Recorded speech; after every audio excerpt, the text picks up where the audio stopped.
my world if you wanna see some action. Enter my zone, shut down the competition. Stand out from the crowd, yeah, I'm the main attraction. Come into my world if you're ready for some action.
Hello, I'm Carol Bombshell, video content host for Esports World Cup, and I'm here right now with one of the most traditional Free Fire teams from Brazil, Netios Miners, and I want to welcome two players, important players in our scenario, Nando9 and Raoni. Thank you guys so much for being here. Thank you. Thank you. Oh, English? Yes.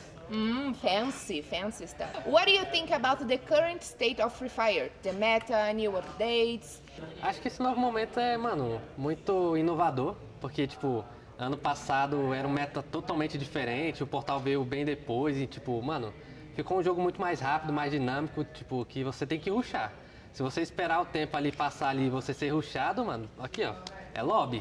É lobby.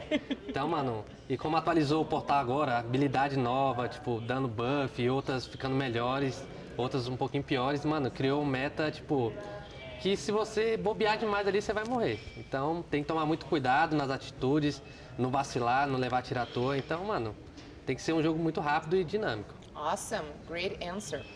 Raoni, what do you think of the current roster of the teams in Esports World Cup? Eu acho que... Pera, eu não entendi a pergunta direito. Os times que foram selecionados para participar da sim. Copa do Mundo de Esportes. Acho que são times bastante fortes, né? Porque, lógico, passaram para a Copa do Mundo, vai ser um time que disputaram e deram a garra, né? E questão deles, nós jogamos hoje um playtest. São fraquinhos, prefiro o nosso. They are weak? São fraquinhos. São fraquinhos, mas não é desmerecer também não. Vai que dá uma doida aí, os caras batem cabeça e jogam bem, né? Ok. Top 3 to be the winners here. First, second and third place. Mines em primeiro, segundo Fluxo e terceiro TS. Only Brazilian teams? Lógico, os melhores. Good. Which 3 teams would you include in your trophy if you win in the Esports World Cup? it's the same question that I did for Raoni. Primeiro lugar, a Miners, obviamente. Segundo lugar, acho não, tenho certeza que pode ser o Fluxo. Só o terceiro que eu posso dar uma mudada. Acho que uma Buriram pode surpreender, uma Team Falcons. Acho que pode surpreender muitos times. I like your honesty. That's good. Okay. Next question. What contributed to the team's recent inconsistent results? Because in challenge season, you guys won, and then on Mobile Masters, you got the 10th place. Sendo sincero, eu acho que foi que nós, tipo, teve uma estrutura meio assim, sabe? Tipo, foi muito rápido e tal, tipo, nós treinou pouco, voltamos para casa depois não foi campeão da SL lá, Mobile Challenge, né, que é o... Challenge. Esse. E depois nós ficou, tipo, nós treinou pouco e tal, tipo, até nós cobrou agora, nós treinou bastante na WB do Brasil. E estão vindo desempenhando bem agora. Para Deus quiser ser campeão desse Mundial da Arábia. Mas em questão de tipo, ter jogado mal a Copa FF e a final do Mobile Masters, foi mais falta de treino, eu acho, por mim. So do you agree you need to practice more? Então você concorda que vocês precisavam treinar mais? Concordo, porque querendo ou não, depois que a gente foi campeão do Challenge, a gente acomodou um pouquinho. A gente teve uma folga também, foi para casa e tudo mais, voltou, tava pegando jeito ainda. E, tipo, o intervalo de um para outro não foi tão grande assim, tipo, então nós teve poucos dias de treino e tudo mais. Aí nós foi pro hotel, gravou, fez um monte de coisa. Aí acabou não treinando muito, então acho que foi mais comodismo nosso mesmo, mas a gente tá treinando bastante agora para dar o nosso melhor aqui na Arábia. E é isso, mano. Bora que bora. Good, good. Okay, last question. What are your thoughts on the Thailand versus Brazil rivalry in Free Fire? Fala aí, Nando. Eu? Que você já disputou bastante. Acho que é uma rivalidade muito... É de muito tempo atrás já, né? Tipo, desde o primeiro Mundial que teve, sempre teve um brasileiro e um time tailandês disputando lá o top 1. E, tipo, querendo ou não, os caras ganham um, o brasileiro ganha outro, aí os caras ganham os dois, o brasileiro ganha mais um. Então, mano, vai continuando assim. Acho bem difícil alguma outra região conquistar o topo também. Porque, querendo ou não, essas são as duas regiões mais fortes do mundo. E, mano, se Deus quiser, a gente vai conquistar mais que eles ainda. Só questão de tempo. And this time, who will win? Brazil or Thailand? Brasil. Brasil? Brasil. Baixa nessa mesa aí e fala Brasil. Brasil. Brasil! Ok, Brasil. Hello everyone, I'm Carol Bombshell and I'm here in Saudi Arabia for Esports World Cup. And I'm here with Loud Team. The two players here with me is Iago and Drax. Hello guys. Hello. Happy to be here. Estão felizes de estar aqui? Ok, vamos começar com algumas perguntas? Vamos. Simbora. Ok.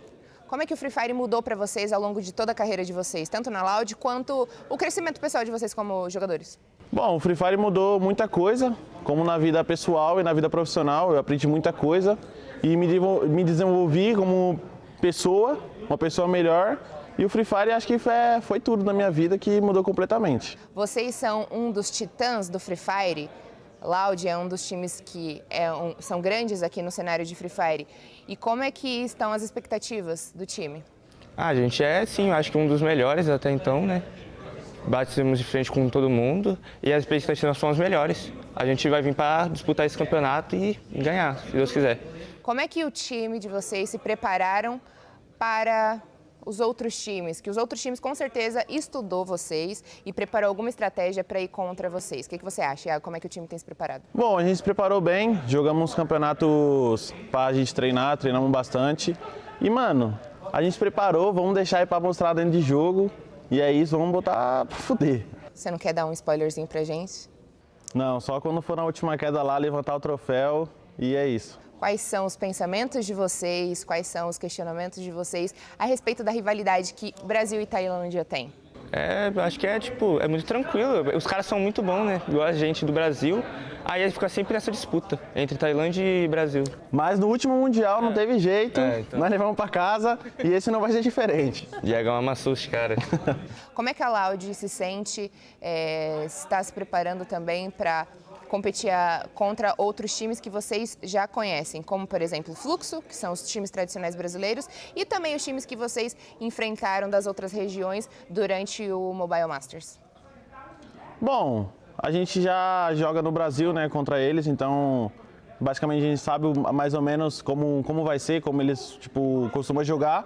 E a gente assiste muito campeonato lá de fora também, que tem a transmissão. Então é de boa. E, mano, vamos fazer nossa estratégia, fazer dar certo. E é isso. Qual que é o sentimento de jogar contra esses É bom, né? Sempre bom jogar contra as pessoas de fora, assim. É uma experiência muito nova, né? Que eles trazem coisas novas dentro do jogo, a gente aprende também e eles aprendem com a gente. É muito bom, é muito bom. Ok, this is directed to Iago. Como é que você se sente de jogar contra o seu time, o seu antigo time, que é o Fluxo? Vocês ganharam Free Fire World Series juntos, são campeões mundiais. Como é que você se sente nesse momento de jogar contra eles? E o que você gostaria de dizer para eles? Bom, é um sentimento tipo assim, é bom, né?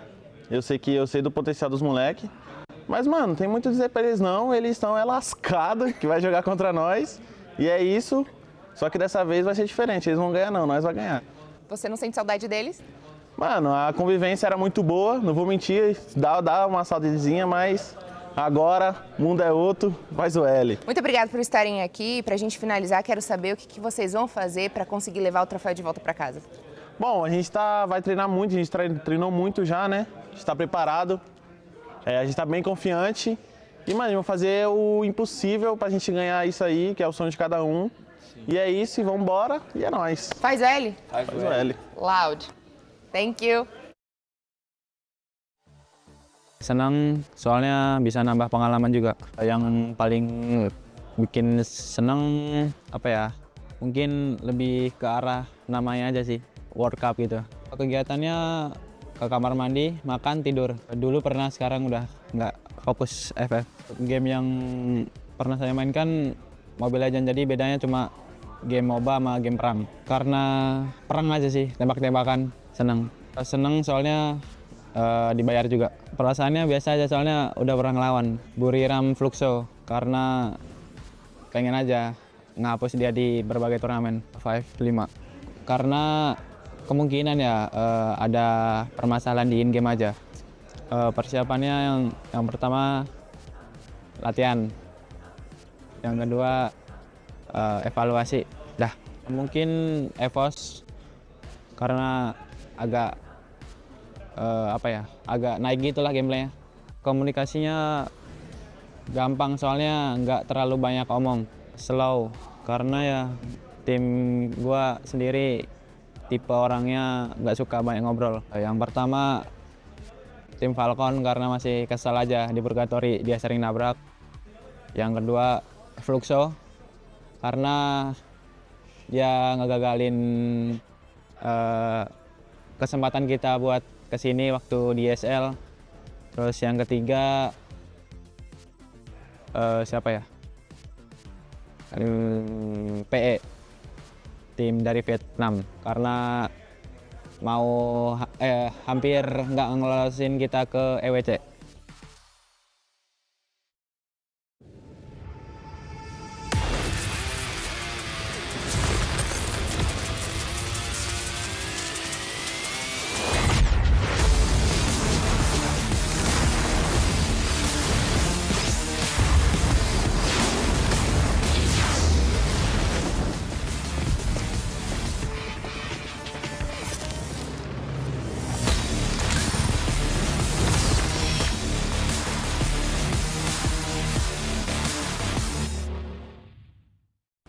لحظات البداية عاشت معنا. كنا نحسبها وقت للتسلية بس، نحسبها بس ذكريات. عبود أعطي أختك اليد يا ولد. ابتكرنا فيها ابتكارات، وإذا بغينا قلبناها خرافات. كنا نحسبها بس لمة وصحبة وسهرات. انتبه نوب ترى نوب. لكن كنا نشوف عالم ما حد يشوفه. ليته يشغل وقته بشيء يفيده. الله عليك على اليد سود. عالم كبر وعاش فينا، عالم الحماس فيه يوصلك كل مرة لحلم أصعب، بس ما يصعب عليك. بارد معك وين ما تروح.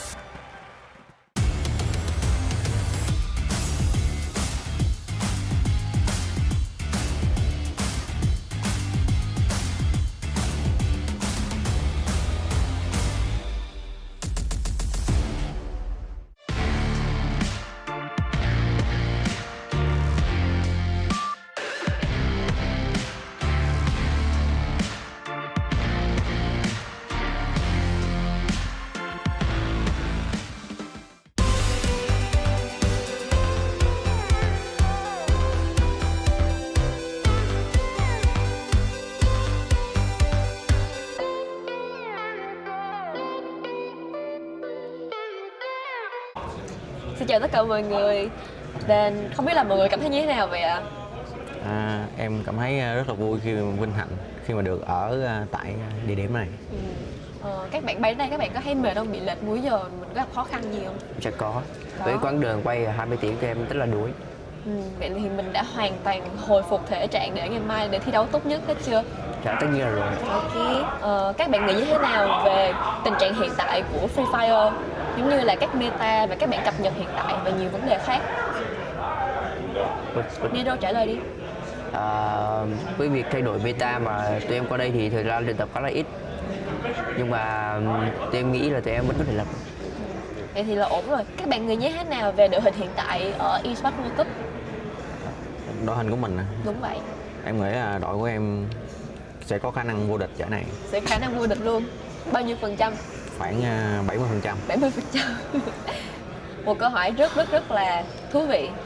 3 đội tuyển nào các bạn sẽ gắn chìa khóa của mình vào cúp nếu như các bạn là nhà vô địch của Esports World Cup?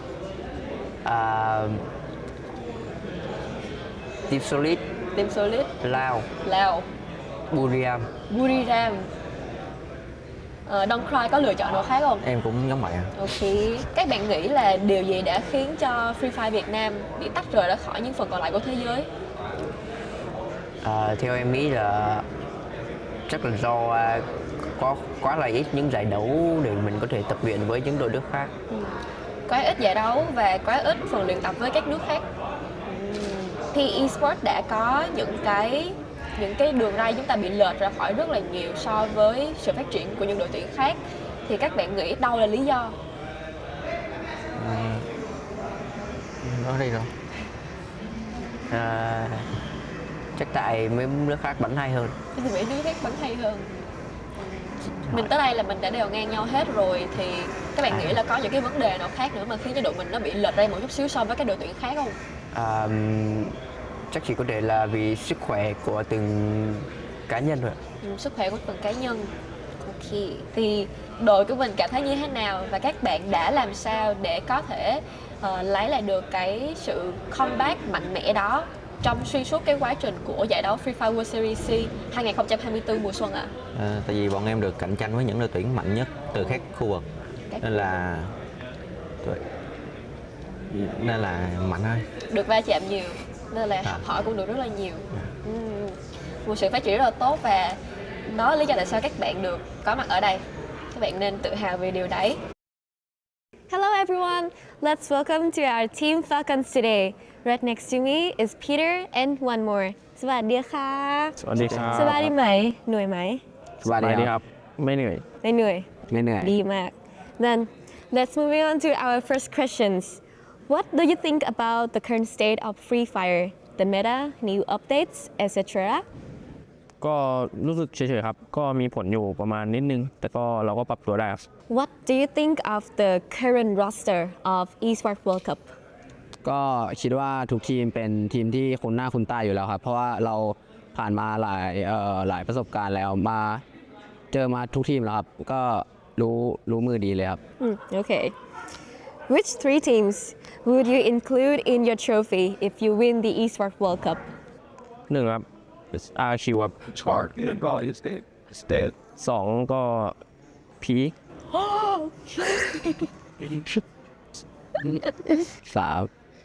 สามก็เราครับว้าว Oh. What about you? Same. Oh, okay.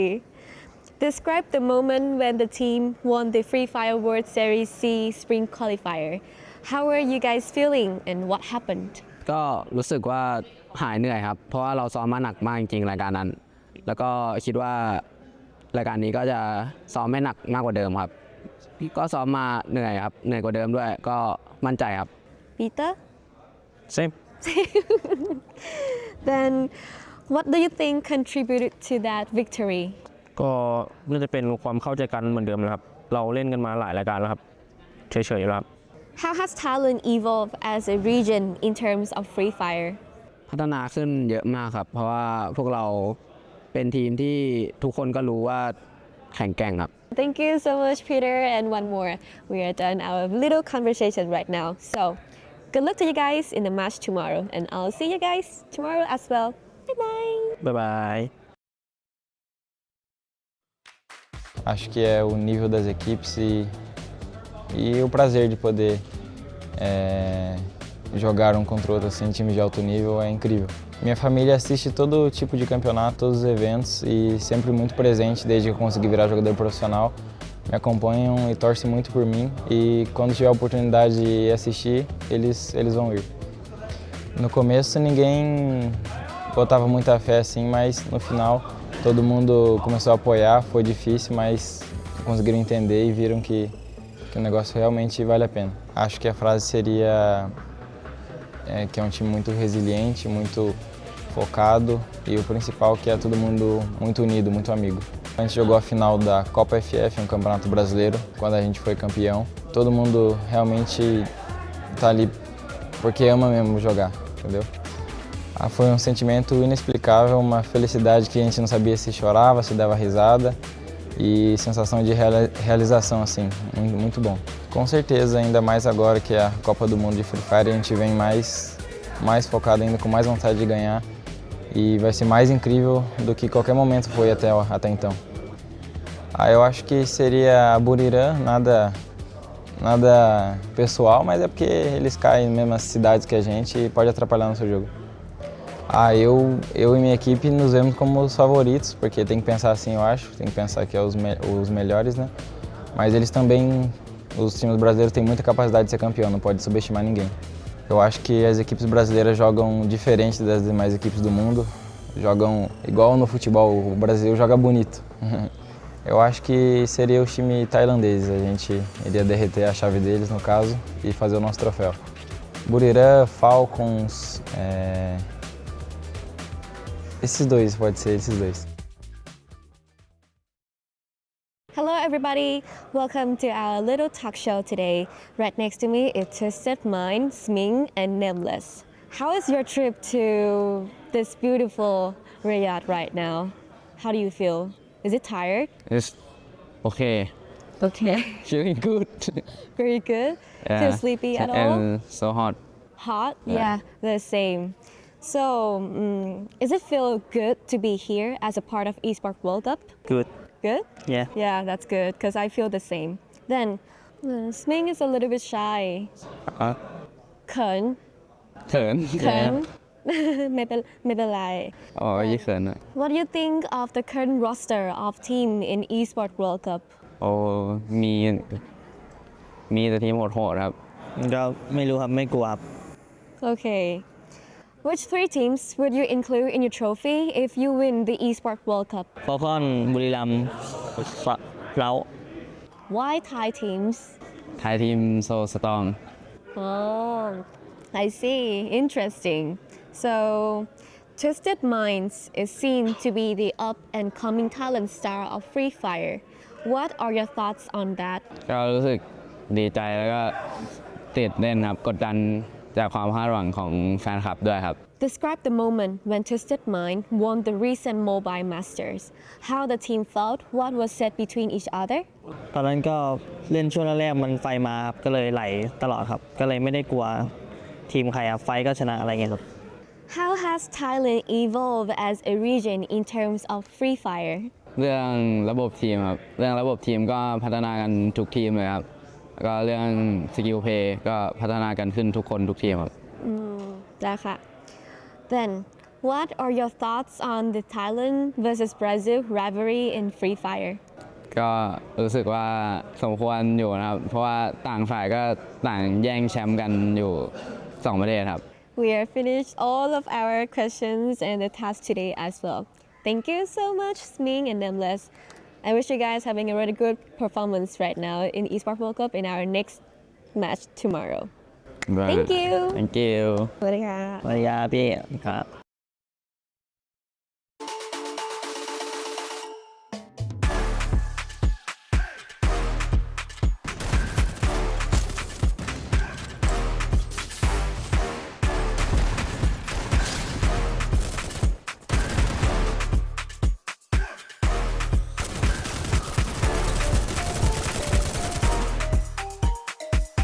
And this is what we call recovery. Can't choose mine players will dominate this area in a 4-man strong squad. They're looking for Grenade and AVAX. Now one, knockdown.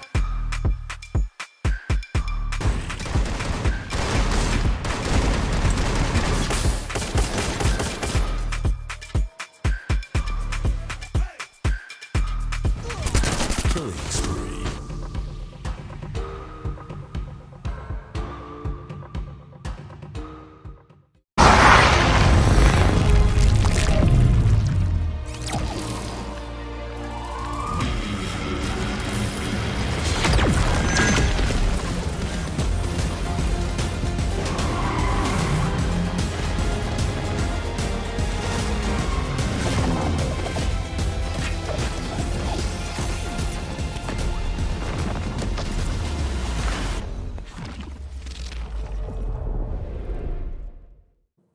Welcome back, ladies and gentlemen, to the grand finals of Free Fire Esports World Cup 2024. My name is the 7WG, alongside the beautiful Carol Bombshell. Carol, I have one question for you.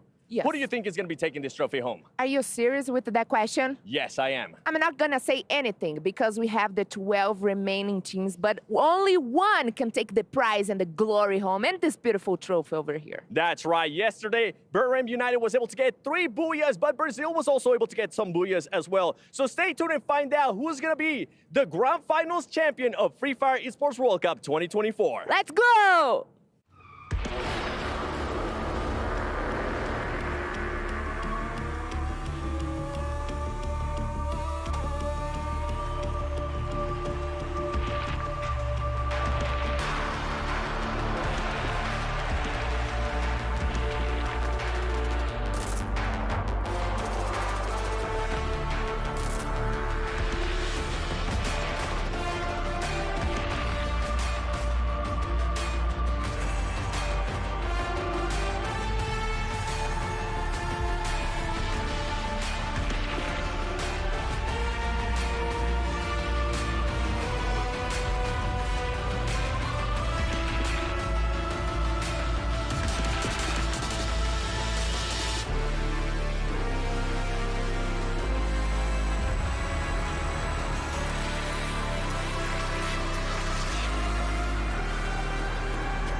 Free Fire Esports World Cup 2024. It is grand finals day. We will be crowning a champion, but we are starting off the day with 12 teams, 12 of the best teams from all around the world. And we have 12 teams with dreams, but unfortunately, we only have one trophy, one title that everyone is competing for. The title of our first ever champion here for the Free Fire division. This, I think for all of us here, it's an absolute honor to be here because we get to witness this moment in history where we crown a champion. We get to see the games unfold as well. It's, for everyone here, this is a monumental moment here in the history of Free Fire. But before we start everything off, my name is Dana Lee. I'll be your host for this wonderful day of Free Fire. And my panelists, Neptune, SoCloud, and Hauler. Gentlemen, welcome to the stage. How are you feeling for Grand Finals Day? I'm really excited right now. This is Grand Finals Day, baby. And we want to see who's going to take home that trophy. After tons of games, we have finally made it to the day that matters, the day where we will crown the champion and also who will take home that ticket to the Worlds. All I can feel is pressure, right? Pressure for the teams. There's going to be a lot on this. Of course, it's the only day that matters. Of course, there's head starts and points and things of all that sort. But at the end of the day, we're going to find out who the champion is. And I was thinking about pressure from the press. From the key press. The key press, maybe the village on their shoulders as well. We have this on the panel as well. But let's have a quick look at the format for today so you guys know what is happening here at the Free Fire Esports World Cup. We have had a number of play days, but for us, we have moved on to the final stage, the grand final stage. Our top 12 teams today will play on 6 maps and do their absolute best to collect as many points possible, whether it be through placements or those eliminations. And the team that gets the most points will be crowned champion. And we also have tiebreaker rules as well. Eliminations is where it's at. If you tiebreak, you want to have that lead in eliminations. The prize pool for today, if you take home the crown, the trophy, the key, you will be taking home a $300,000 prize pool and 3 of your opponent's keys. An extra reward for our team that does end up being crowned champion. I think we had this discussion at the beginning of the entire tournament, right? Whose keys would be the most valuable? And very quickly, just from who is left in the competition, you obviously want to take keys from teams that are in the finals. 1 key each. Whose would you take if you were champion? Brilliant United Esports. Well, Twisted Minds. I'm going to go with Fluxo. Oh, interesting choices, gentlemen. So very quickly, why these teams? Are they just very, very strong teams that you just want to take it and say, this is a symbol that we beat them? Well, we've seen how well Brilliant United Esports really played from Southeast Asia FFWC, as well as yesterday from Point Rush. So this is a team that I'm rooting for, but also, like, if I'm going to beat, why not? Yeah, and Twisted Mind looks like one of those sleeping giants. They are somewhere in the middle pack, but they could pull off a surprise, so it would be nice to kind of take it away from them. Yeah, and Fluxo has 3 members of last year's championship in 2023. So, I mean, this is pretty much the reigning champion. You take that one out, you're going to take out the previous champion. Now, speaking of champions, we do need to go over the club championships as well. And this is a very unique system here at the Esports World Cup. So what we have here, the club championship rankings. And this carries across all game titles here at the Esports World Cup. And at the very top, you might be very familiar with the name of this team. Team Falcons is currently leading the charge here at the Esports World Cup with 1,600 points. 600 over T1. Now, at the very top, you're probably wondering, what are those silver icons next to these teams? Those icons signify that these clubs actually won in one of the esports titles. So for Team Falcons, they did win in the Warzone division, and for T1, they managed to take over the League of Legends division. And I kind of have a question here today. Are we going to have a new team take that medal and solidify their position at the top of the club championship board? Oh, definitely. I mean, there will be a new team, whether it's on that list. That is what they want, or we want to find out, and for them to show as well. Well, of course, if Falcons can do it again, they do have the home ground support. They would bring themselves up to, like, what, doubling up the points like what we saw earlier on. Yeah. So, yeah, pressure is definitely on to them. And if they were to be able to do that, they would keep a good distance with the other clubs. Yeah, definitely. But I think I'm going to go with Buram. I think that it's going to be the new one. I think that they're the heavy favorite after what we've seen throughout 4 days thus far. Very likely case there. It looks like Carol might be ready for a quick recap. So if you guys aren't quite sure where we are at here at the Free Fire Esports World Cup, Carol's here to lead the charge. Welcome to the stage of Esports World Cup Free Fire Grand Finals. Only 12 teams remain here, but only one will bring home the prize and glory. But before we dive into the Free Fire Grand Finales, let's take a quick overview of what has happened here. We begin with the knockout stage where 18 teams would have to gain as many points as they can across 12 maps. This is a crucial preliminary stage to get 1 foot into the finals. The leaderboard changes with every kill point and booyah gathered throughout the day, and only the top 12 teams will make it into the next stage. So far, we have got RRQ and Gaming Gladiators making insane plays and clutches that surprise the region. We also have Buriram United Esports and AG Global showing us why they are the most feared region with the aggressive plays.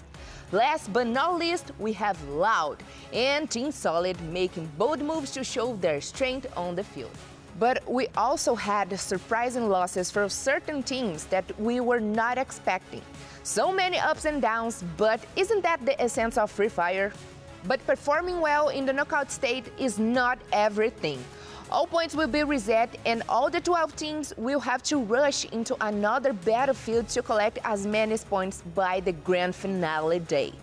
This also means the skill level we saw during the knockout stage may not be what we will be seeing today, here at the grand finals. Who knows which team was actually hiding their secret abilities all this while? With the point rush stage completed, will the Thai teams continue their domination in the quest to the trophy? Or will Fluxy maintain its momentum right to the top? Or will there be an unlikely region popping off in the grand finals? The leaderboard is not set yet, so anything can happen during the grand finals. Stay tuned to find out how the final day goes and which of the 12 teams will take the top and get the booyah. Thank you so much, Carol. So to start things off, I think it is a good idea to start off with the overall standing. So you guys know where our teams are going to be with the head start, their point rush points. So as you can see on the leaderboard right now, this is what the teams will be starting off the day with. So the better they performed yesterday, the more points that they will have coming into the grand finals. Now, we do have some additional information for people that are kind of wondering what might have happened with some of these teams, because there are some teams here that don't have their points. So unfortunately, due to an investigation, there has been a ruling put forth for both Loud and Team Solid. These two teams, unfortunately, they did breach one of our rules, and so they have been punished with point deductions. I do believe it was 5 points apiece. So whatever they had, it's practically been reset to 0 here for Loud and Team Solid. But unfortunately, these teams, they did break one of our rules. They were actually, I think, they were trying to team up against some of these other teams. Yeah, and I mean, we saw them play yesterday, and I was so disappointed with them. I wanted to give them a 5-point penalty anyways, but the thing is that they actually committed a penalty. It's all good. I wish it worked that way, but unfortunately it doesn't.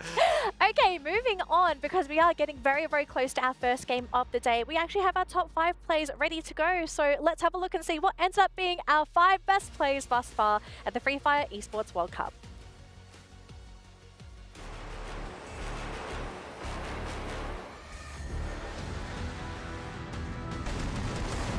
Suddenly every single member of AG just knocked down like dominoes. Not the best situation for them to be in. And World United, they're smiling. We have seen miracles happen. The Spawn with the mini Uzi. He's got one player, but a sliver of health on the other. He could not follow up, but as I say that, he gets a double. LBT on that left-hand side with the flag, but he can't seem to connect. 79 HP, a sliver of health, but he's still sad. I mean, Flux will have the best possible chance of winning this one. He's blocked out by the fences, and Netshoes Miners will dominate this area in a 4-man strong squad. They're looking for Gade and AVAC.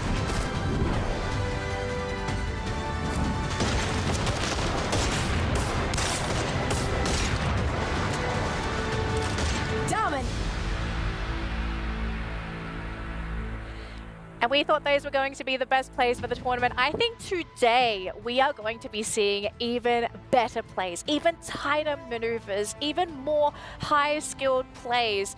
But you can see from yesterday, our teams, our people in the stadium, they're all cheering because they know what's next. They know what happens after point rush. It's grand final day, and if you get that head start in points, you're going to be in a really good spot to be able to take that trophy home, Netune. Definitely. I mean, especially if you're one of the top dogs and you have that full 8 points from point rush, then that's already a huge addition for your points all throughout this day. But we'd like to see those who have less or those with negative to try to catch up. Wow, okay, that's going to be an interesting challenge there to be put up by those teams. But I'd like to remind everyone how significant some of these points could be, because during the knockout stage, Fluxo went through just by the tiebreaker. So imagine if All Glory Gaming had that one extra point, they will be through. So every single point matters. Yeah, every single point matters, but at the end of the day, it's all about today. How do they perform? Are they able to get those eliminations?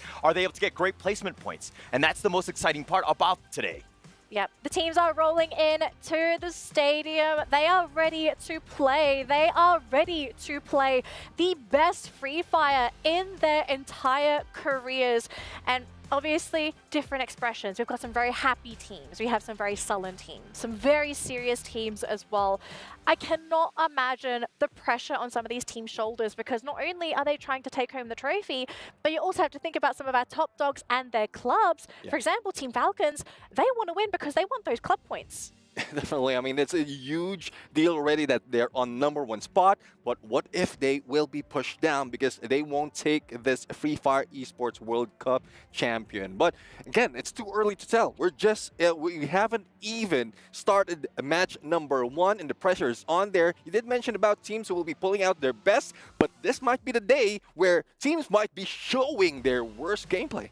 Fun fact, I did talk to some of the locals when I was out there, and a lot of them had a lot of support for Falcons because that's their home brand team, so they are here to support Falcons no matter what it is. No matter who it is that represent Falcons, as long as there's a brand name there, they're there for them. Oh, you're talking to the locals. I thought you were talking to your villagers back home. So, but it was great to see. I mean, we are seeing a lot of support. They are wearing the Falcon jerseys, and it's all throughout, and it's actually very interesting seeing just how much support and love they have for this team.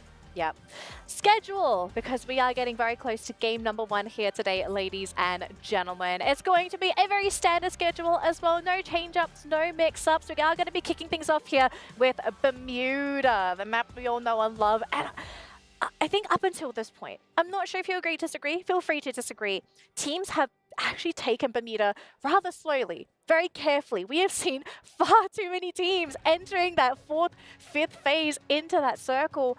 Is this maybe the time that we start to see these teams, ramp it up and get those eliminations really early on? I guess this is a chance for them to really show what they've studied, because for the past few days, Bermuda, Purgatory, they slow down, and that's where they're taking the time because they take the Booyahs from Kalahari onwards. So they might be able to turn this around. Yep.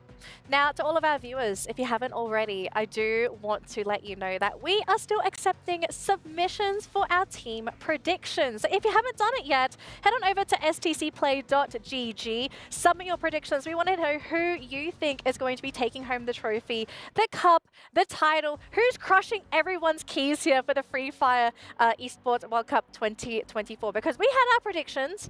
Any changes in predictions coming into grand finals? No, I'm still wearing blue.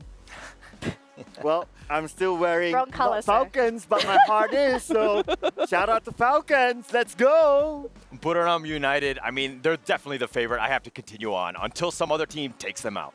Yep. Glad you actually brought up Buriram because I feel like this is a team that is going to be a major talking point, not just on the panel, but the casters as well. Because yesterday, we saw Buriram take 3 Booyahs. And this was massive for the team because they were a little bit slow to start, but once they woke up, this team was awake and ready to play.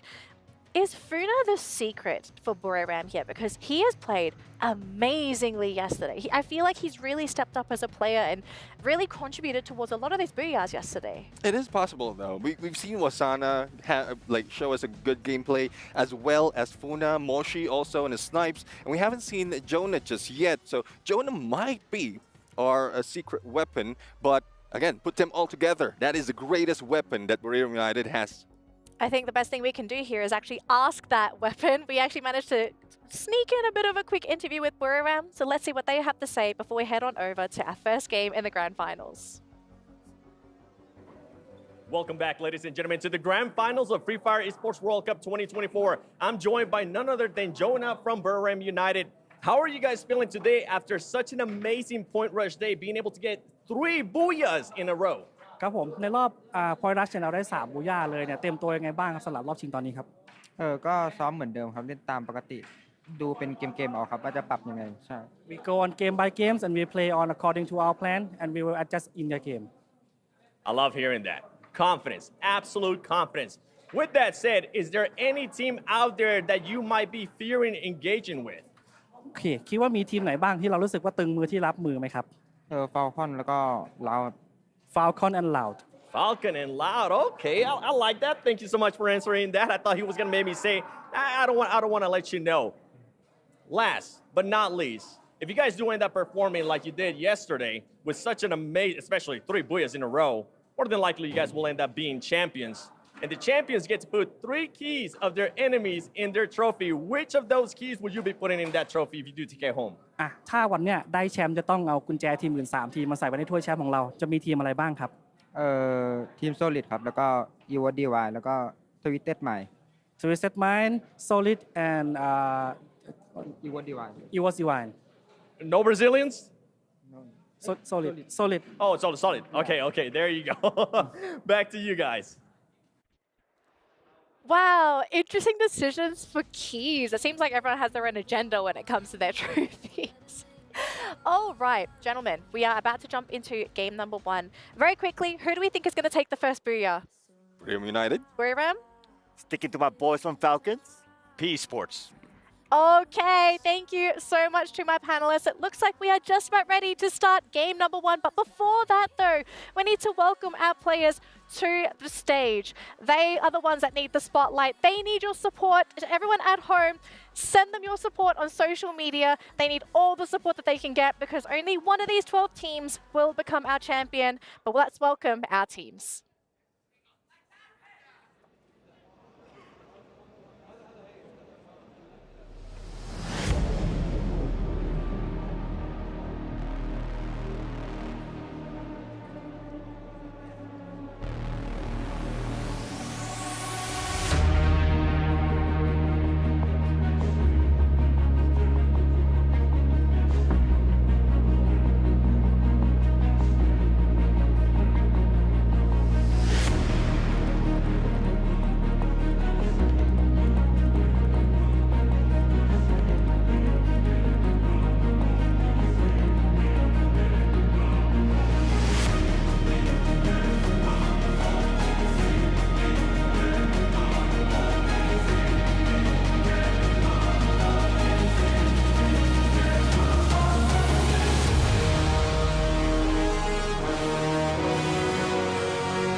Is it hot in here?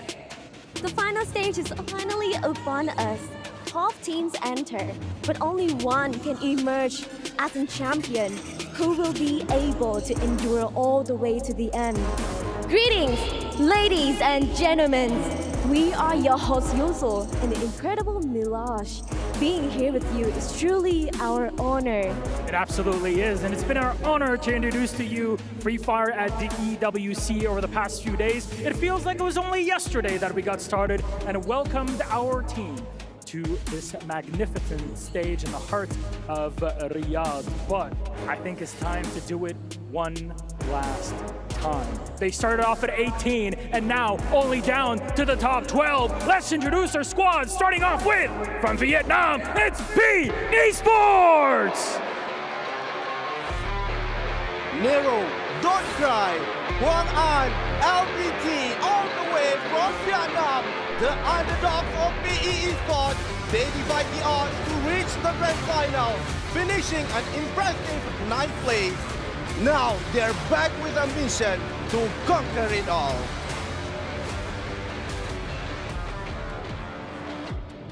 From Brazil, they are Fluxo! Bops, Butsin, MT7 and Geo, a team that managed to survive by the skin of their teeth. A tiebreaker, can they defend their title of being the best in the world?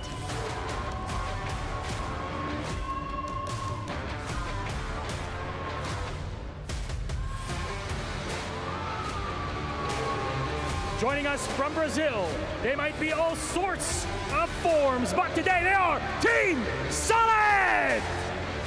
Guesta, Traps, Nick, Tattoo 13, 4-time MVP Traps lead Team Solid into battle. Rank 12 but with untapped aggression. Can they unleash their power today and dominate the competition? Also, joining us from Brazil, they are Netshoes Miners! Round 7, Nando 9, Proc 7, and General. Coming in second from the Free Fire World Series Brazil first split, can this team show us they are one of the best, not only in Brazil, but also the world?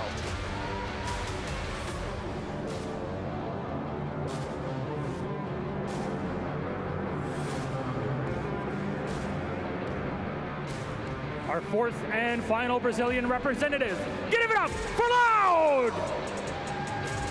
Kelvin, Drax, Lost 21, Iago. Brazilian Giants Loud shocked everyone with a blistering knockout and point rush stage. Can they claim the grand finals title?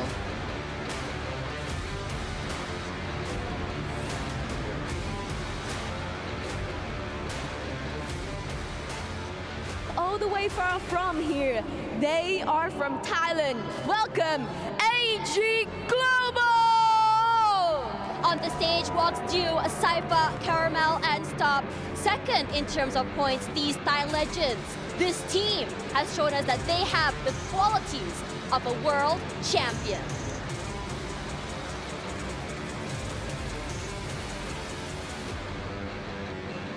From Thailand, much beloved in Riyadh, give it up for Twisted Minds! Diamond, Sming, Protege, Nameless. 6th place in point rush, but don't underestimate Twisted Minds. With 116 eliminations, their firepower is undeniable.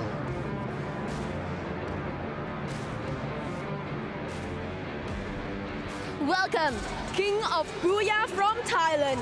They are Buriram United Esports! Jonah, Funa, Moshi, and Wasana. This team has managed to show us what 0 to 100 looks like in a snap of a finger. Currently in the lead. Will they ride the momentum of yesterday?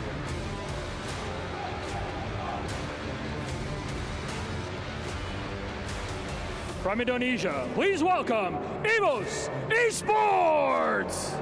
Good day, Ray, M-God, Apex. Evos are ready to break through. Underdogs no more. They've earned their spot. Can they defy expectation and claim top prize?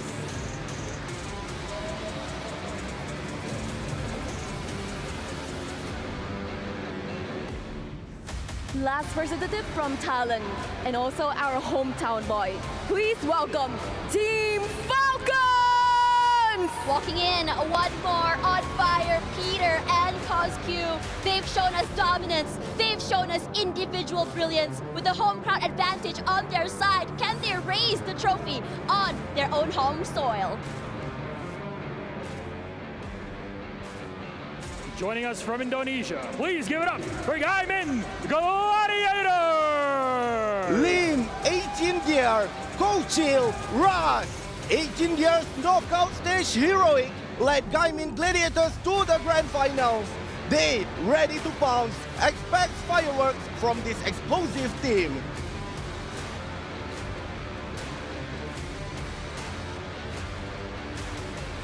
Lastly, welcome from Indonesia, RRQ! Legalot, Abai High, Mal, and Dudes. Explosive on day one, this team brought their A game. Can they end the grand finals in the same fashion? Let's wait and see.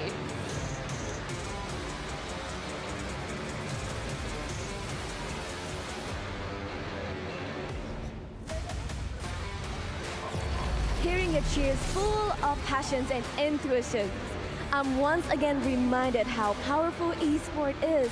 And today, in the STC Arena, we will see every squad go above and beyond for victory. Absolutely. We started with 18, we're down to 12, and all that's left between these 12s, this trophy, their key, and $1 million on the line are 6 games. So, ladies and gentlemen, how about we get the show on the road? Game number 1, Free Fire action. Guesters, take it away. Ooh, Milosh and Yunsil, thank you so much. $1 million, the prize, also a chance to go to the Free Fire Globals very, very soon. Today is high stakes for all these teams. Yes, with the highest stakes, of course, the pressure will be as well for the 12 teams that are currently waiting for the game 1. So, Tash, what do you think what will happen on the game number 1? I'm really scared to say anything because I'm known as a jinxer. But I wouldn't be surprised if everyone is bringing a different mindset, a different playstyle coming into today. We talked about how players are changing up their playstyle yesterday. From a bit slower to a little bit more aggressive, then slow again toward the end of the day. I wouldn't be surprised if game number 1 will be all-out explosion. Yes, of course, for the 12th team, they only have 6 games to show what can they get for their championship title. And for now, we are seeing Buriram on the first place with 8 points, as per our analyst said. Can they maintain the aggression as they have today? That's going to be a very interesting one because yesterday everyone has saw how aggressive they are, what they can bring to the table. My question is, how many more pages in their playbook, that they can show us and also to the crowd? Because outplays are definitely going to be out there. Remember, they are a team that has big targets at their back here. We've seen hot drops to them before. We've seen outplays, we've seen separation. Individually, this team is brilliant, but the matter of the fact is, how long can they stay alive when everyone is hunting out for them? Yes, I do agree with that. With Buriram and Team Solid as well. We can see for the previous games that Team Solid tried to engage with Buriram, but they stand their ground in peak in Bermuda. But for this time, the grand final, it will show how their train is and how they can counter each other as well. So for PE Sports, they were the underdog coming from Vietnam. The sole representative of Vietnam. The sole representative. So to me, they can be the highlight of the night as well. Because they shown the consistency throughout knockout, throughout point rush. So will they make a difference? For PE Sports, I think they're a team that, consistent is one. Number 2, they don't have to be super flashy in order to be able to get to the top. They're not like Falcons. They're not like Buriram United. They're not like Loud, where just every single play just really takes our breath away. What I can see from them is all about consistency. It's all about great teamwork. It's all about keeping each other alive. And that's what the best part about them is. And for me, I think that for PE Sports, it's a lot more pressure onto them being the sole representative of Vietnam. Because there's the idea that we want to show that Vietnam is one of those regions to be feared. Vietnam is a region that has some of the best players in the world, just like Brazil, just like Thailand. But the fact of the matter is, will they let this pressure get to their heads? Oh, that's what we want to find out as well. And so, for the first match, of course, all the 12 teams, they are very familiar where their drop spot is. And I believe, they are getting prepared to go for the first round. And for that, I would like to ask Tash as well. Ooh, okay. For EWC Sport. Okay. Currently, they are on the 3rd place. To me, they are one of the team that tried their best. Try to manage their way and get the most point out of it. Right. What do you think? Ooh, EWC is a very interesting one because in knockout stage, they had moments like flashes, right? Flashes of moments where they really show us promise, and then suddenly they go a bit more quiet. Yep. That's how they come up on top again. I wouldn't say it's inconsistency because they're not going out first. They maybe go out maybe toward the middle of the game. They get top 5 perhaps. So I think it's more of the matter is they're not as flashy or as loud as RRQ. They were definitely not our favorites when we come from like which Indonesian team is up at the top. But now because of this sort of performance, and again, a game like Free Fire, it's a marathon, not a sprint. I think they have one of the best chances to make it up quietly and surprise us all in the end of the day. Yeah, I do agree with you. And in fact, if we are seeing during the knockout and point rush stage, one team stand out the most. Oh, who is that? With 204 eliminations, Loud. Oh. They are changing the pace for all the other 12 teams. Yeah. So, will they do the same for this round? It's a very interesting when we talk about Loud. I mean, at first, when we talked about Carol about their local league, Carol said, oh, Loud's very passive. They like to take it slow. They play on the edge of the circle. They'd only go for those, last few circle engagements. Coming into this tournament, we saw a very different Loud. Very aggressive, very fast-paced on the first few knockout stages. And then they take it slow.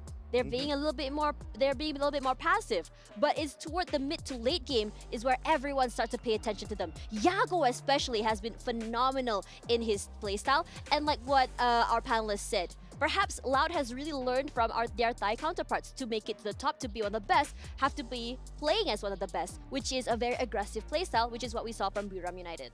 Yes, I do agree with that. And with that, I think from all the 12 teams, the chances are Buriram and Loud. Yeah. I'll be one of the representative coming from C and Brazil. Yunsol's gonna be really sad you say that. Yunsol's gonna be very devastated.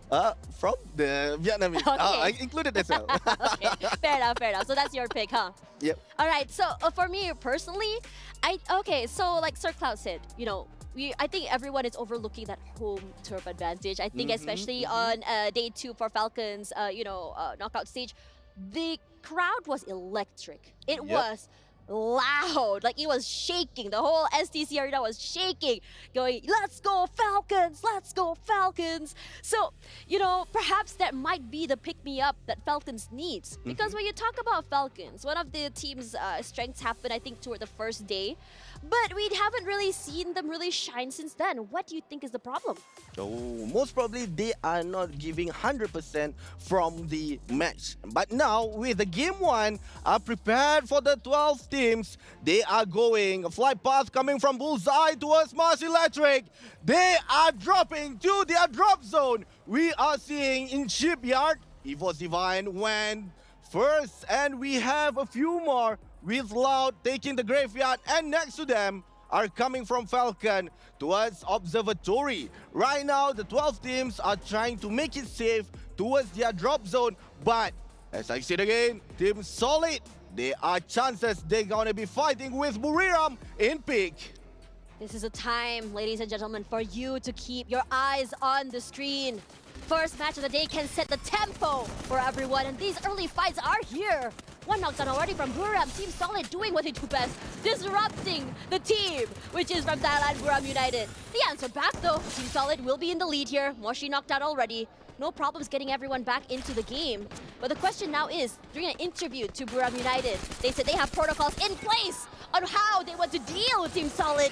And it seems that they have an idea of what to do. Wasana, one of the big heavy hitters that is so good at not only taking up space, but becoming an eel, slippery, sliding through every single member and also obstacle for every team they face. And from what I can see, the change of pace, the Buriram is not going into the compound. They immediately take the mace and took out 2 of the players coming from Team Solid. And with the new skill, Cassie, can they make it through with all of the teammates coming from Team Solid? They are trying to take a gap, trying to reset their team with 4 of the players are coming in. That's right. I think when we come into this one, it's interesting, right? For Buriram United, they said they had protocols in place on what they can expect to see from teams like Team Solid.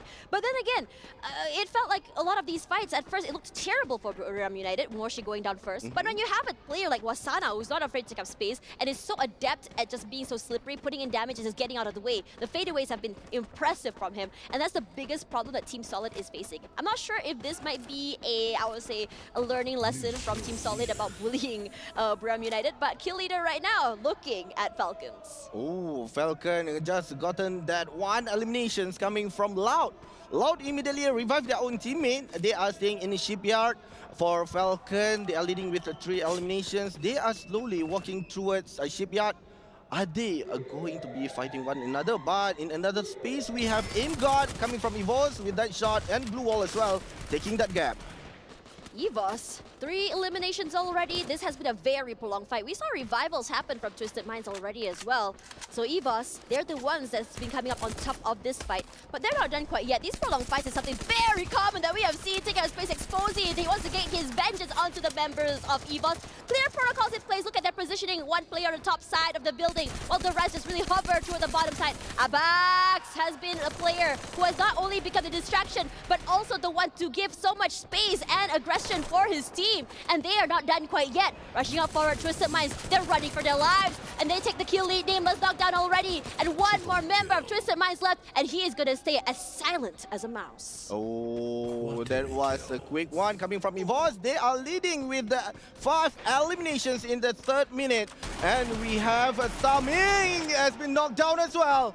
Will Ray and Gade will take him out, but for Twisted Mind is still alive, still playing. They need to reset again and revive, as Diamond will try to find a space for them to reset. So this is the replay just now between the fight that happened between the 2 giants, Team Solid and Buriram United. It's a tale as old as time. These 2 teams have been at it at each other since Snapdragon Pro Masters. Aggression all around, and it was very, very intentional, this drop. And you can see that what Team Solid wanted to do was be able to stop that momentum from Buriram United. But Buriram United from yesterday has been on a high, and they don't want to see that. They want to let that stop at all. Yeah, so for Team Buriram as well, they knew that what happened in Snapdragon previously, then the chances are they'll try a different strategy whereby we can see in the early match they can counter what Team Solid tried to do again. But for now, for the other 12 teams, NMG, Netshoe Miners, they are currently getting the 2 eliminations coming from the 4th minute. What do you think of Netshoe Miners? Oh, to me, they are the one that would be hungry for more eliminations as well. Yeah, and I wouldn't be surprised if aggression will be what we were seeing. Now, we did see a glimpse of Gleaming Gladiators falling into this area, going toe-to-toe against the beast, which is Buriram United. 2 eliminations, a bit more quiet. I think we did see a more quiet day toward the end of the last game, especially for Buriram United. We were really questioning what happened. They were very aggressive, taking up space in the last 3 games. What happened to them? And I'm guessing either 1, they ran out of gas, or 2, they're just keeping quiet to just really hide whatever stress they have for tomorrow. Because in the end of the day, they were already in the lead. They don't really have to go super aggressive. And speaking of aggression here, Wasana will be the one to open up that damage. Doesn't do quite much yet because he's playing off this terrain. And just playing off of this blue wall as well. Jonah does find 18 there in the end. No clutches quite yet. They do bring him back in the game eventually. I don't think it's going to be a problem as Raz gets knocked down. And right now, another eliminations are going towards Buriram with Joanna just got him with a grenade launcher, which is M79 for Buriram. They are trying to do a rotation coming from peak towards quarter tour. And with that, Lim, as the last man standing for Gaimin Gladiators, still have time to revive his own teammate. You saw the crowd just now. Very, very happy, very excited. Cheering loudly for the hometown heroes, Falcons, no doubt. We barely saw them in the game quite yet, but Fluxo, a team that, again, made it just by the skin of their teeth. Yesterday was, I wouldn't say their most performing day, but it was a day that we start to see that sparks that we saw toward the end of the knockout stage. Perhaps that they are a team that's a little bit more on the slow cooker side, needing time to heat up, and just really hoping to see that happen earlier than later. So speaking about that, it's going to be Falcons finding themselves in EVOS. Ray knocked down already, and this collapse, a method that Falcons like to do, looks so good at them. Happily taking 5 eliminations already, and they're okay to prolong most of these fights. And right now with the zone as well are moving towards Bima Sakti, and with the 12 teams are currently trying to get their spots within the compound. We have PE Sports, RRQ within the zone. They are countering or gatekeeping for any others as well. And right now for Falcon, they are still trying to find where are the other players coming from EVOS, but unfortunate for them, EVOS already moved to Bullseye as well. EVOS really playing this very safe. Danley did say just now on the panel that we're going to be seeing a shift in change. Slow rotations into the circle. Everyone buying time, not wanting to take up so much space. If you can see here, now that Falcons has found the other members of EVOS, they're going to be very, very quiet. Not too sure if they're actually going to be starting anything yet. They're just passing off each other. And speak of that, Loud, a team that currently in need of points. Not only are they in need of points, they are negative in terms of points as well. They're going to be looking to be, I was kind of hoping them to be a little bit more aggressive. Speaking of that, one more opening up pickoff already. This fight's going to be happening, but over on the other end, it's going to be an NMG as well, joining in a three-way fight. Oh, yeah. NMG, they already found out one of the players coming from EVOS, Aim God. With this car, they are trying to find a way. Although they only left 2, but they are having the highest eliminations, which is 6 on the 8th minute. So for them, of course, with 900 coins for Aim God, easily can revive their own team member. But I think Falcons are chasing. yes, Falcon are doing their rotation, what they do best, coming from Bullseye towards Observatory, and the chances are they'll be going towards Hangar. So EVOS need to be sure that they need to go out after they reset their own team member. Falcons looks like they've changed their trajectory, going to another end. Looks like they'll be rowing against NMG, the one we saw just now. And I think it's understandable because as EVOS was just rushing through, they saw that that NMG did kick out a fight. They're saying, okay, that's fine. We've seen this fight. We want to take it. And look at them collapsing from 3, 4 different angles, just crunching them from all angles. Nando 9 knocked already. And it's a matter of time before they finally find the other members in the end. On fire as well will be traded out. The kill leader now will be Falcons. They're not done quite yet. NMG 4 in the bag, already bringing one teammate back inside. One more keeping his distance as he tries his best to take up the damage, put in a lot of space between him and the team as they go for more. One more with a quad already, and NMG finds himself falling down one by one. Bodies hitting the floor as one more is on the way to a killing spree. Raz finds one as well, good day. Peter will be one to find Proc 7 and a triple kill for him. As Nando won all alone. Oh, Nando is just arrived. Will Netshoe Miners will be removed from this game. And right now he's hitting and immediately been taken out by Peter. Falcon wiped out Netshoe Miners on the 12th place. And they are leading with 11 elimination. Just so unlucky, they brought back Nando 9 and he wasn't able to not only reset but prepare himself for the onslaught of the team members of Falcons who are just waiting at the bottom side. Now, moving over to this side, Circle just going to be pushing all the way up to the bottom side of the map. And in this situation, rotations from the northern side, not so much, but look at how many teams are on the south toward peak. There are quite a few. 4 teams. We have AG Global, Twitter's Mine, Fluxo, and Buriram. So the chances are they'll be going through, fighting with each other to get one compound in peak where PE Sports are staying, figuring out who will be the one that will be coming in first. But for the zone, right now shrinking towards the Bima Sakti strip, and we are seeing Buriram making their move, goes towards where Garmin Gladiators, Kochil is staying in that compound. Interesting situation. Kochil is all alone, but regardless of whether or not he goes down, it's not gonna be an issue for them. But still, every point is very, very precious. Kochil knocked already. Wasana quick on that. And quickly, as surely, he gets taken out. Not surprising here. And in this situation, when you look at a team who is as not only aggressive as Buram United, but also a team that's always so quick to just collapse on each other, you will deny them as many points as you can. Yes, of course. And right now, they are number 1 in point rush with 8 leading points. Of course, they need to be careful for the others. They need to climb the elimination point as well. If not, then the chances are Buriram gonna take a huge leading points toward the others. But right now for Twisted Mind, they already reset their teams and with 4 of the players as well. But in peak, we have another 2. We have Fluxo, Team Solid as well, waiting. And Falcon, on the replay, was just a good gameplay coming from them. It's an interesting one if you think about it. It's just so unlucky. I think Nando 9 just, was when he was revived, he was thinking, okay, his teammates can survive, can just buy time for him to come through, but they weren't able to because of the collapse coming in from Falcons, which is just so unlucky. Now, if you look to Peak right now, look at how many teams have just convened to this area. Everyone seems to have just rented a room for the time being. And speaking of rent, time on the other team's side is going to be a very interesting one. Falcons already with 11 in the bag, and this is a good thing because they seem to be okay to take this fight against Loud. No catch-outs yet, as they just quickly buy some time. Glue Melter used already, but no one has been knocked down. Oh, they're still trying to find a way. Either they want to rush in or they are waiting for Loud coming out. But right now, Cosq are cooking that bomb. But hey, shot coming from one more with that AWM on fire going in. They are trying to find another player. The Cosq get dragged. Right now, Loud in trouble, but Drags already revived himself with that Horizon. One of the players, Drags, immediately been knocked by Peter with that Bison.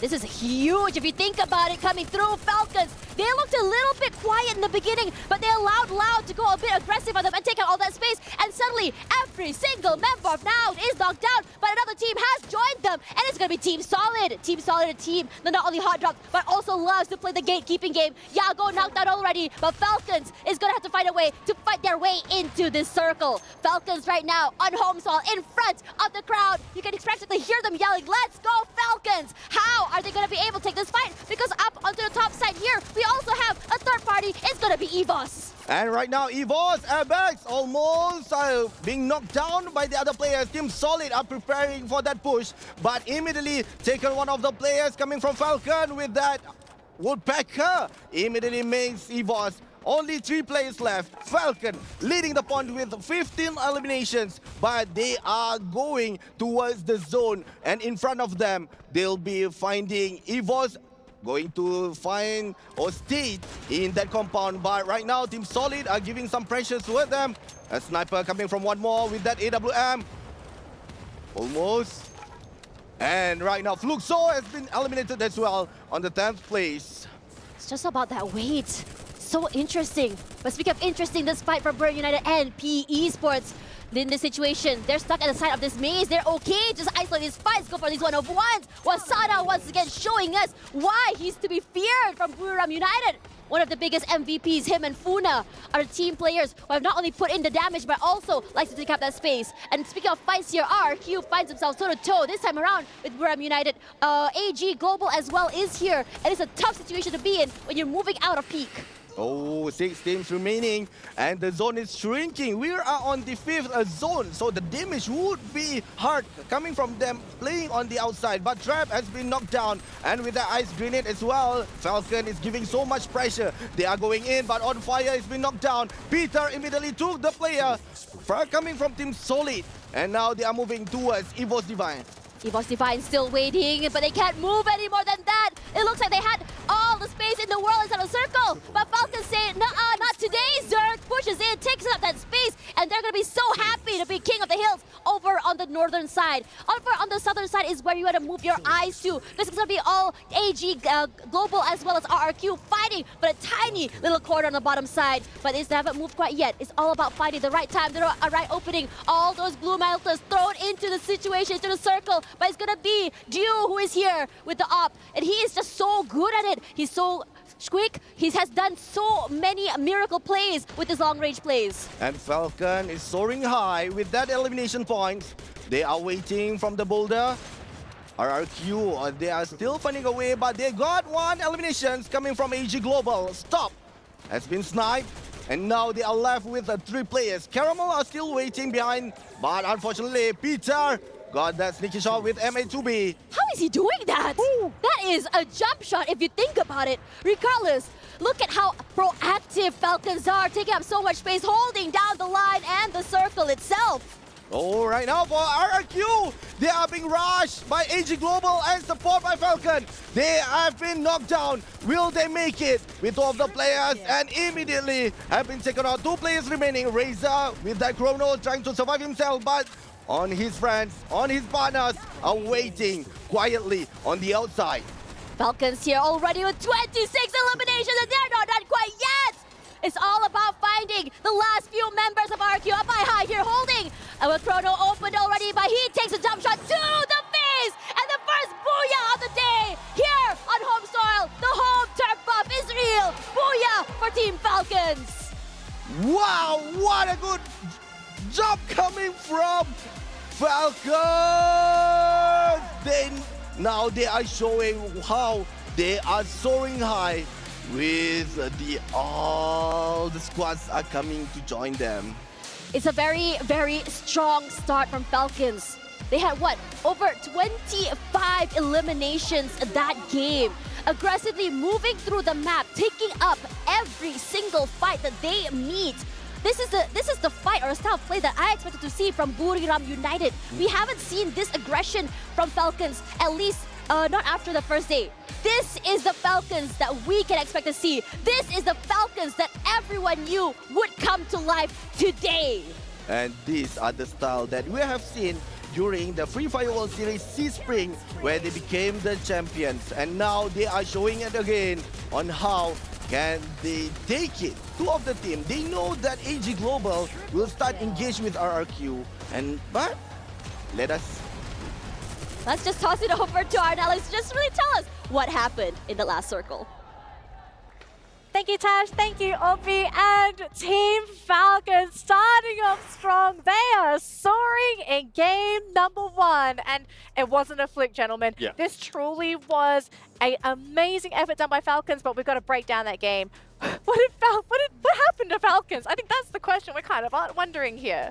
Yeah, we know that there's a lot of teams that is trying to take it slow. And this is where Team Falcons is just taking advantage of that. They're just hunting every team. They're just taking them down one at a time. Look at the eliminations that they have, like 21 if I'm not mistaken, or even more. But as we saw earlier in the final battle, they know how to position themselves. And smart move as well for Abaye, because he was able to survive and take that second place. It's actually so scary. The fact that this team is just kind of pushing on. I mean, look, what, 28 eliminations? A 44 monster. Wow. I think that this is the highest score throughout the entire 5 days thus far. The team practically farmed the entire lobby. Half the lobby at this rate. Wow. But what a Goliath lead set by Team Falcons, who I think at this point, it's safe to say, they sort of flew under the radar, because I think up until this point, they had never really been a top team to look out for. Maybe during their final group stage, that was when we did see signs of life from Team Falcons, but after that, they just they were there. They weren't underperforming, but they were just saving strats. Is that the case here?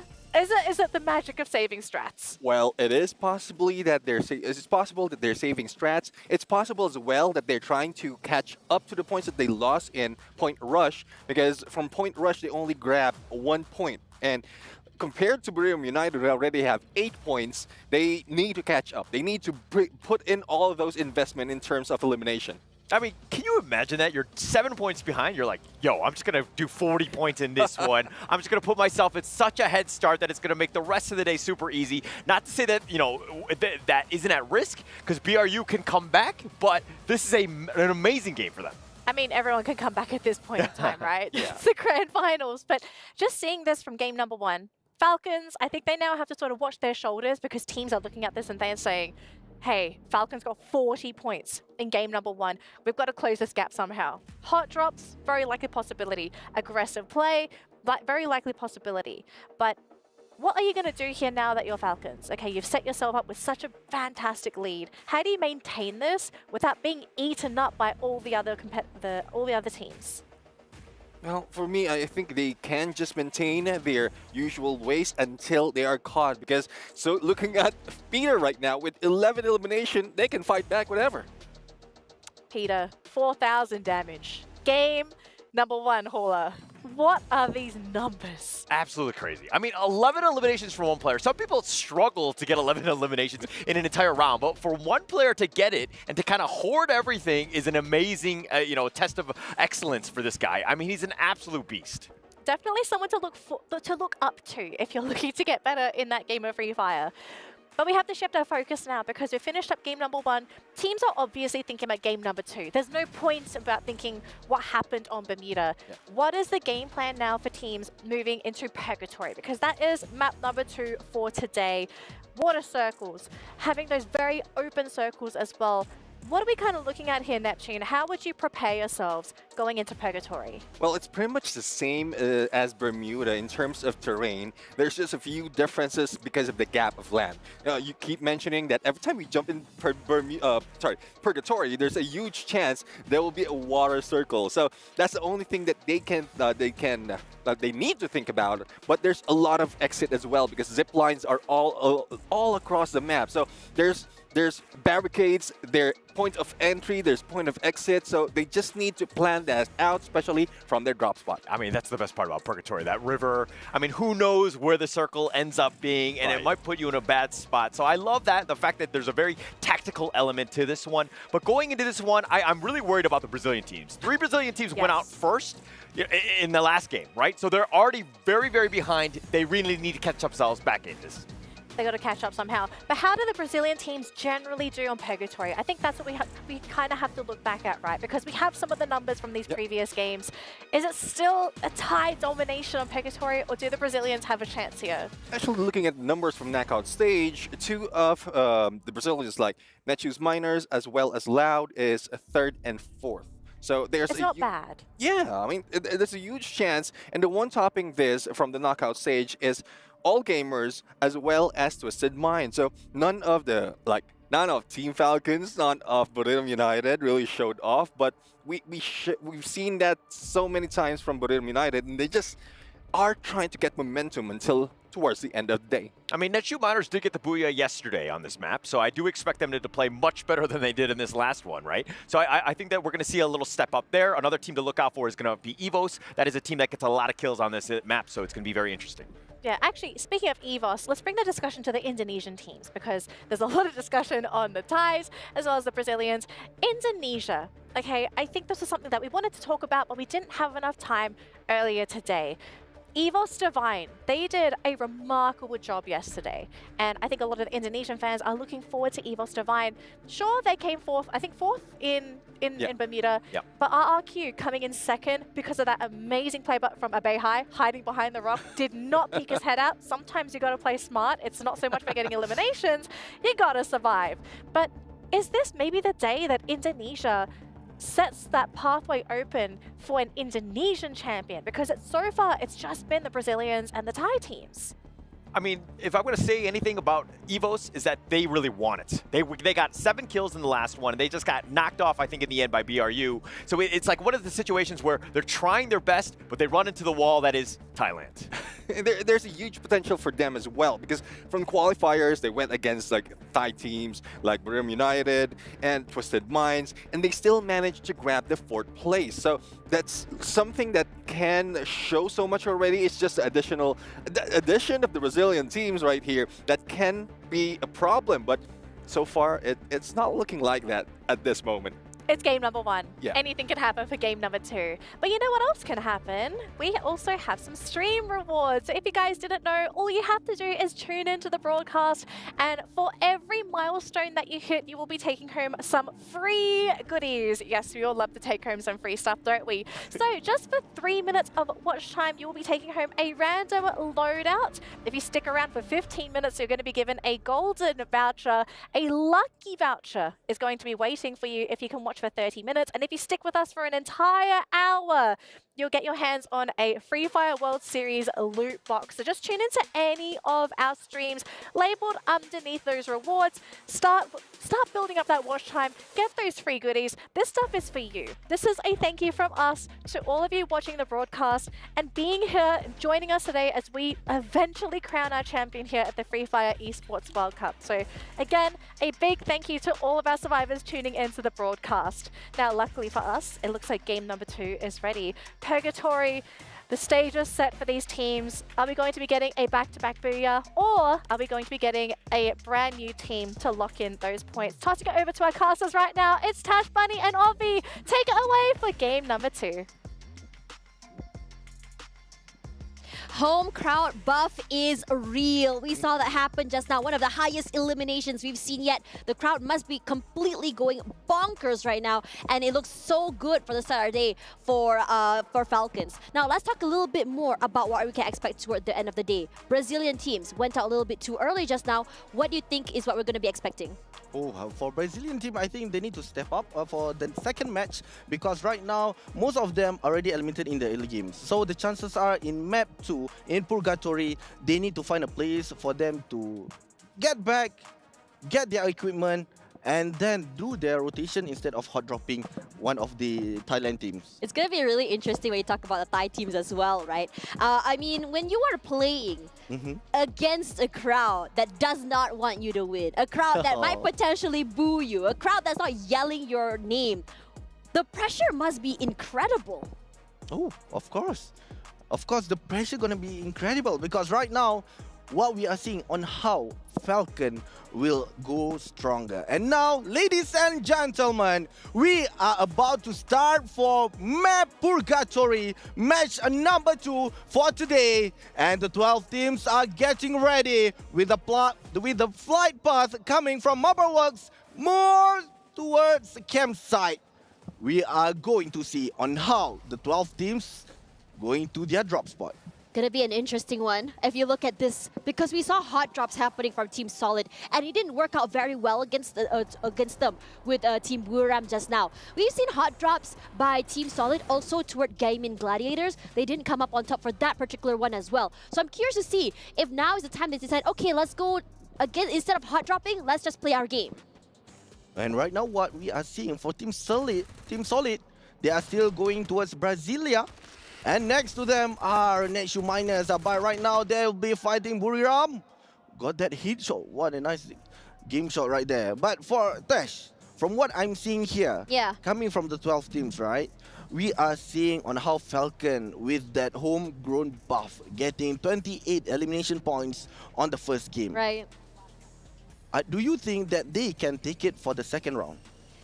I mean, momentum is on their side. They must feel really, really good. But anyways, for you guys over at home who are wondering what's going on, we have a little bit of a tech issue. It's going to be for Gaiman Gladiators. All good, because we're just going to be restarting the game quite yet. But for now, let's talk a little bit more about these teams here.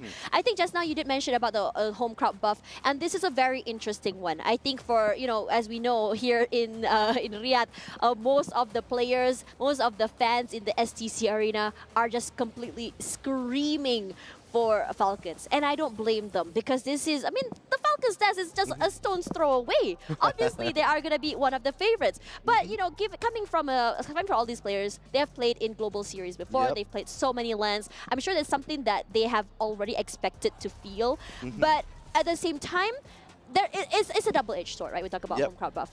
You have to, if you don't perform, it's gonna be a silent arena. Yeah, it's gonna be completely quiet.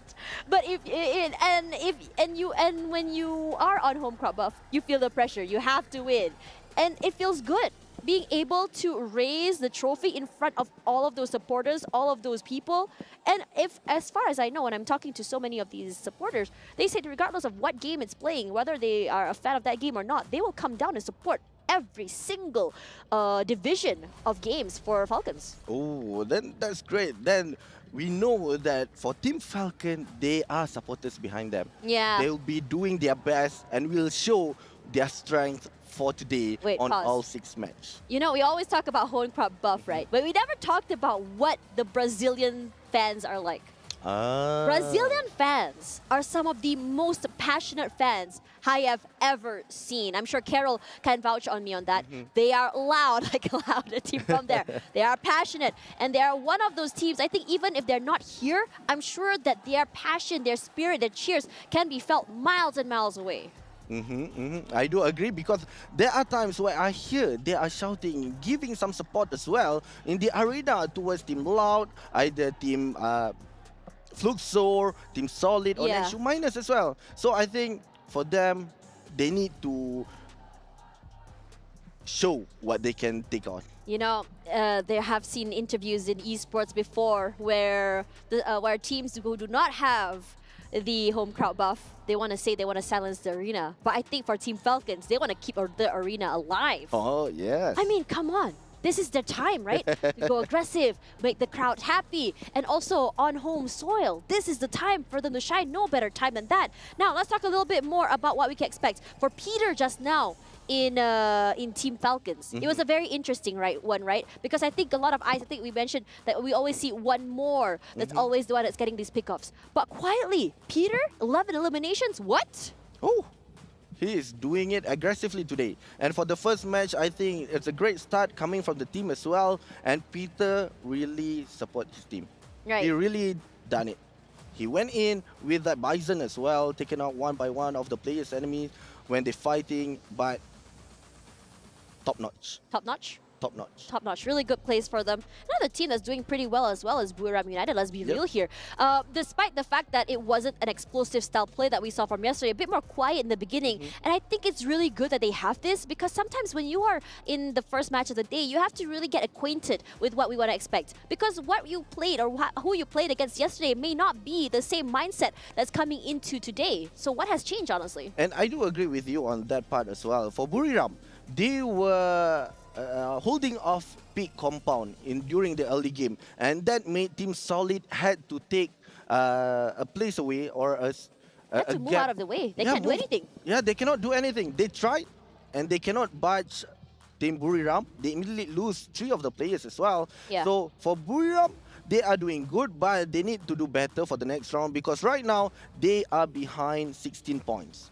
17 points 17 behind points Falcons. They are number 2, so they really need the elimination points if, let's say, they want to become the champion. They have been denied before during the Snapdragon, and now this is the chance for them to show that they can shine and they are the winners. Yeah, I mean, when we go back to the interview for Buriram United, I think there was a lot of, talk about like how do you want to deal with teams who are hot dropping you, especially for a team like Team Solid. And they said we have really taken our time to really understand what we need to do and change. I think toward the knockout stage, we saw them change their drop spots.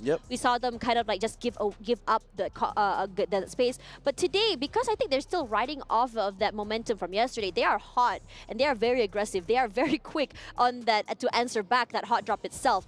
And I think this is going to be very, very interesting. But for now, let's have an interview with one of the best Brazilian teams out there. It's going to be Fluxo. Welcome back, ladies and gentlemen, to the grand finals of Free Fire Esports World Cup 2024. We're here with none other than Bubs from Fluxo. How are you guys feeling on this final day? Como é que vocês estão se sentindo para essa grande final? Estamos se sentindo bem, confiantes, está todo mundo bem empolgado e queremos jogar logo. We are very happy, we are very confident, and we just want to get the thing started. I hope you guys start off hot like you guys did yesterday. Yesterday, you guys were able to get a booyah right at the start, but then you kind of died down a little bit, but at the end, you were able to pick it up. What are you looking to change strategy-wise today to not have that happen again? Ontem o dia foi de altos e baixos, vocês conseguiram um buia logo de início, depois vocês deram uma caída no jogo, depois conseguiram novamente trazer o jogo a favor de vocês. Quais são as estratégias que vocês estão pensando em mudar para o dia de hoje? As estratégias nós vamos manter e se tiver que mudar alguma coisa na hora do jogo vocês vão ver, então podem ficar bem tranquilo que vai ter um fluxo muito bem preparado. The strategies you guys will see while we start to play, because we don't want to give you any spoiler right now, but you're going to see a Fluxo well prepared for this. Ooh, okay. Maybe some aggressiveness, more aggressiveness? Quem sabe muita agressividade hoje? Quem sabe, vamos ver na hora. We will see. All right, well, I'll ask you something that you will more than likely definitely answer me. If you guys do end up taking the trophy home, which are the 3 teams that you're going to be getting their keys and encasing them on the trophy? Agora eu vou te fazer uma pergunta que eu tenho certeza que você vai responder. Se vocês forem os campeões, quais serão os 3 times escolhidos para amassar o troféu? Nós estávamos pensando muito bem nisso, mas com certeza vão ter tailandeses. E é isso, na hora vocês vão ver lá nós quebrando o troféu de geral. Não vou dar spoiler por agora. He doesn't want to say any names. He would rather just to keep for himself and for the moment. Okay. I think I heard something about Thailand there too, but fair enough. Obrigado. Back to you guys. A lot of mystery for Fluxo here, not wanting to share with us which keys they're going to be bringing into their trophy. I am very curious, though. Perhaps we can get some subtle hints as we go into the games today. Oh, maybe. Because right now for Fluxo, they are doing good on the first game. They are on the 6th place right now with only 9 points. But they are not far off also with the 2nd place Buriram with only 15 points. So I think the chances are that Hin most probably gonna be the one that will be wiping on the 2nd game. Curious.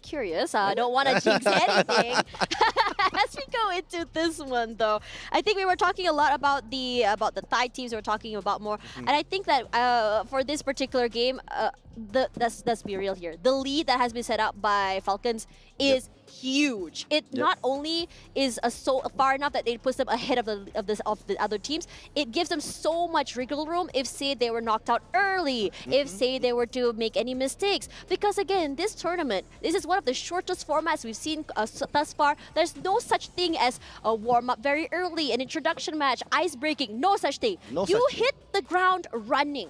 Yes, and they need to keep the momentum going as well. And as we know that 6th match, anything can happen. That's right. And within the knockout stage, the point rush stage as well, of course, they'll be fighting with each other. Yeah, for now.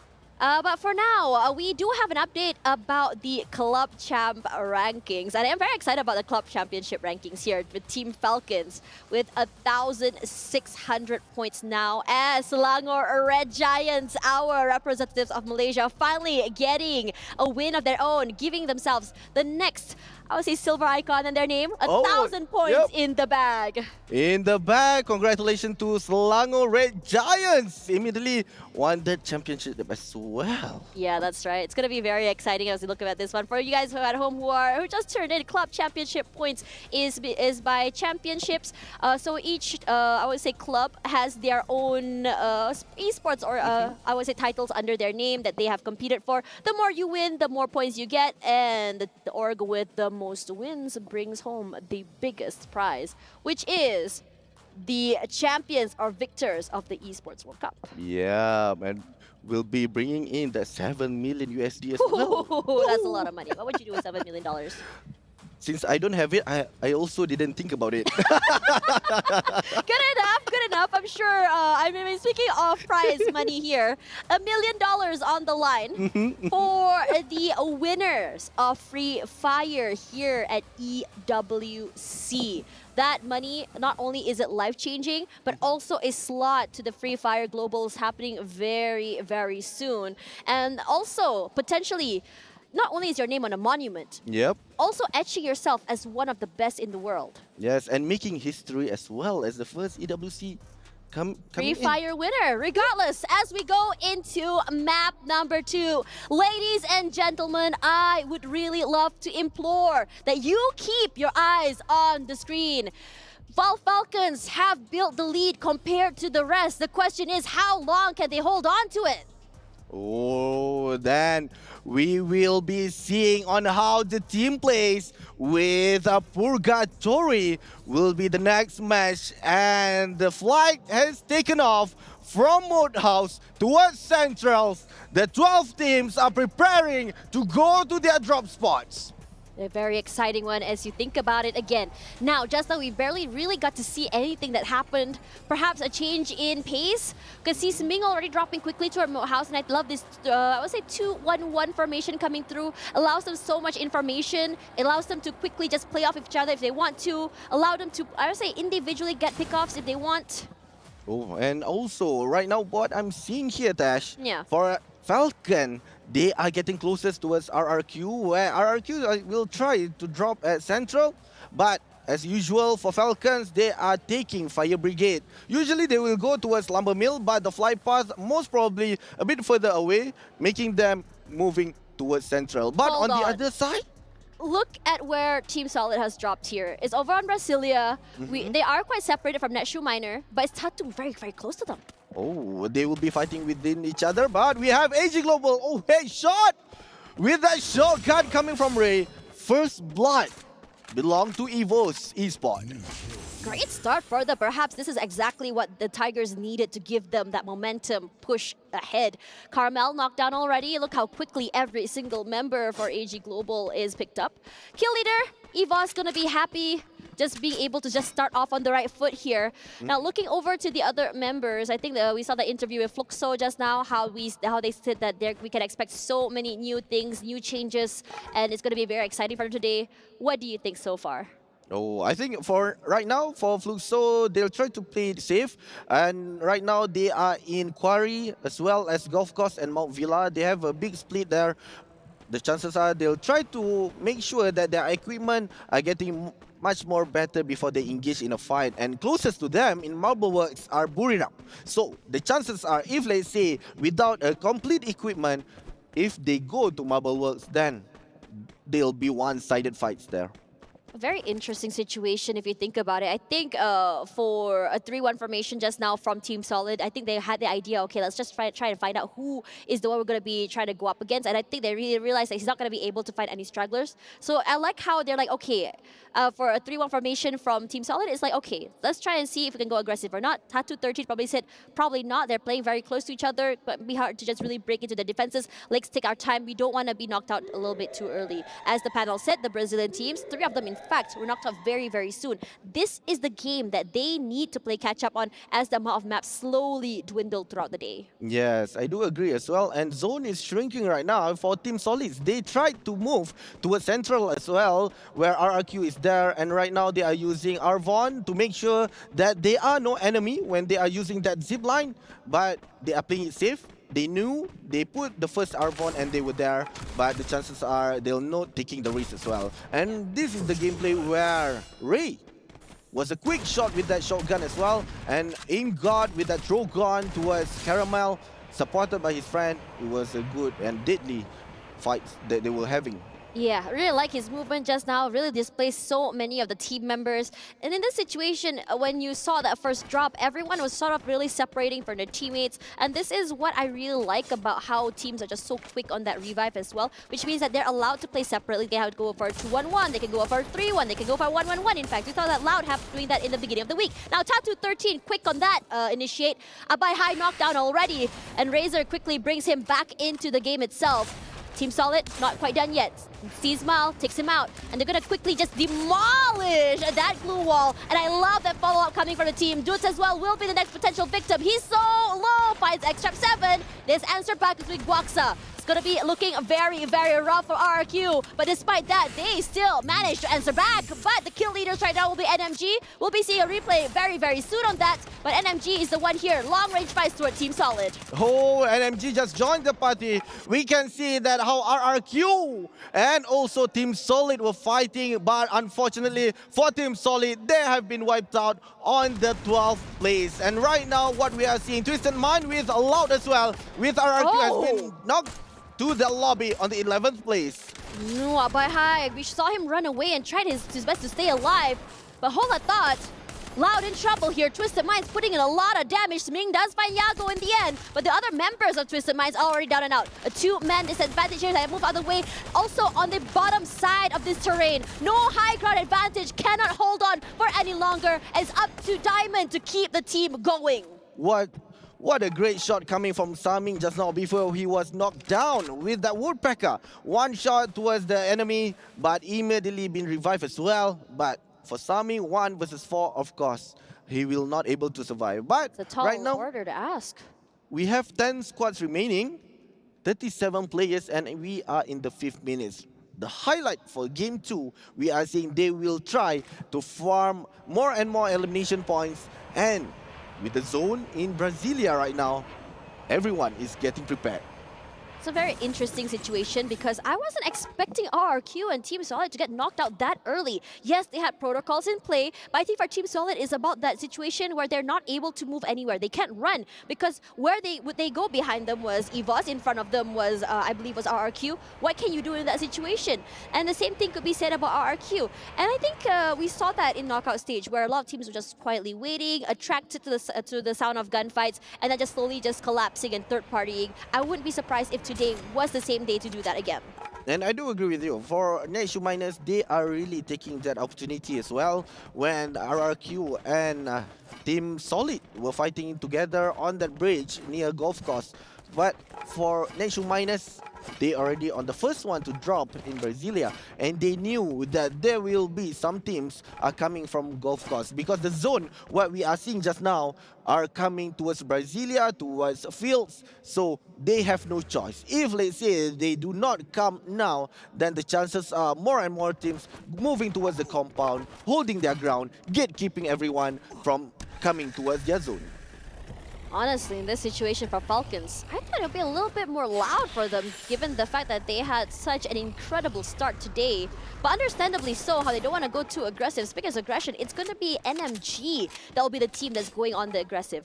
Just now, they dropped toe-to-toe with Team Solid.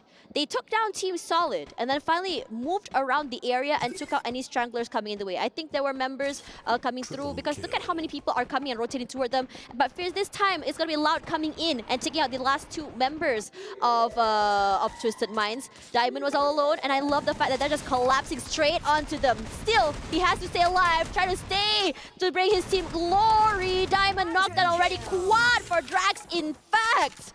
7.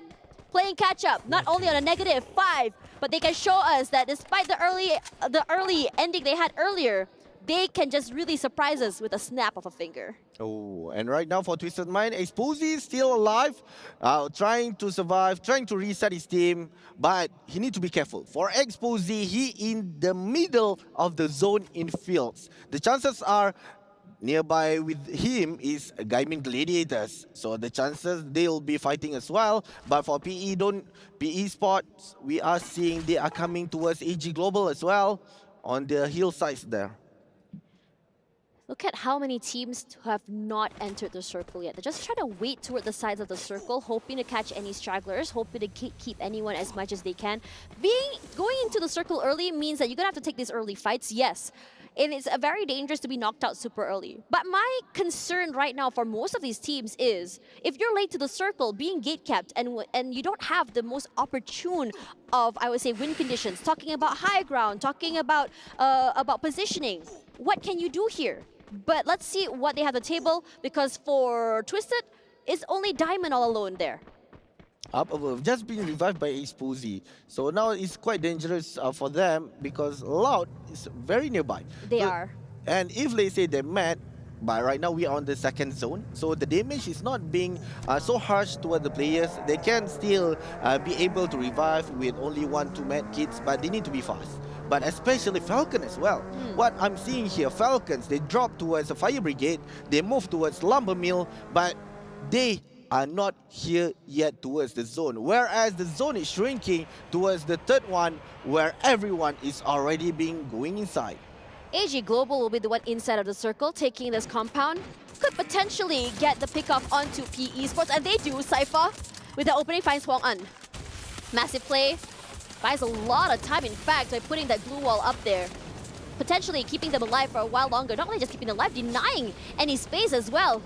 Saming, brought in already by Exposy.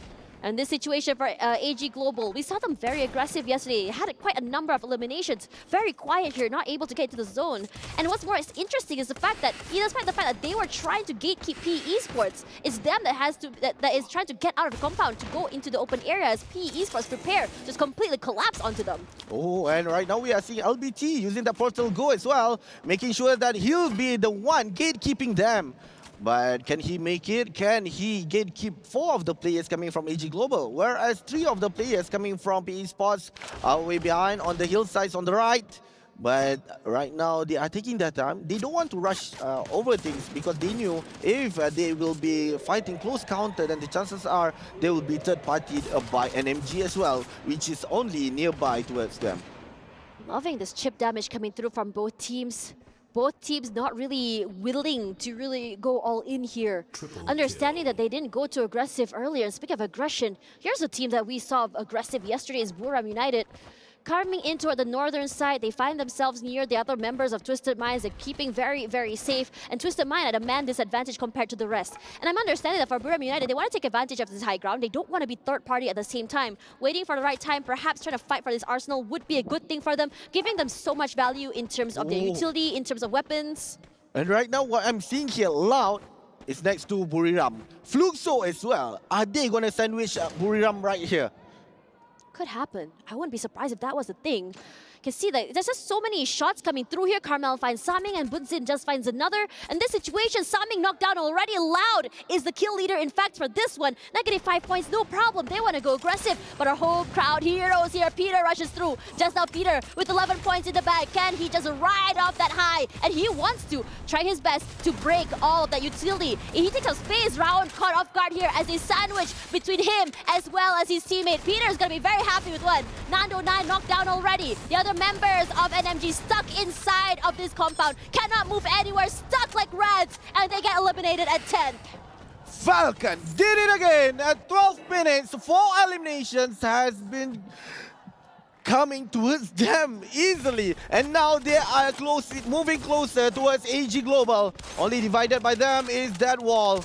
Can they make it through? Right now, Dew with that AWM standing on the wall, but we have PE Sports on the other end, and we have EVOS as well, trying to use all that bombs, but Steffi has been used to make sure that they are safe, and with the RGS as well, will not be used towards Gan. And they're just waiting. They're losing players one by one. Falcons as well. Shifts their attention there. It's a 4-way fight, excuse me, 3-way fight. PE Sports eliminated, and AG Global, despite the fact that they're taking a head-on fight, they're okay to bring this toward Falcons. And they just wait for the right time. There is a wall separating these two teams. They have to find the right opportune time, moment, and also space. Falcons, very careful, watches their own back as well. Portugal used to just take a little bit more space forward. AG trying to play it very, very safe. Blue Melter used already and broken, as On Fire will be the one to be the tip of the spear for the team itself. They rush through. Peter knocked down already. Stop really quick on that. Stop that. 2, in fact. 3 On Fire down already. Falcons in a very, very scary situation. Rescue as well. Falcons in trouble. Completely gone. Stop will be the one to destroy the hometown heroes, and Falcons take 8th place. And AG Global immediately went in, and right now we are seeing Loud with Buriram. 2 of the players coming from Loud are getting wiped, but now another player has been knocked as well by Moshi with that car 98. And immediately they take that elimination points, but Moshi has been taken down by Yago with that AWM. Yago all alone. 8 eliminations already. If he comes out of this alive, this would be prolonging the survivability for Loud and perhaps bringing them forward. He spots 1 already. Unfortunately, Whiffs can't do much on that one. Will be knocked down. Unfortunate for him, he can't do more. And Buriram United shut him down. Loud, 7th place. Oh, what a fight. And now we are seeing 3 group are fighting with each other, and for Buriram, they cannot rest. Joanna and Moshi has been knocked down, but Moshi has been picked up as well. Twisted Mind has been knocked to the 6th place. And right now for Wasana and Get High, they are going in. AG Global losing 1 player, but for AG Global, they are going in towards Gaimin Gladiators. Look at the circle. It's going to be EVOS that has all that advantage. But despite that, everyone wants to take this fight to the north side. AG Global is the kill leader right now, and they're not stopping. 9 already. Bunzin is here, and so is Fulso. He rushes through, takes up that space, and they're okay with that. Gaimin Gladiators taking 5th place. AG, last man standing, not quite yet. Good Day completely obliterates him off there. And Buriram United takes 4th, and now is down to our last few teams. And with that, we have Fluxo. They are trying to play safe with that sniper as well. It's trying to low with 2 teams remaining. We have a Fluxo coming from Brazil and EVOS coming from Indonesia. We are seeing MGod taking his space. And he's just waiting, rushing up forward here. Fluxo has nowhere to go. The blue zone completely just shrinking onto them as well. Despite the low ground advantage, EVOS, they do all they can, puts in all the damage, the pressure, a bit much for Fluxo. They can't move out of the way. And finally, they break through. MGod and Ray knocked already. Geo, MT7, they completely just collapse onto the members of EVOS. Abax is all alone, and so is Good Day. And for now, it's going to be looking like a booyah for our Brazilians. It is going to be Fluxo!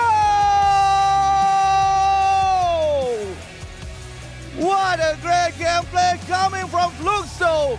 We have 6 teams during the fight, 6-way fight. A new record coming from the knockout to point rush.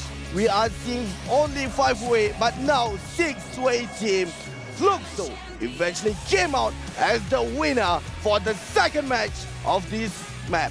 What's most interesting, we had the question just now during the player introductions about what Fluxo can do to show them and show us what it means to be one of the best in the world. They had a disadvantage in terms of the circle, in terms of their positioning. It was EVOS in the middle. Unfortunately, because EVOS had to play on a low ground, and Fluxo was very happy to just jump into there and completely collapse onto the members. EVOS cannot do anything. The firepower from this team, phenomenal. And just like what he said in the interview, they had a lot to show today. Yes, they do, and they brought it on the second game. What a good gameplay with 4 of the players as well, Dash. We can see on how they managing the movement when the coming from EVOS, Buriram, and even Gaimi Gladiators in EG. They will not go in directly. They know they need to stand back, just wait for the fights are over or only left a few of the players coming from the enemy's team. Then they wiped it all. Despite that, Team Falcons unfortunate to not able to just continue their streak. Looked good for them in the beginning, but it just seemed that they just got a little bit too overwhelmed by the sheer amount of teams that they had to face up toward as they moved toward the circle itself. Now, another team that I found very, very interesting as well is Buriram United.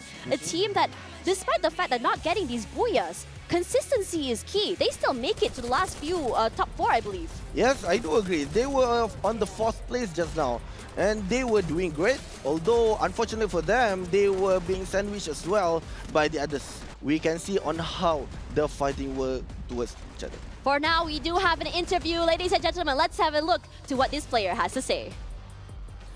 Here we are back at the SDC Arena. Our victors for game number 2, it's Fluxo. We're joined by Bobs here on the interview. Of course, Carol, our wonderful translator for this interview. First of all, game number 1, you hit the number 6 position.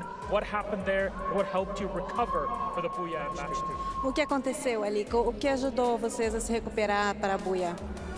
Com certeza a vontade de vencer, pô. A vontade de vencer é maior que tudo e vamos dar nosso máximo e se for a vontade de Deus, nós vamos ser os grandes campeões. It certainly was the will to win. If it's God willing, we're going to win. Very much. Any other team you're afraid of in this tournament that could take that win away from you? Algum outro time que vocês tenham medo que possam tirar vocês dessa? De medo, ninguém. Não tem que ter medo de ninguém. Tá todo mundo aqui para jogar e dar o seu melhor. We're not afraid of everyone. We shouldn't be afraid of everyone. Everyone is here to play. There you go. There you heard it here from Bobs. Congratulations on the Booyah in game 2. We'll let you get ready for the next one. There it is. You heard it here first. Fluxo getting ready for higher placements after that number 6, and then of course the Booyah in game number 2. Now for our Arabic viewers, it wasn't a fluke. It was a well-deserved booyah there for Fluxo. Fluxo fans have got to be feeling really good because at first we thought yesterday, those booyahs of Fluxo, was it just a case of them being lucky or was it truly a case of skill? And in this case, this definitely was a case of skill. That endgame against EVOS, okay, Neptune, I was standing next to you and you looked at me dead in the eyes and you said, ma'am, EVOS has this. Yeah. Break it down for us. What really happened actually? Why did Fluxo win that engagement? Well, first off, the position of EVOS, where they are. The first time we saw them near the river, they were already in a cottage and they were taking down or going in engagement against PE Sports. The moment they eliminated the team, we're expecting, or they might have been expecting a water circle wherein they have more advantage. But unfortunate for them, Fluxo is coming in from the high ground. They are the ones moving in from the low ground, as Tash mentioned earlier, and they don't have so much of a clear view. But the moment that they got in, final 2 teams, then it's just the split that has been done by Fluxo is just so much better to counter the approach of EVOS. Yeah, but so sorry, man. I know you're wearing all blue and white. Looks very EVOS. You call it. you called it at stage 3, circle 3, like, okay, Eva's going to get it, but then again, there's a thing called the Neptune curse now. Master's curse, you can call it whatever you want. Although we do have the match rankings for game number 2 here, folks. So as you can see at the very top, Fluxo taking home 21 points. So this game, I have to say, was rather peculiar. It was an extremely slow game. We had 2 teams eliminated at the very beginning. And then after that, we had 10 teams up until, I think it was almost the 4th phase. And that is a really long time for bodies to not be hitting the floor. Everyone was focusing on looting. It seems to me everyone is showing a lot of respect to the competition here today, Cloud. Yeah, especially with the history of the Thai teams, right? So with Buriram, for example, we've seen them before. They like to run around the map. They like to gather as many eliminations as possible. Falcon did that in game number 1, so they're probably feeling like, oh, okay, it's probably going to be another one of those rounds, so you want to try to avoid the competition altogether. But all of a sudden, majority, if not all of the teams, they actually thought the same, hence we got a slower round this time. And since it's still this map, imagine we go to the next map in Kalahari. It will be an even slower map if they continue to think like this, which I hope not, because it's going to be crunch time. You only have a handful of games left in order to collect points. Yeah, I mean, definitely. This might be a turning point in the pace of the game. We did mention at some point that Kalahari is the team breaker, and this is where a lot of teams are taking advantage, especially for those who didn't perform in Purgatory. But going back to Fluxo, I mean, they really need the Booyah at this point because they only had 5 points coming in from Bermuda. So this is something to keep themselves afloat, and some of the teams are just trying to do so until they find the rotation and the pace of the other teams. Pretty much what we've seen from Buriram United from the point rush. Now I'm wondering if it's going to be the Fluxo doing the Cinderella story. Now we got to keep that in mind, ladies and gentlemen, as you check out the MVP for this round. MT7 came in with 1 elimination and 1,459 damage with 441 healing. Now the numbers might not seem big, but at the end of the day, if they're able to secure the Booyah, that will bring them, well, the points that they need. And of course, they got the most points out of them all. Yeah, and moving forward as well, because we've just finished 2 games, we still have 4 more games to go. Plenty of opportunities for comebacks to happen, but this also now puts pressure on our top performers today to keep this going, because remember, Cloud, your famous saying, it's not about how you start the race, it's how you finish it. And you can have a fantastic start, but if you don't have the points at the end of the day, you're not taking that trophy home. So Kalahari, this is going to be the next hurdle for our teams. And Neptune, I'm really glad that you brought up the point that generally top performers at Kalahari tend to be the better teams overall. What are we kind of expecting going into Kalahari? Are we just going to continue to see this very slow-paced free fire? Because that feels like what's kind of happening here after seeing 2 pretty slow games. One thing I'm for sure is some of the teams, especially for what we have right now in overall rankings, like Buriram United, AG Global, they're slowly going to pick up some pace. The same goes with Team Falcons. The good thing after that Purgatory map, they're still number 1 and still have a huge lead against Evo's Esports. So we'll see if they can keep that momentum. But in our record right now, in my record right now in Kalahari, they're ranking 3rd from the knockout stage. Yeah, if there was a team that I would be surprised is that RRQ.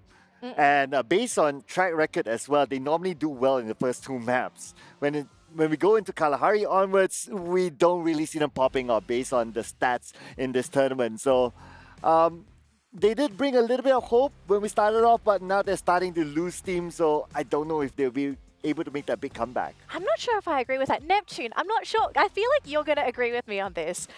So RRQ yesterday, we did have an interview with them, and they specifically said yesterday that they were practicing strats. They were trying new things, and unfortunately yesterday, it didn't quite work out.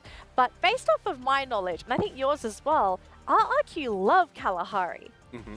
Yeah, pretty much they love Kalahari. They love to position themselves in refinery. That's mostly their drop point. That's a strat that they have. But again, who might be able to counter them? But the reason why I'm smiling earlier, because if you remember their intro, it's very much there's a huge energy, and then towards the end it falters.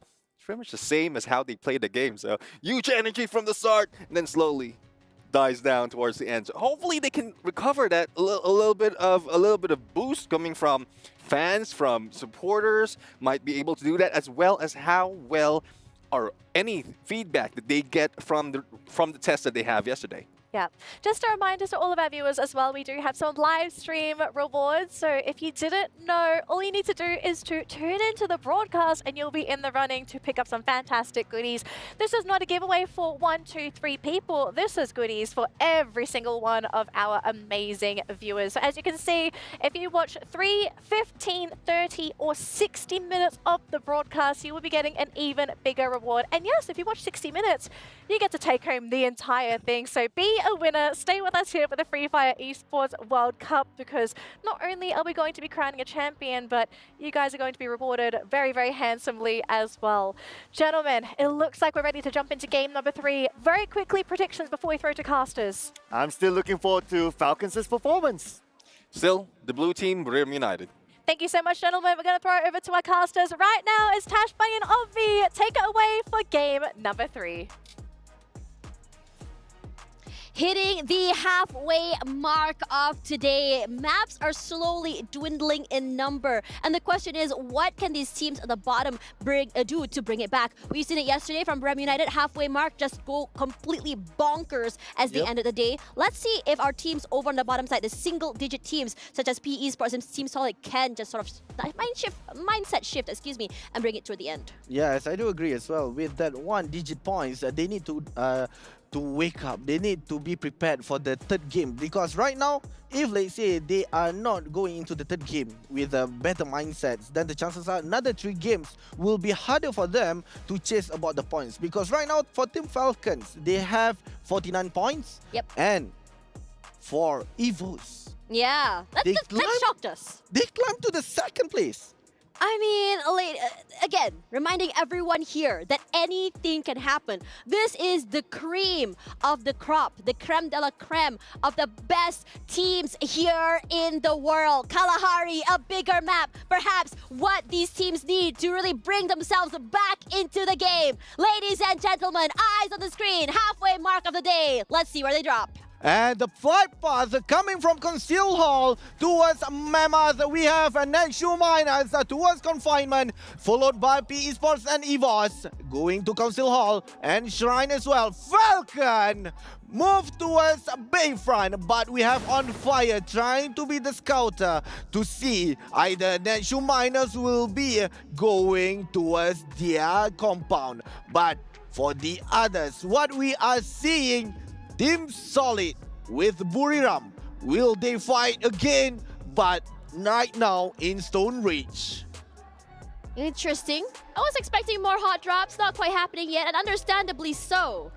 Everyone understanding that stakes are higher and higher as these maps go down. There's too much of a gap set here, especially by our top 5 teams. If anything, they need to slow it down. They need to find a way to not only stay alive, and understanding that by trusting the process and being able to call these mid-round fights might be the recipe to success. It's happened before for Loud. It's happened before for Riyadh United. I wouldn't be surprised if it will happen for everyone else who manages to stay alive for long enough as the circle shrinks. I do agree, and right now they need to be staying alive as well. And from what I'm seeing just now, for Buriram, they are splitting into 2 groups, 2 players and 2 players, whereby Fluxo immediately dropped 4 players in Stone Ridge. But we are moving towards RRQ. Mal with that parafoul, taken Yago through the hits.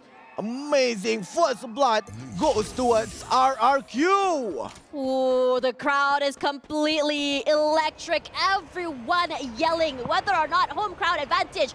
Everyone is loud from all around the world. All these spectators has flown in, yelling, making sure that every single team feels and hears their support. RQ is the one in the lead right now with 1 in the bag. But for Loud, despite not having Yago back, they can still go aggressive and go forward. Drax is here, a jump shot is going to be up by high. That brings it up. Drax taken out already. And the members of Loud need to find a way to not only survive, but be able to bring their team back into the game. And for Loud, they are splitting right now. They need to reset and regroup to make sure that they will be not being pressured by the others. Whereby we have one of the players, Yago, been revived, but has been looked by AG Global. But we are now moved towards Mammoth, where Gaimin Gladiator Star 2 has been taken out. Shot by Nix with that parafel as well. But can he make it? Kochil using, who is trying to go up, but was pulled on by Trap as well.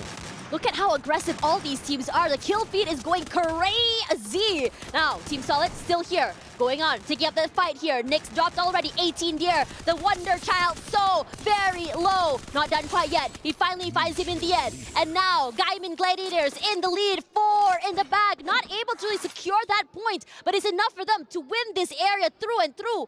And in this situation, might be what they need to just really push them forward. And right now for Falcon, one more.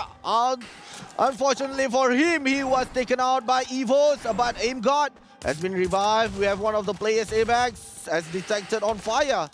And right now with that Woodpecker, half of his HP has been taken out, but with that Drove gone as well, but assisted by his friend, which is Abax, come to rescue.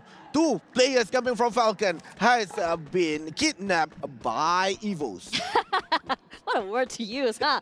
Now, it's a very interesting one just now. Look at how many skirmishes are happening on the map. It's not full-on fights. It's maybe like a bit of a skirmish here and there, but both teams maybe will just quickly just move out of the way. Looking at this fight now, you can see the grenade launcher just completely just being thrown both sides here from AG Global as well as Cow17. Now he waits, trying to go for the reset. Stop, knockdown already. Sypha on the other end finds Don't Cry. Now, a quick reposition from Caramel, and this is a good thing. The higher ground, the better, taking up space. And also, this allowing Cow1 to really pinpoint where he is, but it might be his death, as his teammate is there for that trade. Lost 21, quick to answer that. A crunch to come through, and this is where Loud truly thrives. And PE Sport joining the fight as well.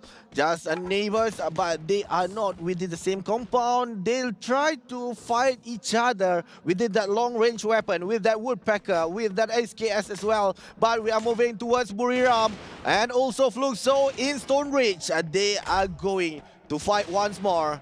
After the early fights, they just avoided between each other. It's all about that way. Buriram United very quiet this early game. They know they are toe-to-toe with one of the most one of the scariest teams right now. Fluxo buying time. They want to be able to take out space. Wasana is the key here when it comes to getting aggressive, getting close, and he wants to do quite that. Takes a bit of chip damage, not quite enough yet, as he slowly weaves his way through the never-ending amount of glue walls here. Moshi finds Bobs. Big, huge game as he just completely eliminates him. But for now, Bobs, before he could even say goodbye, sayonara, he's brought back into the game as well. 2 members of Fluxo knocked MP7 as well. Bobs all alone. Can he survive for a while longer? I think he wants to. He's going to quickly move out of the way, reset, and slowly but surely bring his teammates in. And Buriram United, we saw Wasana yelling into the camera. Oh, Buriram almost taken out Fluxo from this game. But they were lucky. They can still revive. But for Buriram, they will need to be careful as well. If, let's say, they are going towards their rotation to command post, then the chances are Team Solid will be coming from them. But for Bobs, immediately taken that Santa Catarina, and he need to survive his own teammate as fast as possible, because right now on the 6 minutes, all the 12 teams will be preparing to move to the next zone. Honestly, for Gaimin Gladiators, I am so surprised that they were ready for any kind of initiation. I think one of their biggest, I was really worried about them being caught off guard. Coach Chill especially has been really prone to that first contact pickoffs, but they were so good to just really collapse into one another. Now, Falcons find themselves again against Fluxo here. Bobs brings back his teammates. Now they're in trouble. Bunsin can't do more than that. They were really hoping to just quickly and quietly stay here, go for the reset, but it's going to be Falcons that finds them in the end. And Falcons, they look good. They haven't been able to replicate the success from map 1, but they're saying it's fine. They have another map forward. They have all of that space, all of that lead to really make as many boo-boos as they can. And the thing is, they haven't been really making fatal mistakes. Let's be real here.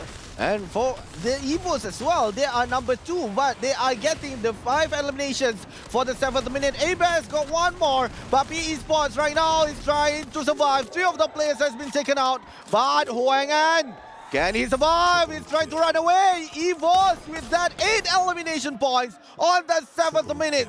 They knew Huang tried to run away, but Ray using... Oh, he's trying to chase. Oh, he wants to. Can he detect him? Can he know? Can he get him? This is the saddest part for Huang An. They need to be able to survive, to reset, to bring their teammates back. Currently, their team are on single digits. This might have been the map to just really change the trajectory of the day for them. And it's terrifying because they're being chased from so many different angles. EVOS looks good. They're very aggressive. Again, why I mentioned that this team is the type of team that really shows and flashes their stripes only at opportune moments. Because you don't really expect this team to really just pop off, and suddenly next moment you see them on 2nd place and you didn't see these flashy plays come from them at all. And they know they need to be the same as Falcon. Do not put a spotlight on them. But right now, we already been noticed. Evos Esports as in 2nd place on the overall ranking for the 2 games, and now they are moving to. And with the 8 minutes, they have the elimination leaders. But right now, what we are seeing, Buriram, they have buy the bounty. But can Flux show defense? And also, will they be coming for the 3rd party from the others as well? Really interested to see how this cutoff of noise and suddenly this lull is happening. Over on the other end, you can see Stop just getting knocked and is quickly brought into the game itself. Now over on this side, RRQ over the bottom side, it sort of feels like deja vu because we've seen it happen before. RRQ holding a shack toward the bottom side of the area, and it's a tale of as old as time where they're okay with just waiting in the compound, waiting for the right moment to just completely collapse, onto the other members who was going toward them. Now, as this situation goes, I think we saw many fights that AG Global has been taking, but they haven't been able to completely roll over a team. In fact, they are the ones to be losing these fights, and I'm honestly wondering what is going on. Oh, I also wonder what's going on with them as well. And what's going on in this area? Look at how many teams are here. Majority of them are, it's like, let's group up in Refinery. Yeah, I mean, it's a good spot. There's a lot of terrains to play with. The higher the area you hold, the more information you can get. Catching anyone in those mid-rotations, especially for those snipers, they are scary. But the chances are, if let's say the snipers on the higher ground, it'll be harder for them to revive their own teammate. Yeah, revive their own teammate. If they get knocked down, it's going to be harder for them to reposition if the circle pulls away. Not the best situation to be in. And suddenly the circle going to be hard shifting to our foundation in this time. So it's going to be loud that is just shooting up toward the other members of Gaimin. But right now, what I'm seeing here, the zone are moving towards foundation. And we still have 12 teams, Stash. 12 teams on the 10th minute. So if, let's say, there are any of the teams here coming from Loud, coming from Team Solid, Gaimin, RRQ, or even Buriram, they'll be only having 0 placement point. But with that shot coming from Nick, with that headshot as well, but can he take the points? And they are rushing in with that Tatsuya as well. Emily taking 2 out. And Gaimin Gladiators are the ones taking the 4 knockdown. Oh, Team Solid is here now. Nick's a tattoo knocked out already. Gaimin Gladiators and Loud were ready for this engagement itself. And suddenly in this situation, you can't do more than that. You are sandwiched and you are completely pressured by 2 different teams. They go for that revive, they manage to, and look at how many glue walls is just put there, just really buy them some time. And they are fighting against time here. The zone is coming through, and Saming is the one to join in on this as well. Twisted Minds, Team Solid in a position where no one wants to be in. Saming taking advantage of this with a triple in the bag, and Team Solid cannot do more than that. Too many teams onto them. And right now with 11 squads, we are in 11th minute. We are seeing here for Loud, they are having a better place as well, coming from a Twisted Mind that are struggling to go inside. We have Gaimin Gladiators as well, trying to see through. But right now for Falcon, they love playing outside the zone in the early phase. We are seeing right now on the 3rd zone, they always will be near by the zone, but they will not go through yet because I think the chances are they want to know who will they be fighting as well? And also, are they open space or being get killed? Oh, look at how aggressive this area is. Caramel is here, and so are the other members of Gaimin Gladiators. Now, we've seen this happen before. Saming finds Yago, takes him down very quickly. And I love this reposition from GG. They see one player knocked down, and they're quickly trying to take up the space. They find themselves 2-2. It's going to be Twisted Minds that's here. Raz finds one, Lim as well, and now the members of Twisted Minds cannot find their way into the circle. Not only are they taking damage from the blue zone, they're also taking a chunk of damage from the members of Gaimin Gladiators. 9 eliminations. We questioned if it's going to be 18th year that will be the game changer for this team, but everyone in Gaimin Gladiators is stepping up today. Yes, they are stepping up on the third game with the highest eliminations on the 12 minutes, and now they are moving towards the zone. We are seeing Loud with only 2 players left. They need to be careful as well, because right now for Loud, they will be met with Gaimin Gladiators if they go through Foundation. But if, let's say, they move towards on north of the map, then the chances are they'll be met with EVOs. Both Indonesian team are gatekeeping for Loud to move forward as well. But for Nenshu Miners, we are seeing very close towards Fluxo. And for Falcon, using the jump pad to get a clean shot, move towards, but RRQ just in front of them. And they're just waiting. They need to be able to not only get inside the building, but also punish them for even dropping outside. They both go inside. Tatsuya repositions. Peter punish already knocked down. And this situation is going to be Falcons that's going to be taken down here. Not done, quite done yet. Apax with a quad. Cosq all alone. Has to go for the revive. Buy some time. Ring around the Rosie, trying to find a little opening from inside of the compound and behind of this blue wall. Can't move, can't go anywhere, can't reposition, can't revive your teammates. EVOS looks so good. 11 eliminations in the bag, and they completely demolished the Hometown Heroes at 10. And right now for RRQ, they cannot rest. We have EVOS trying to go in with 11 eliminations. They are taking the kill leader. But right now for Ray, immediately throw that glue at break all those glue walls. And with that FGL24, immediately taken some damage, 2 knock. And they have taken 3 players. And now RRQ eliminated. EVOS, despite the fact that they had to take 2 fights in a row, they said Brigade takes 2 teams down. PE Esports goes down here. It's going to be Buram United. We saw how aggressive they can be, and they are okay with this. If anyone goes aggressive to them it's just 3 points coming at them. That is how aggressive, how confident, and how passionate this team is. But over on the other end, look at how many teams are onto the southern side. Yes, we have Buriram, we have Gaidin, Fluxo, AG Global, Loud, and EVOS. They are all on this side. So the chances are for Buriram, they'll be fighting with Fluxo and as well as coming from AG as well. And only one will emerge coming from this 3-way fights. And we are seeing Moshe has been taken out, but Get High with the low HP been taken out as well. Coming from Gade with that SVD. Buram United over on 6 EVOS. They are just riding off that high of aggression. Momentum 17 in the bag. AG Global knockdown already. EVOS happy with 4. Taking advantage of the 2-man advantage for Gaimin Gladiators and EVOS. They make it so very quick. With that, Loud War on the second place. Gaimin Gladiators took that booyah for the 3rd match in map Kalahari. Good job, congratulations to the Indonesian team. This team, despite the non-home ground advantage, their teammates, they look so good. The flag waving in the crowd.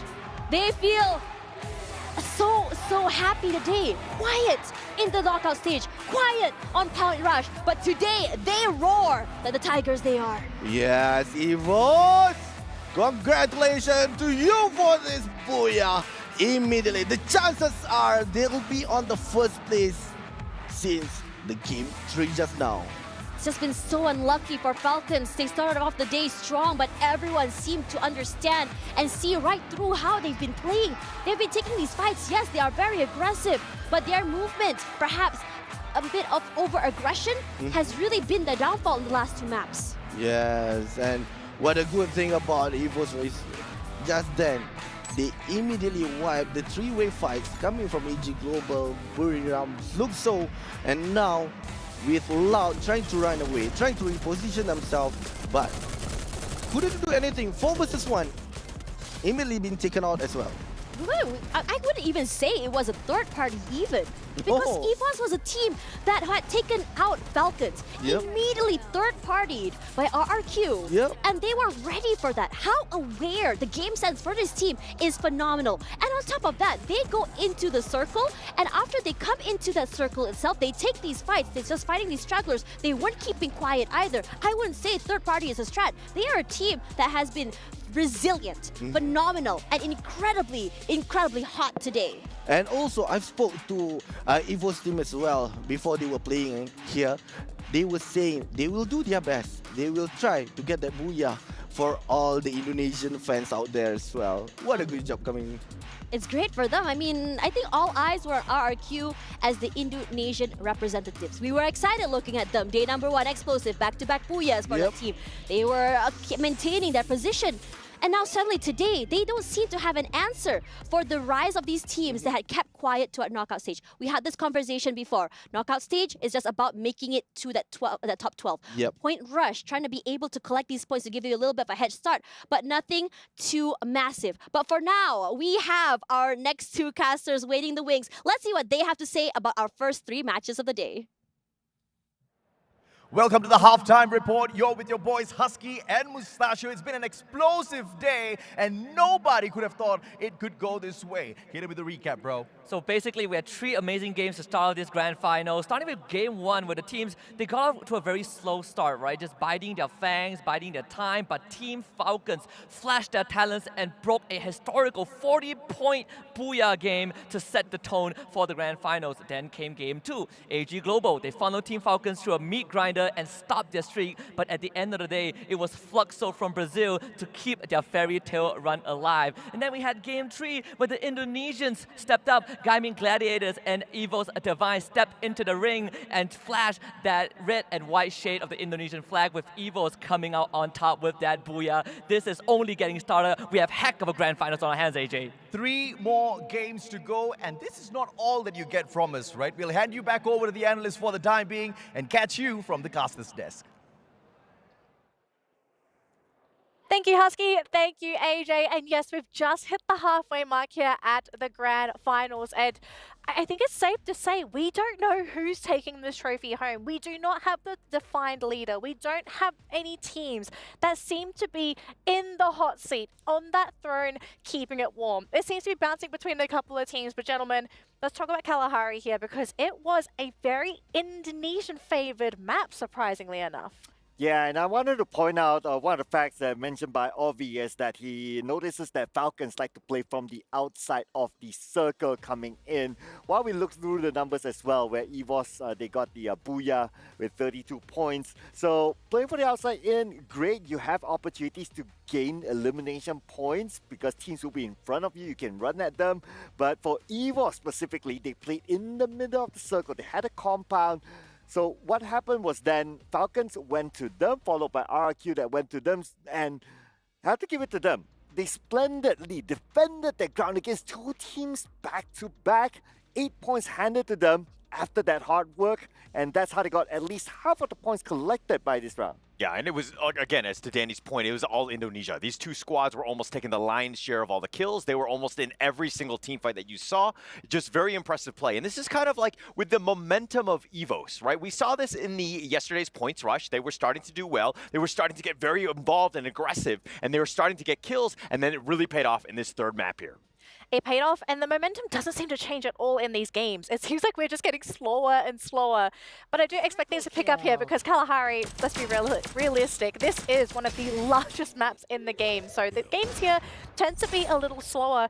I kind of wonder, and this is just a theory of mine, but we'll try and expand on it here. The fact that the games are so slow, is this pacing hurting our original top dogs? Because it seems to me, because we are playing such a different style of Free Fire, we're not seeing our past leaders leading the leaderboard here. Yeah, I would say there is a correlation there, because if we look at the trend, right, like top dog teams like Falcons, like Buriram especially. Loud? Yeah, Loud. They like to run teams. around, like getting eliminations very, very early on. They like to stack things up from the start. But with this kind of gameplay from other teams avoiding them somehow, well, I guess they're not able to get those points, and the points will be well spread across. Yeah, and if we're going to look at the MVP here, it's going to be EVOS, it's going to be Ray with his 5 eliminations, really kind of helping out this team and spark this team to getting their massive 20 kills. Lots of healing as well, 2,000 healing. Pretty high for an average heal round, but EVOS gotta be feeling really good after that round. Massive points from eliminations, placements as well. I kind of want to see what this leaderboard looks like now, because I don't think anyone will be able to predict what is really happening, because originally I thought Falcons would be able to stay up there, right? You had a great start. Their points equivalent to having 2 pretty good rounds in one single game. But after that first round, the team has sort of fallen down a little bit. I think they need a rest. They need to go back to the Falcons' nest and rest up before they can try and go for another big soar. Who do you actually think is actually at the top of this leaderboard now? Well, I guess it was also mentioned as well by our casters that possibly EVOS will be at #1 right now, because Falcons, they didn't really do too well this round. I think they were out at like 8th place or so, so that didn't bring them too many points. Hence, that gave them that gave EVOS the opportunity to go up. And here are the numbers. EVOS Esports is now #1. The EVOS Tiger has sprouted wings and is now outpacing Team Falcons. Massive lead here for the Indonesians. And this is insane, because we did talk about this earlier on. So many eyeballs, so many targets on the Brazilian and Thai teams. And now we have Indonesia leading the pack with a significant point lead. And unless somebody stops them, the Tigers might just overrun it and take the trophy. I love it. I love it. This is peak Free Fire, right? The fact that like one of the teams is really stepping up on the grand finals. This is an Indonesian squad where they've been very hungry for a championship. They play very well. They're very strong as a region, but they've been kind of in the shadows almost of the Thailand teams and the Brazilian squads. Yeah, and if I were to be real, right, like back in my village, when we had this conversation... This village might be demolished after this. Yeah. But go on. In 3 more rounds, we always had this conversation about like, oh, the Brazilian versus Thailand, and who was the next name?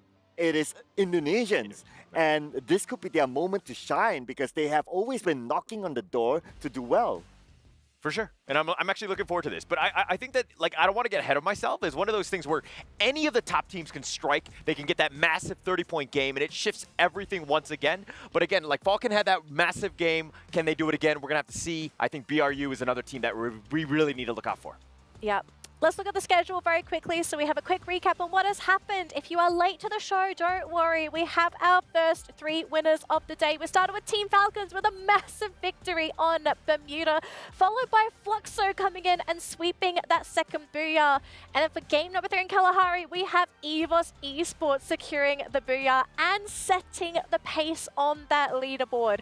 We still have 3 more games to go. We have Alpine, Nexterra, and of course, our final random map, which we will only find out what map this is going to be during that final round. But gentlemen, we are reaching the point of no return for some of our bottom teams. Unfortunately, even though we are at the grand finals, there is only so many points that you can score. There are only so many eliminations that can be shared. And so at this point of time, where would you say is the cutoff for our top performing teams to still be in the running for the trophy? For the trophy. Wow. Okay. I mean, realistically, I think 41, Fluxo, which is in 5th place right now, I think that that's kind of where you want to be. I mean, it's still 30 points down from the leader, but I think mathematically, with 3 more matches where you can kind of shake it up. Plus, we've seen a lot of good things out of Fluxo. They've actually done decent. So I think that this is a team that we can kind of has that potential to get up there, but that trophy is, it's going to be a mountain to climb. Well, if I would take example from yesterday, I think it's the best sample for us to take, right? Buriram came in with, topped the group with 117 points. So it could be around the 100+ point mark. It's scary. It's very, very scary for these teams. Folks, if you haven't already, send your support to all of your teams competing here in the grand final, because at the halfway mark, They're going to need all the luck that they can get, especially for teams that are not satisfied with their performance here so far at the Free Fire Esports World Cup. We are getting ready to jump into our next map here. It is none other than Alpine. A little chilly, lots of terrain to work with, but I'm pretty sure the teams are going to be able to pull this off. Any final predictions before we pass over to our casters, gentlemen? Well, it feels like the rise of the Indonesians. I mean, I'm not going to name a team in case I get the curse, but rise of the Indonesians. Yeah, and BRU played really well in Alpine yesterday. I expect them to kind of bounce back. They're kind of, I mean, I don't want to say they're middling because they're still third place, but they still haven't been that team that we expected where they're just kind of like destroying everybody. I think BRU will bounce back in this game. All right. We are going to give the teams a little bit more time to set up and get ready for this next matchup, game number 4, because it is getting a little tense. We did manage to actually sneak away with one of the Fluxo players for an interview. So let's see what Fluxo have to say before we jump into match number 4. Welcome back, ladies and gentlemen. Halfway through the grand finals of Free Fire Esports World Cup 2024. I'm joined by none other than Fluxo and Carol Bombshell. You guys have been a lot more consistent so far today, but Evo's consistency is just out of this world right now after 3 matches. What are you guys going to be doing to stop Evos from just running away with it? Vocês estão conseguindo manter partidas bem consistentes, mas a gente está vendo que também a EVOS está conseguindo muita consistência durante as partidas. O que vocês vão fazer para tentar tirar essa regularidade, essa consistência da EVOS? Mano, por enquanto, começou agora a final. Por enquanto nós vamos fazer o nosso jogo, continuar fazendo o que a gente planejou, tudo que a gente treinou, manter essa regularidade, aumentar um pouco a pontuação por partida e jogar até o final, mano. O campeonato acaba na última queda só.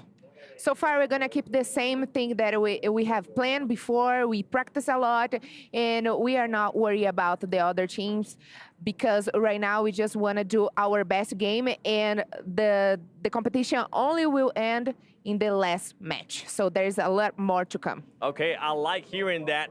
With 3 matches left, how many booyahs can we expect out of you guys? Mais 3 partidas acontecendo aí pela frente. Quantos buias a gente pode esperar de vocês, já que vocês já têm um? Mais 2, 3, metade das quedas ali de buia, né? Temos 1, mais 2, fica 3, metade das quedas tá bom. Okay, more 2 buias.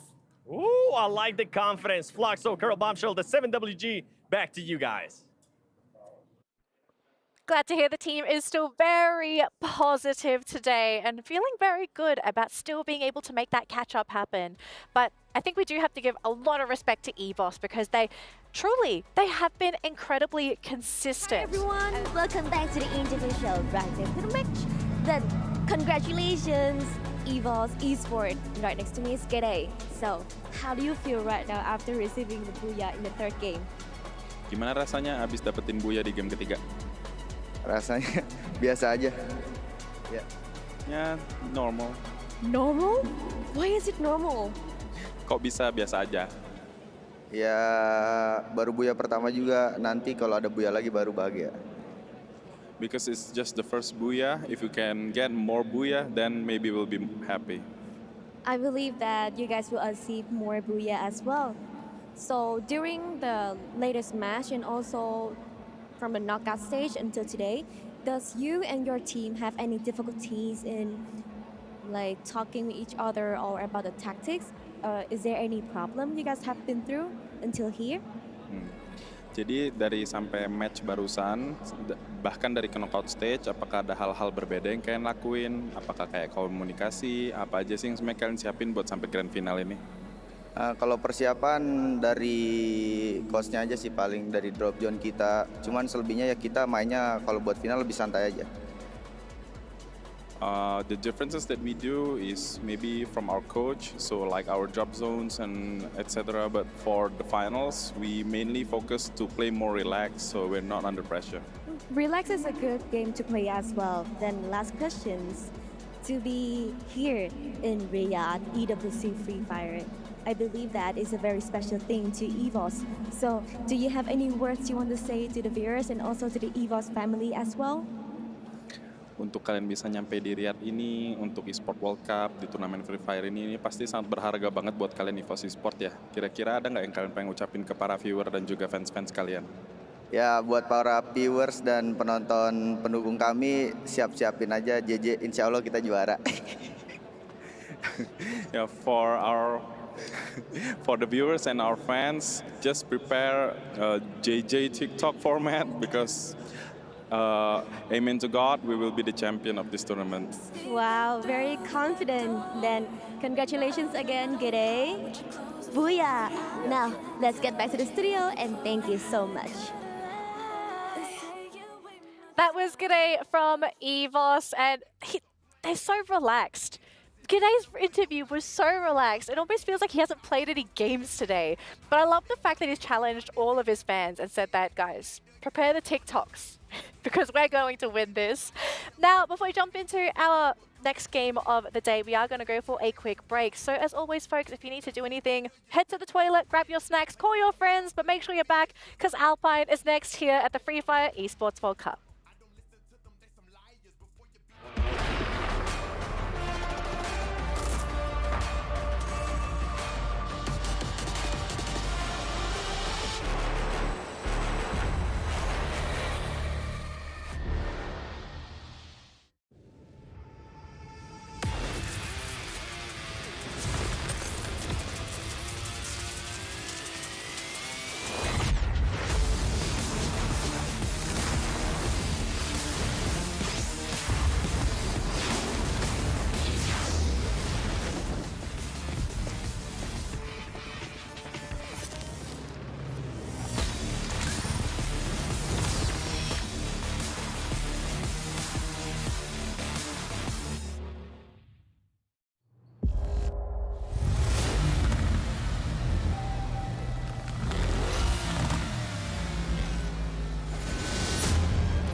You ever wondered how a Hollywood movie is shot?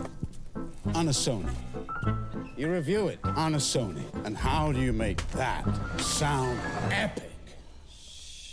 You record it on a Sony. Lunch break on a Sony. So why wouldn't you watch it on a Bravia by Sony?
Welcome back, Quick Shot, and everyone currently watching to the grand finals of Free Fire Esports World Cup 2024. We're halfway through the day, and boy, have we had some surprises.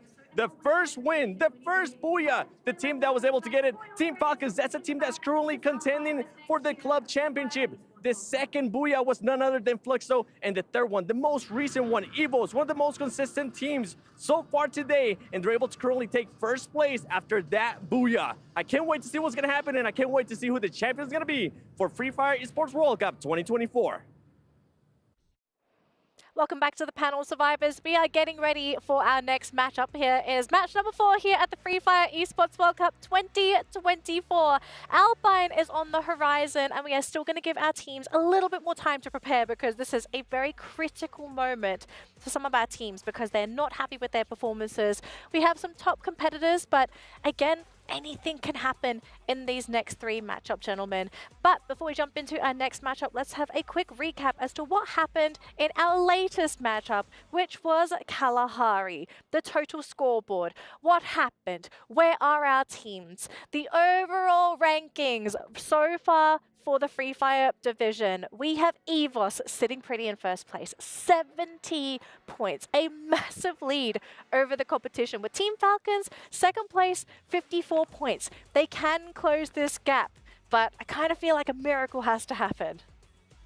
Yeah, although it looks like a massive lead, but then again, with the 3 rounds that we still have, it's still doable. Of course, imagine if the worst case scenario for EVOS. Now, I'm not going to jinx them, but then again, the worst case scenario that they don't get any points in the following rounds, that will open up a lot of room for even not only Team Falcons, Buriram United, but AG Global, Fluxo, even probably Gaming Gladiators could catch up. Yeah, it's a marathon, not a sprint at the end of the day. I mean, it's just we've played one half. We have a whole nother half to go. I think a lot of the teams can really just kind of bounce up and play much better going into this one. I expect bigger things from that bottom half because they're not looking so pretty right now.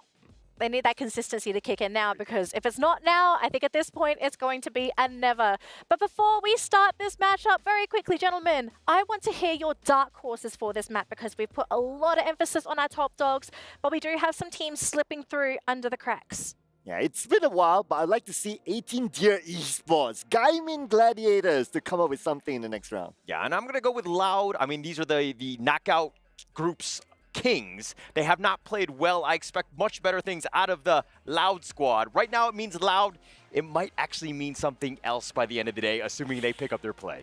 Oh, this man spitting bullets. But actually, I'm really glad you brought up Loud, right? Because this was a team that we thought was going to be a very strong team coming into that grand final. But what do we kind of feel like has been setting this team back? Because this, I think, let's be realistic, Loud is not playing their style that they have been thriving with earlier in the tournament. I think it's been the neutralization of Yago, right? It was almost all Yago all the time, and then everyone was like, okay, let's put it, let's damper this a little bit. Let's focus him out. Let's take him out. And Loud has suffered because of it. The Yago really needs to get going. Yeah, as a team, you cannot depend only on one player, right? Like everyone else have to pick up the pace as well. So yes, great, Yago can perform, he can put in the elimination points, but hey, it's not only Yago Esports that we're talking about here to be the champion. I mean, isn't that the same case with 18 Deer? Yago and 18 Deer, so similar, aren't they? Literally MVPs for their teams. But it looks like we are getting ready to jump into this next matchup, folks. But first, we're going to pass it over to our stage hosts as we get ready for game number 4. It is Alpine for the Free Fire Esports World Cup. Hi everyone, and we are back, me and Milosh. So we did had a lot of fun, right? 3 booyahs in 3 games with like Team Falcons, Fluxo, and EVOS Esports. They all did a very good job and they all tried their best to achieve this mischievous trophy. How do you feel about the hype right now in the stadium? Honestly, it's incredible to see all the fans. We even have fans from EVOS in here. You see, international as all you expect here at the Esports World Cup. But we have hit the halfway mark, which means there are 3 more games left. Now, so far, it's been 2 Southeast Asian teams that have won and 1 Brazilian. So one after the other. Do we expect the Brazilian team to take it now? I would like to pick a Thai team. I really hope that Team Falcons can make the way. How about you, your predictions? Honestly, I don't want to steal from you, but maybe PE Sports can take a win. I'm sure I'll be happy for it. I also hope the best for PE Sport as well, so try your best, everyone. There you go. Though, ladies and gentlemen, we're at the halfway mark. There are 3 more games to go. 12 teams and only 1 winner to hoist this trophy at the end of the day. Casters are ready. Games are set. We'll give it back to you and kick off match number 4. Thank you, Milosh. Thank you, Yunsol. Ladies and gentlemen, boys and girls, survivors of all ages. It's game number 4, baby. Now, we heard so many names out there, but we did not hear Buriram United Esports, the only team to top the charts at Nextera thus far with 39 points. And this could be the comeback moment, right? We have seen this time and time again, year after year, tournament after tournament, even before a trophy hoist moment. Yeah. If the competition hasn't ended yet, BRU hasn't ended yet. I mean, they showed it to us just yesterday, right? First 3 games, nah. And then, of course, the final 3, they shot right up to the very top of the leaderboard. This is gonna be game number 4 once again, Nextera. And the flight path shooting straight from Fusion all the way down to Railroads, opening up the whole map for these squads. I love me some good Alpine games because this is BRU's best performing map. If there is a turning point for the Thai team, this is going to be it. We've seen Falcons coming out the gate swinging 40 points in the first rounds, but now it felt like their fangs have dulled after that. EVO's Divine is the team that I would not expect to see at the top of the chart, and here they are, right? They are actually giving themselves a substantial lead. Oh yeah, absolutely, man. Nobody expected EVO's Divine to be at the very top, but that's what the Esports World Cup is all about, baby. You can never tell exactly what's going to happen. It's all up to the hustle from these squads. Thus far, not a lot of hot drops out there. I think the teams are finally starting to get wind of each and every single one of these drop zones and very smartly avoiding each other. But RRQ and PE Sports a little bit too close for comfort here. Absolutely. These two teams have been struggling tremendously, I think, especially PE Sports, who's been having a rough time so far, placed in 11th on the overall leaderboard, and it feels like one of them is going to get wiped out after this. The Brazilians are also taking each other out. You can see that Cowan just took out Bobs as well. Ma'au finding a narrow to kick things off. Yeah, thankfully, they're not too close, so it's not going to be a full team wipe for any one of these teams just yet. Just a little bit of a setback, especially for teams like RRQ as well as Team Fluxo. Now, they should be able to recover in a little bit. The biggest question as of this point is going to be, how is Duds going to get out of this one without the backup of the rest of his team members? We can see Abehai slowly but surely approaching the situation for that backup. Don't cry, backs away, AC-80 in hand. The slightly better gun from a distance like that. Duds cannot respond with the SMG just yet. Needs 2 more bullets, but supported from afar by Razor's XM8. So well done from the side of RRQ. They bided their time. They bought enough space. Razor does go down thanks to LBT, but the rest of RQ are just around the corner. So PE Sports, this is not a win that you can celebrate. LBT barely dodging the bullet, just grazing the side of his skull, but it's only a matter of time until RQ catches up. LBT with a time turner and a bit of healing to buy time and space. Yeah, time turner saves his life for the time being. Gets a drop onto Duds as well. Very smart play from the PE Sports player. Nero nowhere near to provide that support. He's backed away for that full team revive. Abehai makes one tiny little mistake, but does not get taken down just yet. LBT does manage to put Duds down on the ground once again. Abehai tries to sneak away, but LBT a tad bit too aggressive, but no grenades in hand to play. He had to commit.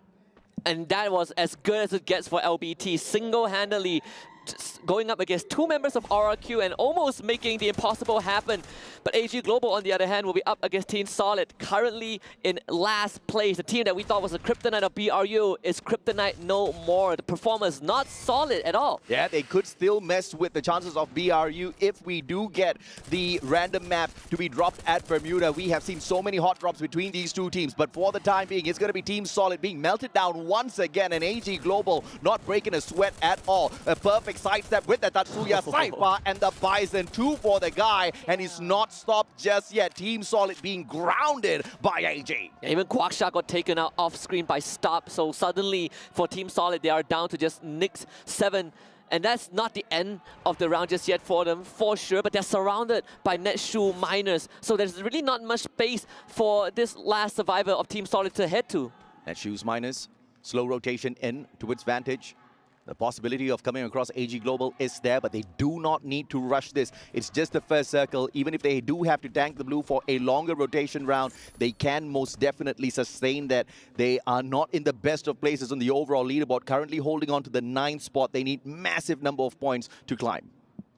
They actually scanned out Nyx, but they decided to just leave it be, right? There's no need to go for the chase. They're not in rush to get any single points. But for Team Solid, if they get eliminated in 12th place again, I think that their hopes will be shattered. There's no more chance to chase for the trophy.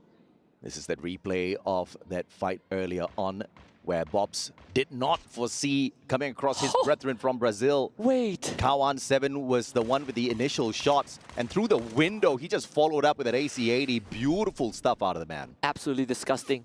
Kawan stepping up big time. PE Sports, the first team to get wiped out.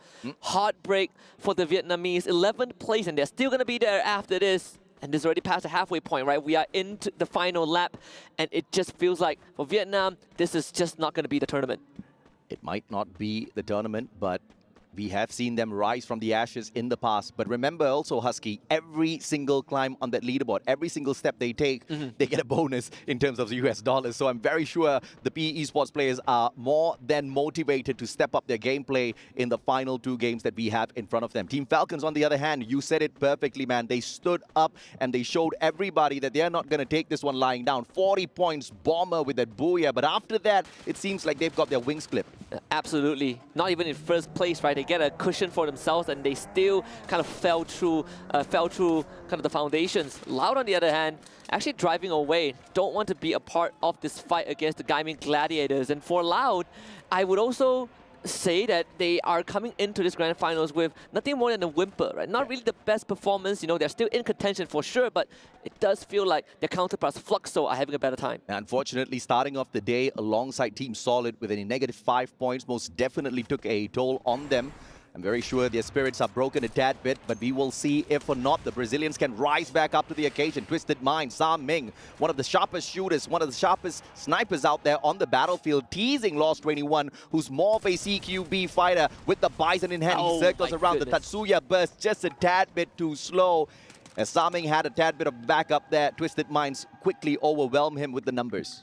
Even you can see on the screen, the supporters for Twisted Minds really want them to step up the game because from round 3 onwards, they subbed out Nameless for Potato, who was a regional champion. And right now, coming in as a last-minute replacement to try and pull the team back to make sure that they don't derail. Twisted Mind needs this round badly. But for EVOS, if they get just another good round, I think Indonesia will be delighted.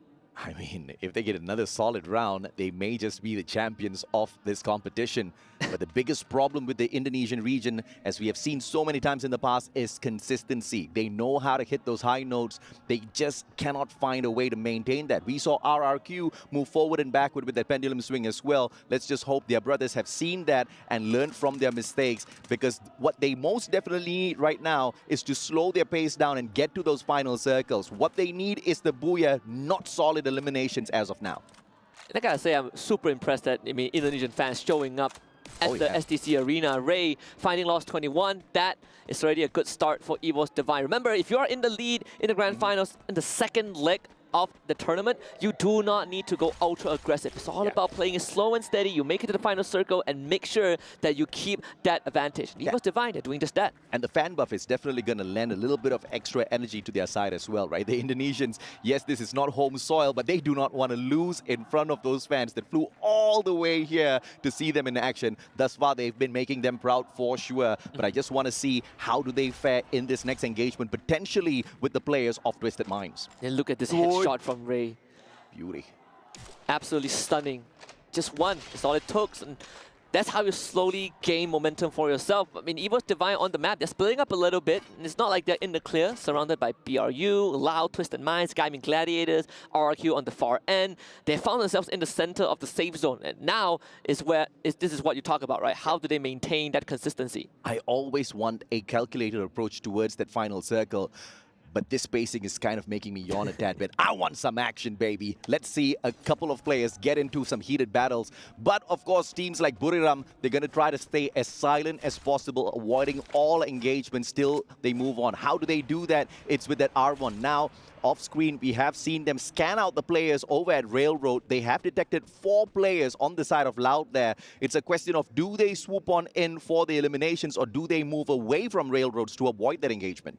It's going to get pretty tight considering that we are almost 9 minutes in and still 11 full squads left. Oh, yeah. That means that that final circle, whoever gets the booyah might just come down to a coin toss and an intervention. I don't like unlucky that. circle. Yeah, I hate that, man. I mean, chaotic circles are ones where you really cannot tell how it's going to end, mainly because you're shooting right in front of you and you're getting pelted by bullets from all three angles, right? Team Falcons slowly moving away from Forest Red, not really worrying about the blue zone at all. It is, after all, just circle number 2. They've got more than enough medkits to patch themselves right back up. The more important thing here for the Falcons is to pick up those free fire coins and make sure each and every single player here has got that horizon line. They do have to make those pit stops over at the vending machines since it's no longer available in the pocket market. Yeah, absolutely. And there is kind of a theory that I summarized from ever since Mobile Masters, is that the Brazilian teams, they are hyper fixated on Buriram. It felt like Buriram is an unhealthy obsession, and they started to overlook teams like Falcons, teams like Twisted Minds, and this is why you see the other Thai squads step up. And even then, BRU are holding their own pretty well with Loud in front of them. It's a beautiful blessing, right? And looks like the question is answered. Buriram not shying away from a battle. They move straight in towards Railroads. The 4 players that got scanned out earlier on. The players from Loud. And now Buriram right above them on the leaderboard as well as the building. Let's see how they hop on over to that second floor to engage. And now off screen we also see the Netshoes miners slowly circling on in as well. But they're not going to be in equal distance to take those shots from those snipers. Yeah, can't say the same for Team Solid, losing Guaksha and then Trap. Nyx again being the last man alive for the team. It felt like it's been in this position before, but now the situation is even more dire. The circle's closing in, not much resources left on the map for Team Solid. Yeah, the problem is they were solid as ice, and in the sun at Riyadh, Saudi Arabia, you're just gonna melt, and they have melted all the way down to the bottom of the leaderboard, with unfortunately no way of climbing at this point of time with this sort of a performance. But we'll have to catch up with them to see if or not they can pull off a miracle resuscitation, revive the full squad, and come back in here for a little bit of hot action just to at least climb a couple of ranks. The players from Buriram are still buying a lot of time for themselves up there on the roof, not really stepping down to engage with Loud, and it seems like Loud have heard those footsteps. They don't want to step out of this compound because they know they're going to get their head shot off. This is what makes it scary. If you're in Loud's position, you know someone is up there, but at the same time, you also need to check the perimeter, right? Yeah. You do not know if someone is going to come in from Railroad and get that 3-way fight going. We even see the Homer being used earlier on from one of the Loud members just to make sure that no one is close enough to threaten them. But Jonah, he's scanning out for info. The first one to make a mistake is going to probably give the team the fight away. Wasana from the back. The first shot does not find the connection. He instead gets tagged. A fantastic grenade, though, tossed on in. Wasana supplies yet another. Has got the Trogon in hand, 1 pump away, but the rest of his team members have not arrived just yet. It's going to be BRU going in on the offense. Loud feels like they're not ready to receive the hit. They are backing up as far as they can to find a decent position to work with. Play. And Drax, he's going to go for the wraparound. BRU wants to chase, but Loud is not making it easy for them. Yeah, absolutely. Loud's repositioning is just absolutely perfect here. They're closer towards that zone, which means Buriram is going to be taking a lot of hit from that blue circle. Falcons, on the other hand, have smelled out a EWC player, and they're going in for the shutdown. 1 grenade, 2 grenades. They hit them with the Homer as well, and here comes the swoop. On fire, absolutely on fire, but thus far the only thing that they've managed to grab from the EWC players is that 1 elimination. And that means EWC, they are forced out of their nest right into the crosshairs of 3 different teams. This is a horrible spot for EWC Divine to be in. Apex getting knocked down onto the ground. Even the portal being used on fire, pelting them with explosives from afar. Apex just could not withstand the absolute bombardment from AG and Twisted Minds. G'day and AimGod only having a stairway to keep them standing, but G'day gets shot down from afar, and AimGod does not have much left in the tank. This is what I meant by that consistency. This is a team that can hit those high notes very, very well. But unfortunately, you cannot continue smiling if you're a fan of EWC Divine. Now, they just have to bide their time in a position like this. It's super risky. 11 more teams alive and kicking there, and AimGod has no way to bring his team members back unless Gaming Gladiators move away from that vending machine. Disappointment on the Fluxo fans because Fluxo just got knocked out in 11th place. The Fairy Tale looking more like a nightmare. Buriram goes for the revive as AimGod somehow is still in the lobby, but perhaps not for long. Twisted Minds continuing to go on the push, and AimGod just has too many problems and too little time and solution to work with. 1 more gets the knock, and EVOs are out. Had the horizon line on him, but 1 more said, no more for you, sir. Takes him out of the equation with the M82B, and the rest of the squad continues circling around. But from outside the circle, Twisted Minds are in a lot of trouble. AG Global spots them. And I believe BRU also were under a lot of fire. Jonah just got taken out. Lau still in the picture, and Team Falcons ready to soar high again as they are coming in from a very, very nice angle. As long as they don't get into a firefight, they can pincer multiple teams. Oh, beautiful shot there, and Falcon slowly circling in to finish off the final player from the side of Buriram. And it looks like that's about it for your two-time world champs taken out in the 9th spot. RRQ continues to battle up against their brothers Gaiman Gladiators from the opposite end. Team Solid once again melted down in 8th spot. This is all crumbling down slowly for the Brazilian squads. Twisted Mind just all went down to the blue zone, so this is just catastrophe. They had such a good position, and it was nature that took them out. Team Falcons also didn't walk away from that skirmish unscathed. They did lose one more, but 3 members is still pretty sufficient to hold the ground. Yeah, everybody's nervous to approach this next circle, but that's exactly what's going to happen when you underestimate what the blue zone can do to you, Twisted Minds. I hope they have learned their lesson for this next game. Falcons, on the other hand, are going to find it super difficult to get into this next compound because 2 teams, Loud and RRQ, right in front of them. They most definitely need a portal goal to portal themselves over to the opposite end. What a circle this is. Neshu Miners and AG Global sharing the same spot. Gaiman Gladiators out in the open, and they just become easy pickings for any single team that have a compound to work with. But if you're Neshu Miners and AG Global, you gotta start moving. Falcons as well, and this is why you see Pandemonium and Sue, General Razor, they all get knocked in eliminations. Gaiman Gladiators out. What I wanted EWOS Divine to do, Falcons is trying to do now. Get to that final circle before those engagements, but unfortunately for them, the Brazilians say not now, not today. Lost 21 with the final shot, and they wipe the floor with Falcons out in the 5th spot. And Brazil wants it right back for themselves. The monster truck is out as well. AG Global trying to ram everybody down. And they just push General into the blue zone. Caramel might be the lifeline for AG Global as he tries to get to safety. Coming back with a turnaround. RRQ on the other hand, losing Dus, but having 11 eliminations under their belt with Loud right underneath them. A super comeback from the Brazilian squad of Loud. Now all they need to do is just wait patiently for RRQ to hop on off of this building and then take them out from the back. But that will also mean they need to tank the blue zone for quite a bit. And this zone does not play games with you. It will hurt and put them in an unfortunate position unless they choose to take that portal goal, flip themselves towards the opposite side of the battlefield and engage with NMG first. NMG trying to take a better position by taking out Caramel. At least the attempt is going to be there. Caramel just trying to box himself in with the glue wall to buy as much time as possible. Meanwhile, RRQ and Lau on the other hand are slaughtering each other, but it's RRQ that is coming out on top. Oh, it's just the day for Indonesia. RRQ, can they pick up this next booyah? Ma'al with a grenade, cooked up already, tosses it in. Yago just clips the side of him. It does not take him down just yet. AG Global just going to try to watch this one break down, but Caramel in a lot of trouble as well as Nando 9 and Ra 1 try to fish him out from behind his glue wall. No more grenades in the hands of Nando 9. He just has to depend on his M82B. Woodpecker shots from Ra 1 trying to chip away at the Brazilian players. 8 eliminations in hand already. And how is Caramel still alive? It's coming down to the wire, AJ. Every single team is beaten, battered, and bruised. Mao finds the knock onto Drax, but Yago might still be able to save him. Drax out in the blue. He's going to go down. Caramel shows up from behind, gets knocked by Nando and Raul. And maybe Neshu Miners found the perfect play. RRQ Kazu, Razor would not stand. Neshu Miners find a booyah. Beautiful play for Netshoes Miners. From the 9th spot, they should be able to, at the very least, hop 4 ranks above them.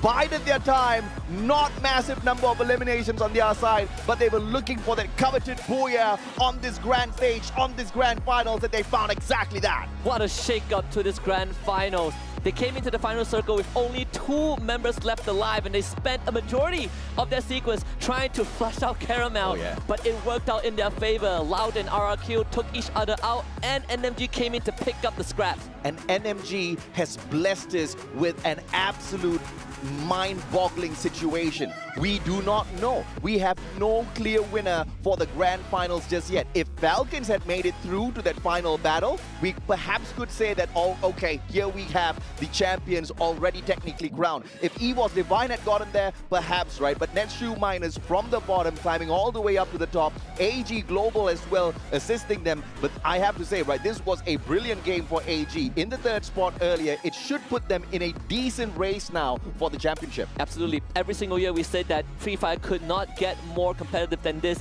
and now we are in this situation where we literally have no idea who can win, and this is what we asked for. Right? Prayers have been answered. At least for the audience and for us at the desk, for the players. Oh man, can you imagine how nerve-wracking this feels with 2 more rounds left? It is nerve-wracking. I can feel it right now. But of course, let's hand it over to the analyst desk to break down this game a little bit further.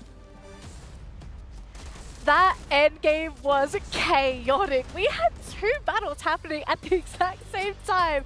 And Caramel, this man should have gone down much sooner. Netshoe Miners, they were stuck trying to deal with Caramel, but then you had RRQ and Loud having their own little kerfuffle on the other side of that endgame.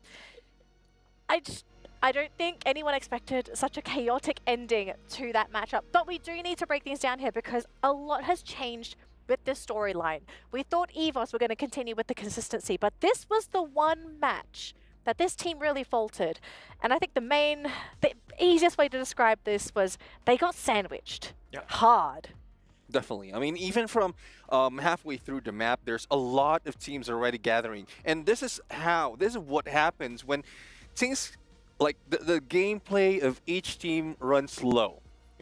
AJ did mention it earlier, it's quite yawning at this point because towards the end, like 10 teams still alive, 3rd, 4th phase of the circle, and it brings everyone together. And not only that, not a team will be able to gather a lot of points compared to what we've seen in Bermuda because it's all spread out. Everyone can take a shot. Yeah, Alpine is like the great equalizer, right? I mean, all the teams have to play positioning first, right? And it has to be perfect here. But as we see the match rankings, I mean, Netshoe Miners, 23 points. They obviously, they got the 11 eliminations to kind of really pad this lead. Speaking of leads, Netshoe Miners, I think this is a really great day for them. Do we think Netshoe have a chance of being able to claim that trophy? I think they might be a little bit too far down to be able to take that trophy for themselves. But with that performance, this will shoot them up on that leaderboard to have a better chance at that prize money. But we also have to talk about the top dogs. What happened to our top dogs in this game? Because everybody disappeared. Yeah, I have a huge question, especially for teams like Brillium United. Though Falcons and, EVOs, who really are doing well, I think are still keeping themselves afloat. But Brillium United is, there's a lot of problems in the gameplay that they're showing right now. Looking at the numbers, they are still, or say, only 1 out of 4 that they place themselves in top 3, and that is rare for this team. Yeah, and I think Netshoe Miners have done what they should have done a little bit earlier in the sense of not care about anyone else. Just worry about themselves, get as many kills as possible, make sure that your positioning is good. And they were good throughout this game, and that's why they ended up kind of capitalizing. They didn't get third party too many times. They got as many kills as possible, and they were picking off people, poor old souls like Caramel. Yeah, poor. I don't know if it was poor. I think Caramel was having fun there, playing behind the monster truck with the glue walls, trying to buy as much time as possible. But for our teams in the middle of the pack, I kind of feel like the fact that this round happened, this slowed down the lead of our current leaders. There is an opening for somebody in the middle to take away and essentially run away with this tournament. But the question is, can they do it in the next 2 games? Because on average, right, when it comes to your winners, you generally get 20-ish points. 25 if you're Falcons, you get 40, but that's Falcons. Are these last 2 rounds going to be enough for these teams to actually make this comeback happen? We have Rawan as our MVP for the round. 5 eliminations, 3,000 damage, and 1,355 healing. I'm not sure if we can see Netshoe Miners up here again. I kind of feel like in this game in particular, they also had a bit of an advantage with the circle. They weren't with everyone. They were a little isolated, meaning they didn't have to fight their way through. Netshoe Miners, I mean, what's their plan going forward? Well, Are they late bloomers? I think for Netshoe Miners, it's just, like everything else went along their tactics. Their tactics is like really slow pace. They're very traditional, as Carol did mention. So that's going in slow halfway through. That's where they started to engage, and then everything else that's happened because of the number of teams that we have, like slowly trickled down. Wherein there's only a few more left. Even against Caramel, that's a 2v1 situation. The monster truck is in there, the glue walls, but the glue wall melter didn't help anywhere. It didn't even melt Caramel. You know how Caramel melts easily. Yeah. And I like the fact that you're mentioning how they're very slow paced. They're very patient. patient team, and you saw that. Even with Caramel there, yes, they couldn't get through all the glue walls, but they weren't like, you know, trying to overcommit, get themselves out of position. They saw the skirmish on the far end of this. They didn't get out of position for that. They were just trying to pick off who they could, right? So they played it even smart, even to the end. They were just like, let people go. We'll take out Caramel. Eventually, we'll run out of glue walls, and we'll get to him. I kind of feel like this is just going to be the remaining trend for the entire tournament. Just safe, patient, get the compound, try to defend it as best you can. But I kind of feel like we're reaching that critical mass where you need to start to pick up that pace if you want to get control of this game. Because I think a lot of these teams, they're just letting things happen and they're hoping to react to it and that they would win when it comes to the reactions. We have Hoot here, who might be able to give us some insight as to what happens next year for Nextera. But do we feel like someone's going to have to just step it up and say, guys, we got to take this game into our own hands, otherwise we're just not going to get it? I mean, there's very much, there's great potential for a lot of teams to take over, probably hop in 2-3 spots, because averaging the points right now, it's like apart from Loud versus Twisted Mind, the rest are just less than 10 in terms of difference. So there's still a great chance, especially a good match, wherein they'll be able to overtake. What's the cutoff here for you, Hauler? Because I'm looking at these points. We've got 2 rounds to go. Yep. Where's the cutoff here for teams that could potentially win the tournament? I mean, realistically, I would say, you know, let's go from 52 points and up. BRU. I think that this is a team that obviously can do it. Obviously, Neshu Miners is just right behind. But the thing is that, yeah, you might have a great game and you might pop off, you get 25 points or whatever, but are those top teams getting points as well? If they're able to be shut down like EVO's was, obviously we're seeing headway from the other teams, but it's going to be really close. To see that back-to-back games coming forward, it's going to be difficult. It's going to be difficult. We're going to actually send off Hoot here to the stage as we get ready for our next matchup. See you later, Hoot. Enjoy yourself up there. We'll actually say hello again a little bit later on. But this next game, Nextera, this is almost do or die for some of these teams. Last predictions. I don't want any comments. I want names. Buriram United still. Buriram? I'm going to go with Loud. They need to step up. All right, thank you so much, gentlemen. We're going to pass over to our casters right now. It's AJ and Husky. Take it away for game number 5. Thank you, Danny, and the rest of the panelists, Neptune and Hauler. Yes, AJ, 2 more games to go, and we still have no idea who is going to walk away with the trophy, the penultimate round on Nextera. It is just incredible how tight this is. This is what we wanted, but as competitive as it is, I gotta say, the hopes of some teams, they're already in the dump. Yeah, I would love to see some consistency, but that's just a little bit impossible to hope for on a stage like this when you've got 12 teams, everybody's desperate for points. Even some of the best in the world are struggling down at the bottom. That's crazy. I mean, BRU, for example, right? They're still in 5th place. There is still a chance for BRU to make that run. We've seen it on that world stage. They've done it not just once, but twice. And we've seen Fluxo do that before, but this is kind of a Cinderella moment for them. Of course, we got Hood back on the stage again. One of my favorite pets in the game. He took a while to fly from the analyst desk to the stage, but I wonder if or not he's going to fly into the map as well and assist a couple of these teams to just extend their range a little bit out there on the battlefield. We'll see what these teams have cooked up for us because we're getting ready to ascend and parachute down into Nextera for our final 2 rounds of the grand finals. This is game number 5. Everything is on the line. Rush down all the way down to Turbine, once again down the middle of the map. We send our flight path, opening the full map for everybody to play on. Now, if you do get hot dropped, this time it's no mistake. This time it's not by force. You are literally planning this. You are aiming for some heads, and I wonder exactly who the predator is gonna be this time round. It's been a slow day so far, but I reckon the teams will step up the pace. This is do or die. Even on the billboard in-game, team to beat EVOS with 72 points currently in first place. But for EVOS, they cannot rest on their laurels just yet. Oh, not yet, man. I mean, we saw them kind of try, but then clunk out pretty badly on Alpine. That's not what you want if you're currently leading the fray. They had a wonderful opportunity to really extend that lead, but messed up, unfortunately. But that also gave a little bit of leeway for some of these other teams who are trying to climb up the leaderboard and become champions of the Esports World Cup. Gaming Gladiators are in a little bit of trouble because one of the teams that are strongly fighting to climb up the leaderboard is Fluxo, one of the favorites out of Brazil. And if they drop to GG right now, the dream might end right then and there. So for Fluxo, they have to somehow make it out of this. You can say the same for Gaming Gladiators. These two teams have their dreams laid on the line, and it might just come down to the next minute or two in this 4v4 at the Intellect Center, considering that they need to move into the circle. Fluxo slowly circling around, trying to avoid these engagements first, most probably because of the loot that they've got in hand. Yago does manage to bring Kawan right back into the equation. A little bit of an early scuffle for Loud, but the recovery is as quick. I was wondering, where did BRU go? I mean, you have Jonah at Museum for sure. BRU keeping it slow, keeping it steady. They're split up between Museum and Turbine, but the scan from Loud, perfect.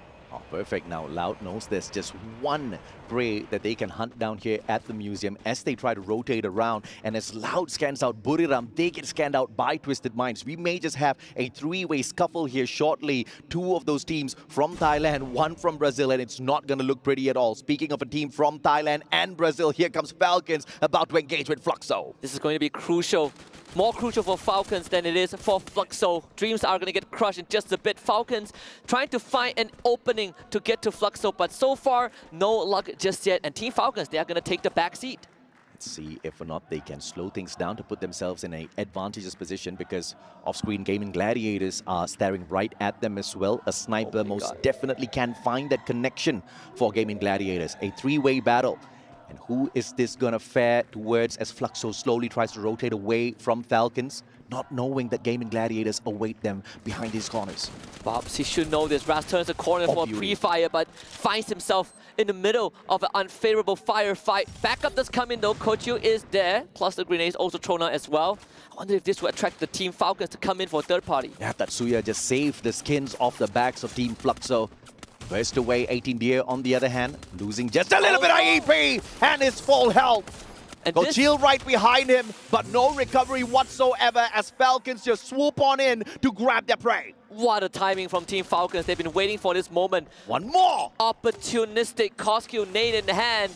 More knocked on the side of Fluxo, puts in, hiding behind that glue wall, but on fire. He is already on track to get a few more. A beautiful reposition by Fluxo. All four players now together. If they do get ambushed, they most definitely can stand their ground. Now, it's very rare to see such quick adjustments coming through from a squad. Brazil desperately wants this, and now with this reposition, it now poses a big question to Falcons. Do you want to re-engage? Answers no. One more says hasta la vista as he backs away.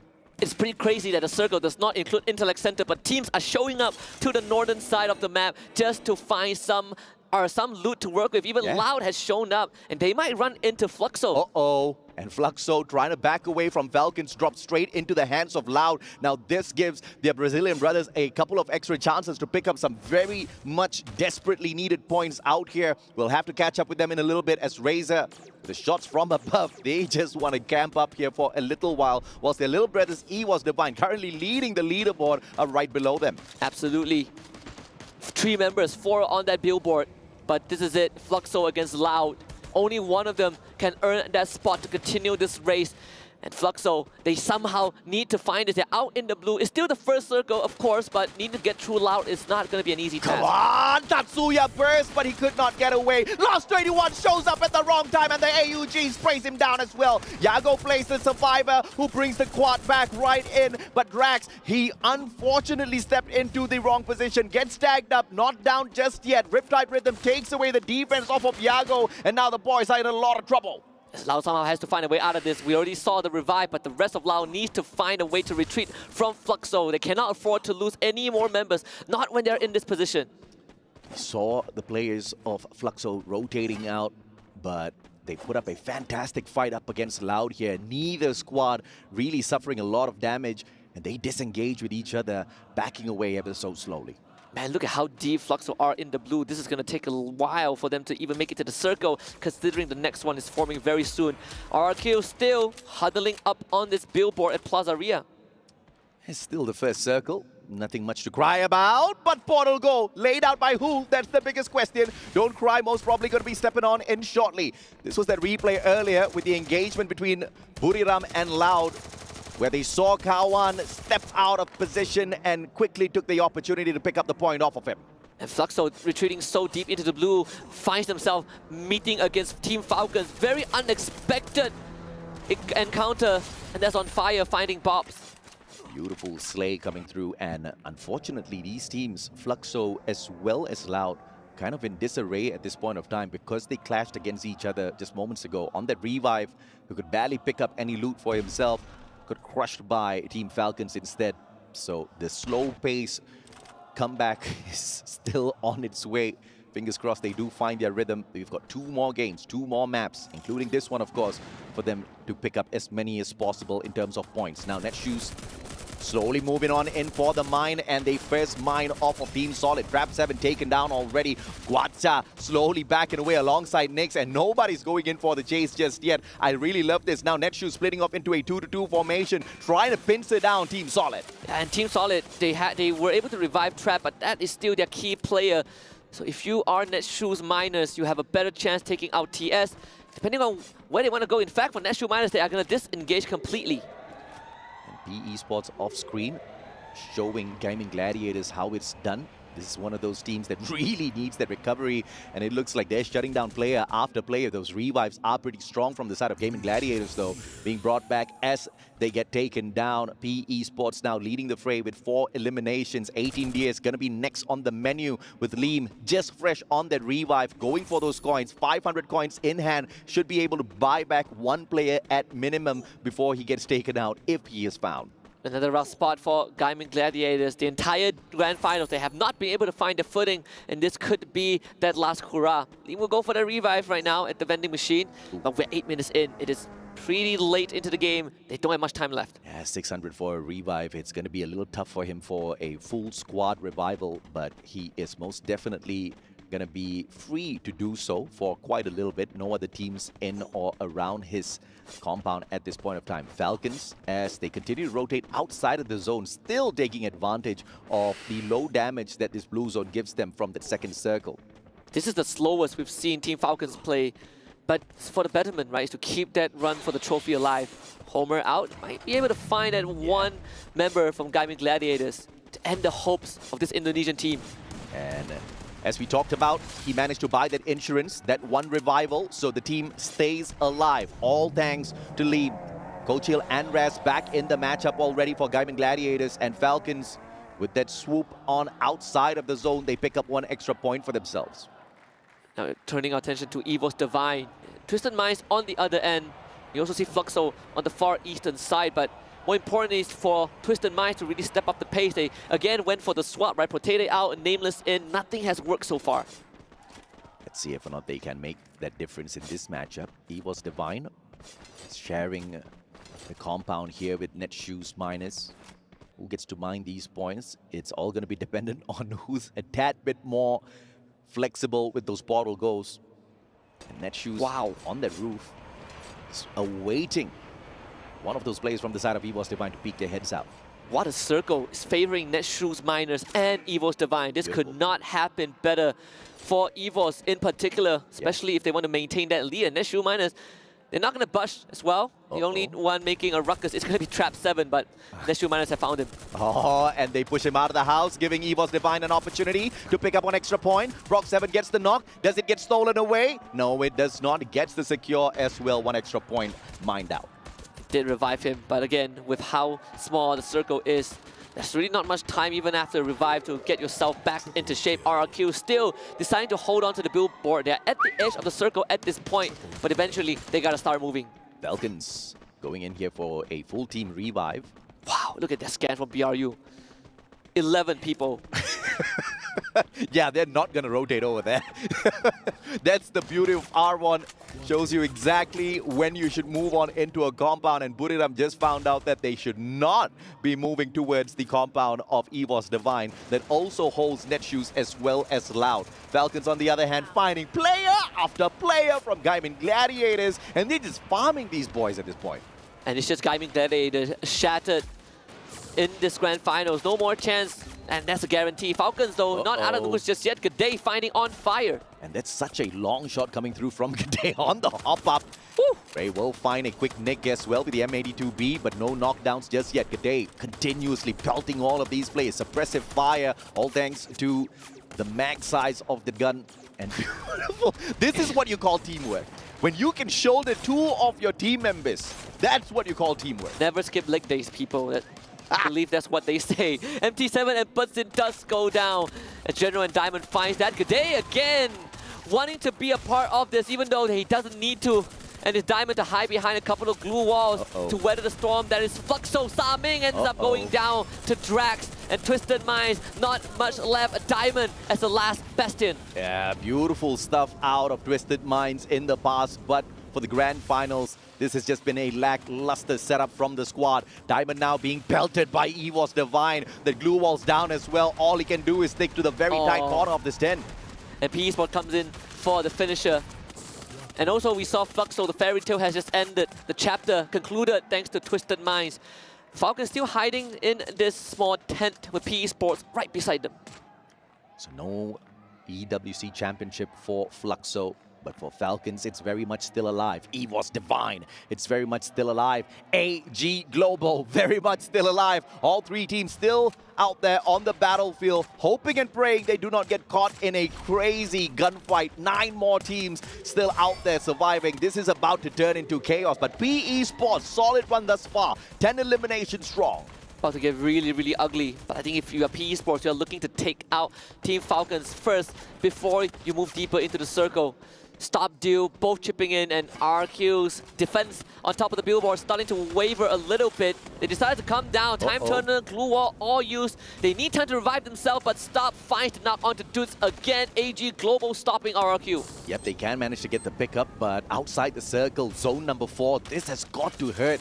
Team RRQ not in the best of spots right now, but they try to rotate long way around towards the right. And it's a beautiful link out of Cassie, that electrotherapy bond, giving him that extra HP that he needs. But Duds just could not survive that encounter. And RQ, they've been quiet so far.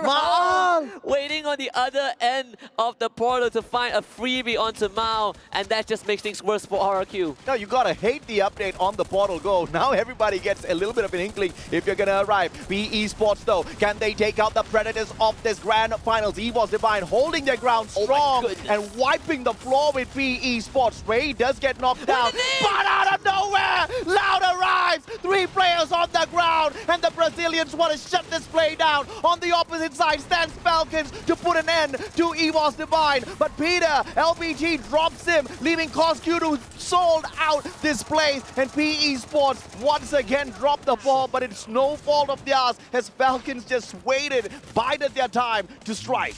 And Lau is the biggest winner of that sequence. EWOS Divine, such a good opening, only to be squandered by one nade from all people. Kawan, Tattoo 13, found in the building, and he's most likely going to go down. But for Abax, oh boy, he is trapped. Abax is just going to try to play for those placement points at this time. Can he get it though? Loud knows that he's awaiting right upstairs, all thanks to that ice grenade that he just jumped on! What a headshot out of the Trogon! Abax, quick shot, buys himself a little bit more time. That backstep now, lost 21, a sliver of health. Abax does not wait to find out what he can do. The amazing maneuvering around the house, and now the boys of Loud are absolutely confused. He sidesteps all of them, gets away, good blue wall, but traps himself in. Abax still wins out that gunfight, finally brought down. A valiant effort from Abax and EWOS. The best possible fight he could put up in that situation. He made Loud work for it.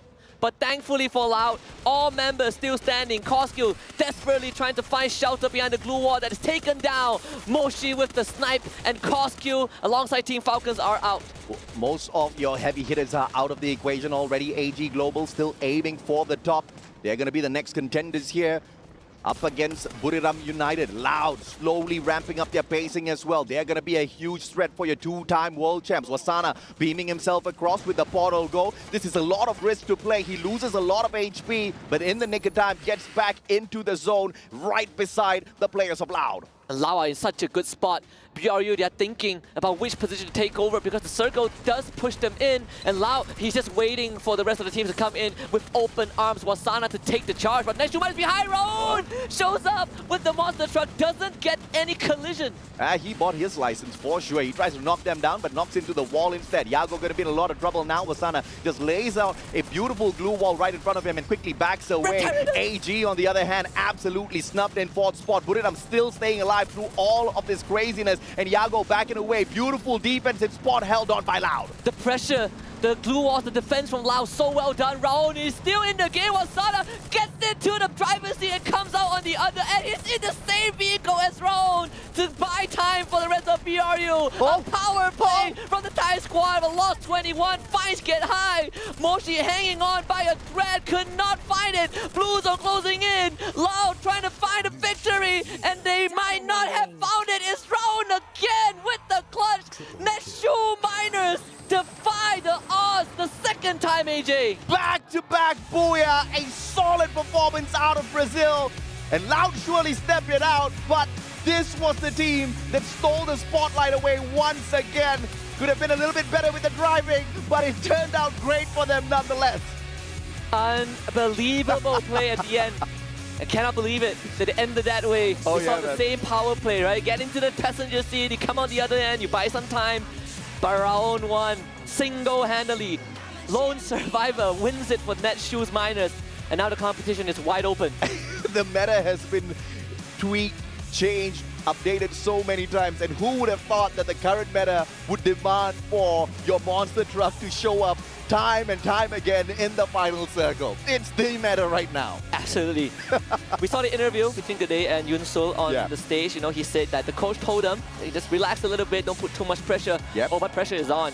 You see the emotions on the face, it is not the same as it was 3 rounds ago. Oh yeah, absolutely. And of course, Loud slowly climbing up the leaderboard as well. That solid performance have now gotten them, I'm pretty sure, close to the top 5 spot. But the biggest question is it going to be enough? One more game. They don't need a good round. They need a massive round. They need an explosive round. They need a 40-pointer booyah if they want to end up in a solid spot for themselves, maybe even as champions. Back to the drawing board for Loud. Maybe this is not going to be it, but who knows, right? We've seen miracles happen. We've seen BRU pull it out. Falcons gave us a 40-point record at the start of the day. But the fact that it really, really comes down to just one final round is astounding. And of course, 40 points.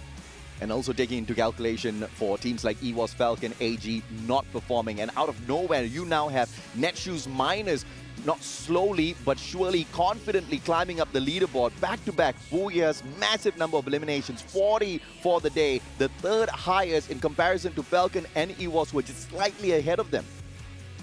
Netshoes Miners, they're about to make history. Not history for Brazil. Brazil has won before, but the team itself, absolutely, out of nowhere.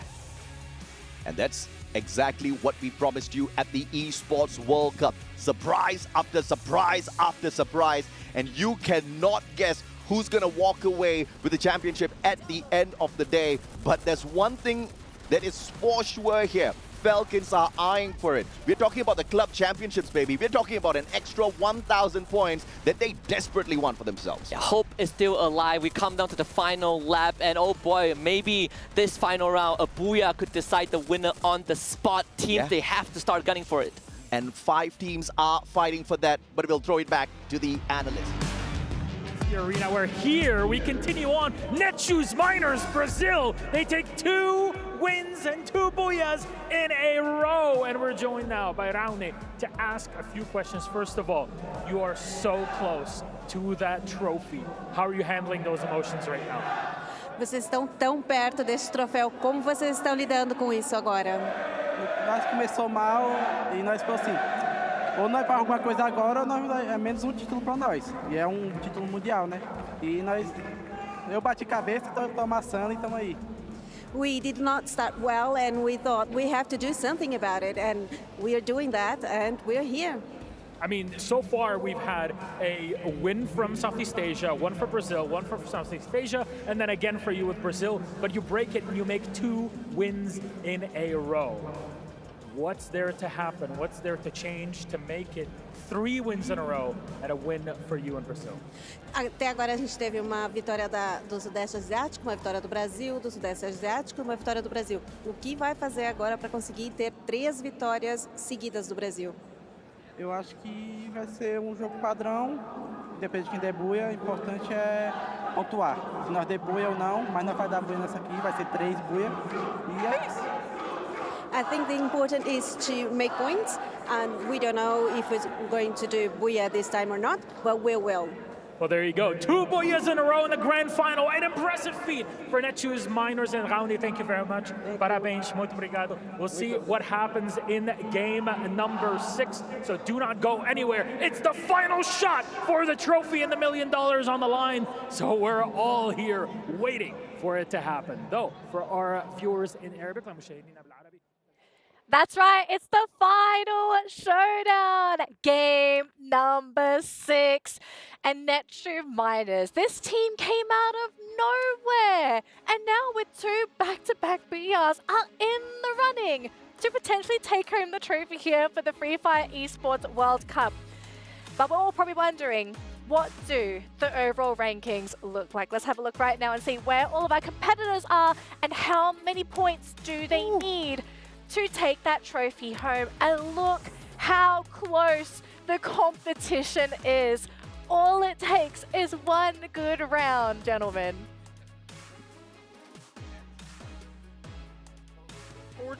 That is 8 points that they need so that they will be able to go in for that number 1 spot. But one thing I want to point out is Netshoes Miners. They started from 9 points, or a 9 spot, and then after the booyah, they moved to 6. Now they're number 4, and they're tied against Riyadh United Esports.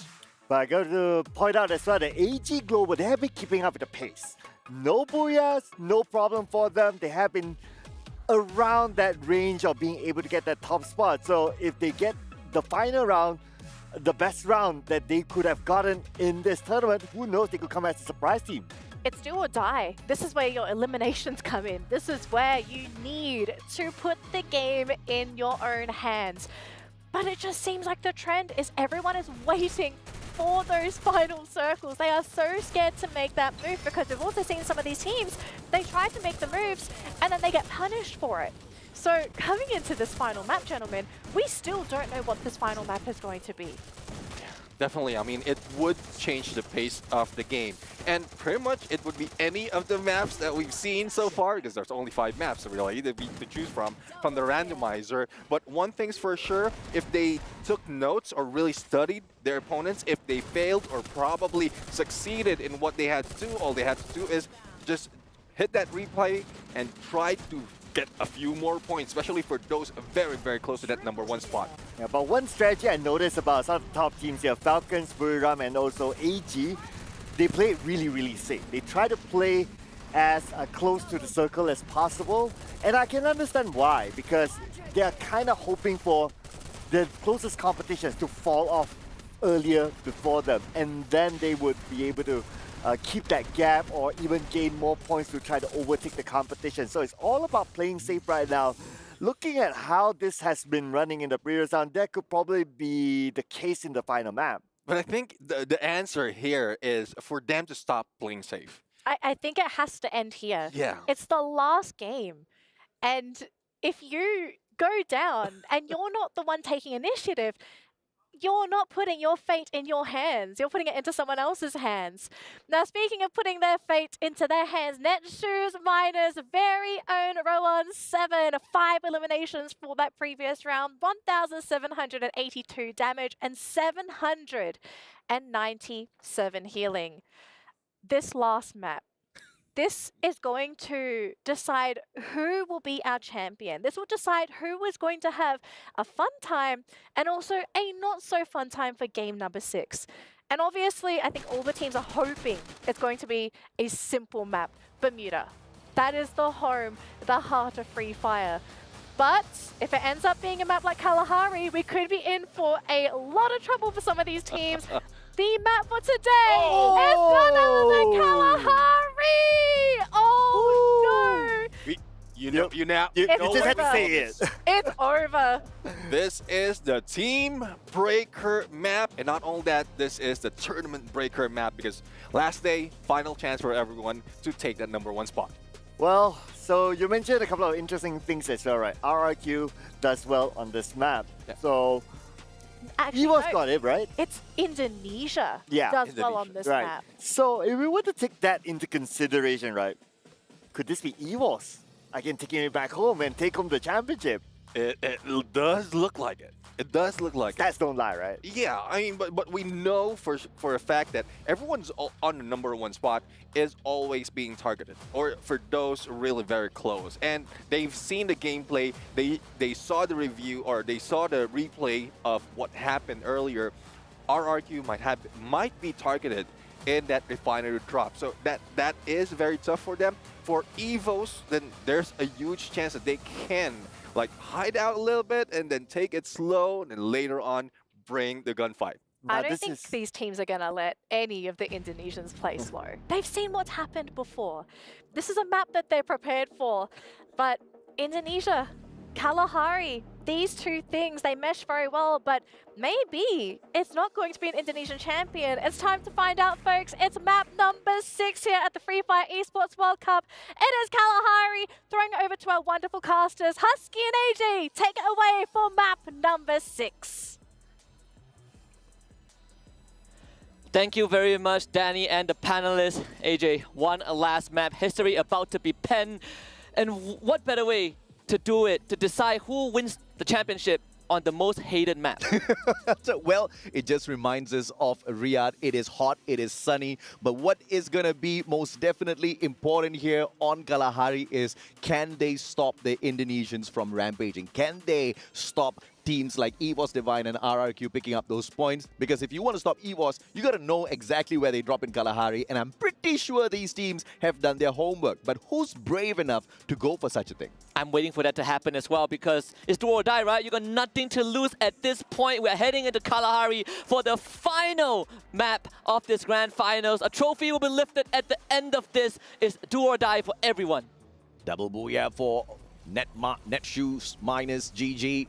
The question is, can they make it a triple and sweep the competition, grab that trophy from out of nowhere? The sub is where they choose, but Gaming Gladiators right behind them will stop first, and Netshoes will overshoot that towards Mammoth. So a potential engagement between these two teams later on. This is going to be quite scary, because for EVOS, they are going to be under a lot of that attention, under a microscope essentially, right? Scanning our foundation just to make sure that no one is there. AG, they make a detour. This is not looking good for EVOS Divine right now. Two of their players are out of position. Gade could just be caught out by Kawan in a very early engagement here. But if Big Boss Gade, if the captain of the squad can stay alive, perhaps Kawan will put the team in a little bit of extra trouble here, because clearly Loud is looking for those extra points, and this is going to hurt their momentum. Yeah, we talked about being in first place and so close to the championship makes you a target, right? And AG, that drop was intentional. Kawan does get taken down by Aimgod. He falls to Budson. Not the start you want as EVOS. Yeah, not the start that you would want at all. And if they get crippled here, getting to that final circle is just so much more difficult. Yago follows up, and Gade goes down. He will go ahead to secure that point for the squad. The revival has come through, though. Two of those players back in for the side of EVOS, so the recovery is there. But the early loot for EVOS Divine, the ones currently leading the whole competition at the very top of the leaderboard, it does not look sweet for them. Yeah, and it comes down to how you handle that pressure. Because realistically, it's just the race between the top 5 teams. You know, EVOS, Falcons, AG Global, Netshoe Miners, and Buriram United. Fluxo, right now, our leaders in terms of eliminations, and they're still on a rampage. They have nothing to lose, and Team Solid next on the list. Absolutely, and Team Solid, not so solid in the grand finals.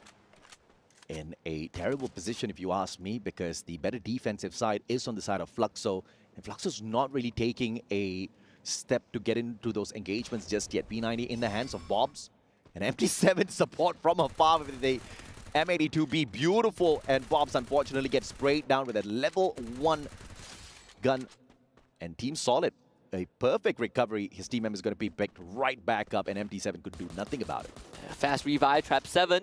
Kind of the superstar of Team Solid, finding MT7, just separated by a glue wall. The wrap around, Trap 7 ends up dropping down to the ground floor. Backup shows up, MT7 under pressure, gets taken out. Yeah, you gotta hate Kalahari for those grappling hooks, man. The grappling gun allows you to quickly reposition, and he just was not expecting that at all.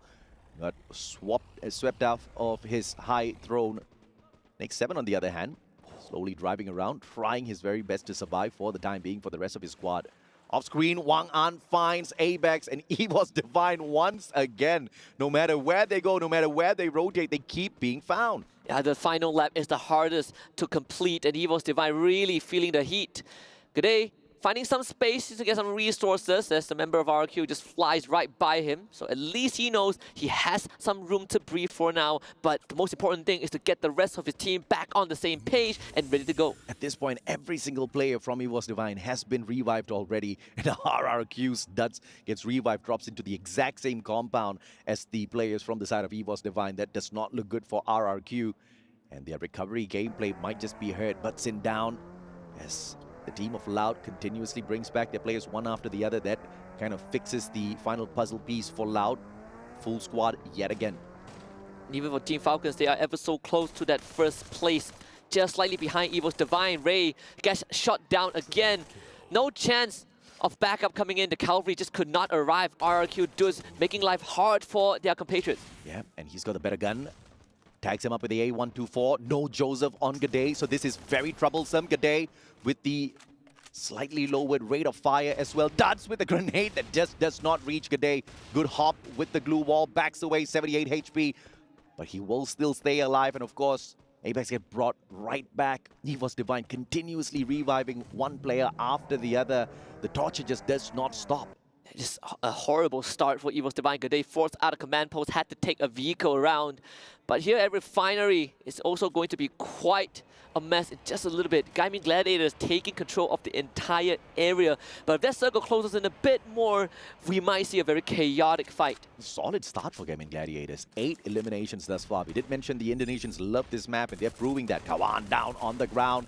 And AG Global slowly circling around. Lost 21 has managed to get away for the time being already. Does he get found? That's the biggest question. PE Sports on the opposite side as well. Lost is in a lot of trouble. And if AG Global does win this fight out as well, PE Sports has got those open shots straight up against them. Lost gets taken down. The loots are there for Cypher, but quick defensive glue walls pulled up as PE Sports takes those shots. Not looking good for Loud at all. And even though PE Sports have no chance of hoisting the trophy at the end of this, they can still play spoilers. They can still disrupt the flow of the game. And they do have Team Solid right opposite of them. LBT, he has a lot of info to work with, tries to take the shot. Nero with a good follow-up. The rush on top of the roof to find Tatu 13. Don't Cry joins in. Everyone through the portal. It is the Matrix for these two. Guatsa is just arriving right on time. LBT's there with the Trogon though. Needs to make a difference. Goes for the pickup first. Don't Cry still crawling around right behind him. And Team Solid with a quick hit and run. The players are backing away. Nick 7 does get tagged up, but Don't Cry trying to get the job done all on his own. And the hook gun to reposition. LBT from behind. Catch walk shot. Good swing with the pre-fire. And PE Sports continues the rampage. And Team Solid are no more. Vaporized. Oh, what a beautiful performance out of the Vietnamese squad to withstand the assault from Team Solid. Not only that, to turn things around, wipe them off of the battlefield. And now 8 points equaling up with Gaming Gladiators. Mammoth on the other hand, the rotation for Buriram United. 3 eliminations in hand, and you can see they are pretty loaded in terms of coins. Yeah, 3 and counting. We've seen Buriram pull it out at the very end. Oh, yeah. On the international stage, on the world stage nonetheless. So this is no exception. 3 points to start it off is very, very good. Fluxo getting the revive, same as RRQ. Falcons, on the other hand, also taking it slow. Contrary to what I expected, a lot of teams are deciding to just play it at a very, very moderate pace. Oh yeah, absolutely, man. I mean, if anything, the past 4 days have taught them is if you second guess any of those teams, if you try to think that you're the greatest out there, you are going to be humbled instantaneously. And PE Sports, they do not shy away from shining on the final day. 9 eliminations strong in this final game. And one more finding stop as well, right in front of his portal. Seems like the rest of AG will have to kind of back up for now. Team Falcons on a slower rotation. LBT under pressure from Peter. Doesn't have the health to work with, but backup is around the corner. This could be a clash between these two. Oh my goodness, we do not know who hit him, but that was an unfortunate shot there. Peter just swooped on in, takes one away for Falcons. Nero can provide that support. Don't Cry. They try to play the defense first. Peter, very, very brave on these engagements because he knows support is coming through from afar. Yeah, if Peter wins this 1v2, it's going to give such a big momentum boost. But Don't Cry will not let that happen. Support player from afar. It's going to be on fire. Peter receives help from Coscu, wants to bring it back up. But again, P Esports providing pressure. One more, and Nero both find one. Coscu on the ground. One more needs a couple more crucial shots. And he will find Nero in the process. It's Falcons to survive. LBT picks Nero right back up, and the revives are there for Falcons. Quick recovery coming through, and it could not have happened if One More was not in that flanking position. Beautiful backup provided by One More to keep Falcons alive, not just to be the winners of EWC Free Fire, but also to pick up those 1,000 points from the championship, and One More gets one more. Unbelievable And for One More. Uncontested, untouched, just perched on his sniper's nest and landing shots. 5 elimination for this man, stepping it up on the final round. One after the other. Nobody even thought of swinging around and stopping One More. They could not have enough chances. And look at the full team revival, the full recovery from Team Falcons. Absolutely crazy. Springing to life when they need it the most, when it matters the most, when push comes to shove. Falcons just shine their fangs again. Don't Cry found now. Peter nails the 8th for Team Falcons. My goodness, what a turnaround. One more. If they win this, he's undoubtedly the MVP. Crazy plays, on fire now. Finds a player from the side of AG Global. Caramel in hand, one of the best CQB players. But in a 3v1, nothing he can do. 9 points picked up by Team Falcons. Another step closer to lifting the trophy. The FFWS Southeast Asia 2024 Spring Champions, first seed coming out of Southeast Asia. Who would have thought that this is the round that they show us who they are? They remind the world that they are here for a reason. And Team Falcon supporters in the arena just waiting with bated breath. You can hear the cheers. They're getting louder, AJ. Truly, it is not how you start, it is how you end. And Falcons showing everyone exactly what they're made of. It all started here. Coscu and Peter down on the ground, but that long-range support from One More. He just had one glue wall on his left, and he held his own. 5 eliminations back-to-back. Insane stuff. And now Twisted Minds taking pot shots from down below, up against Loud, who are high above on that sub. And Lau needs to somehow get through this, the toughest obstacle they've faced yet. 10.5 minutes in, it's a late game stage, AJ. 11 teams still remain in this game. It might come down to a coin flip like we said previously. Diamond finding the first knock onto Kawan.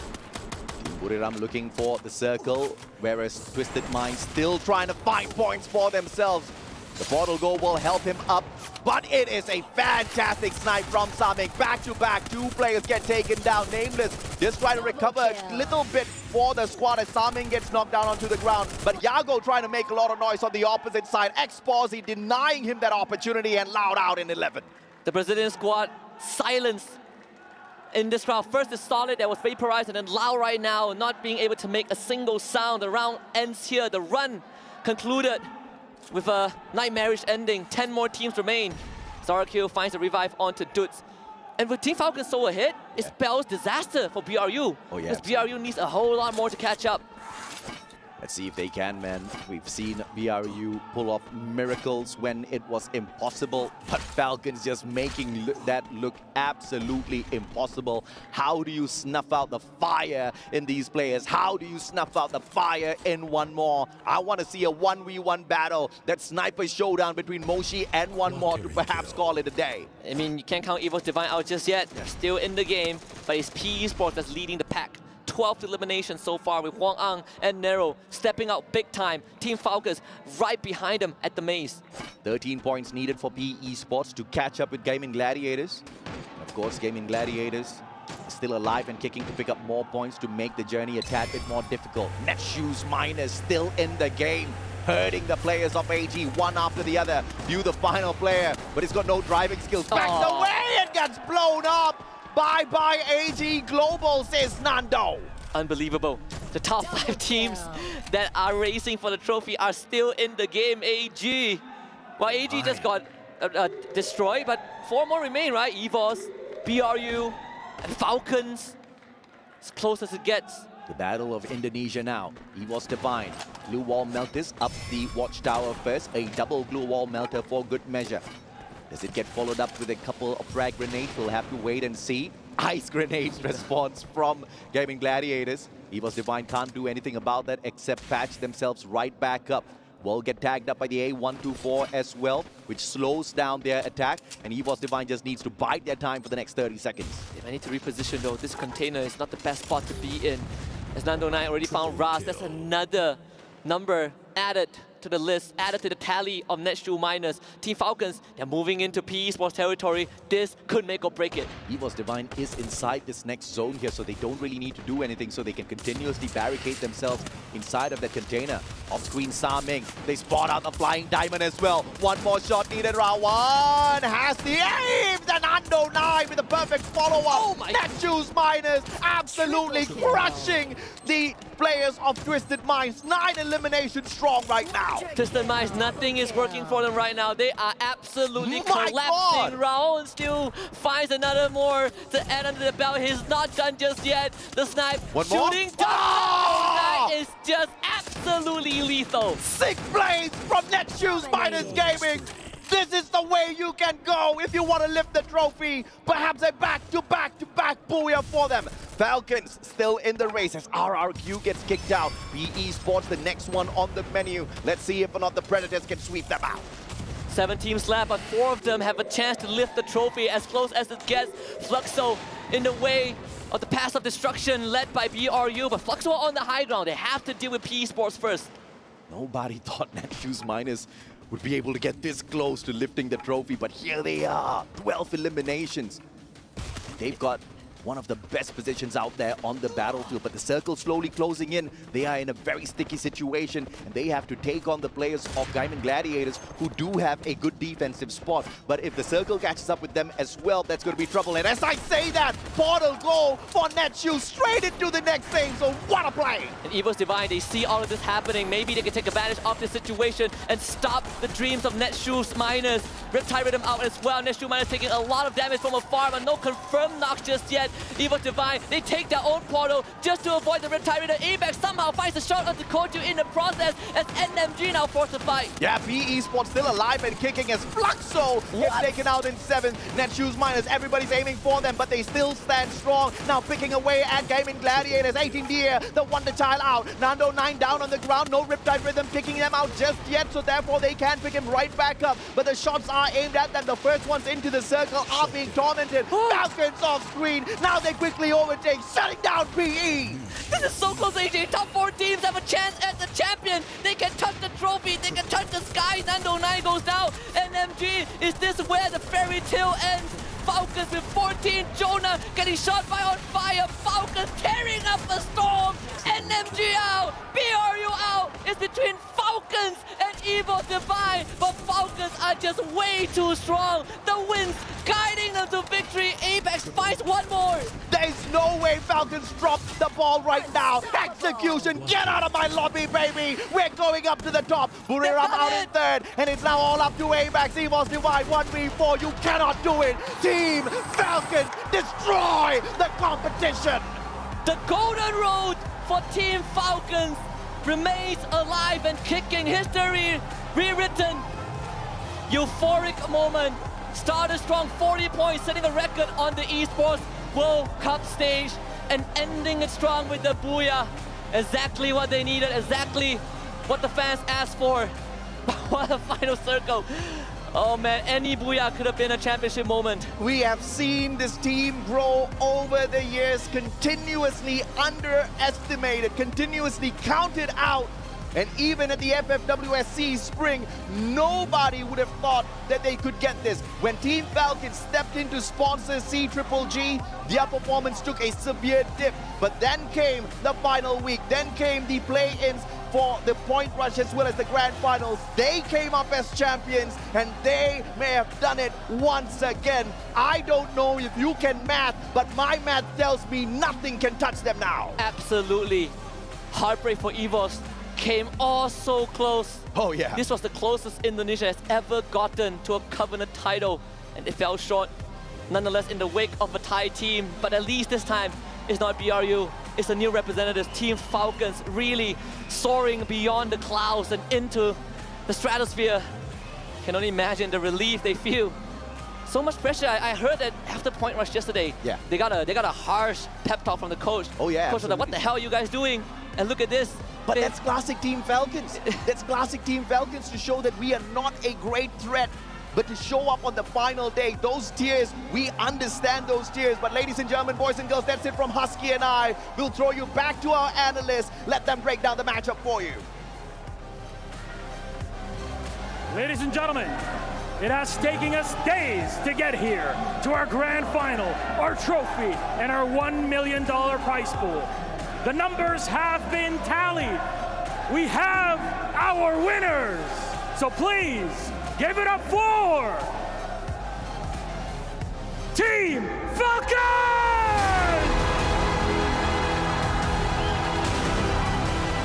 Team Falcons, the champion of EWC Free Fire 2024! A massive congratulations to the team. Dark horses for a lot of people, but here in Riyadh, they are beloved like no other. Gentlemen, Team Falcons, you may come down to the stage and join us. Bring your keys with you. Come on over.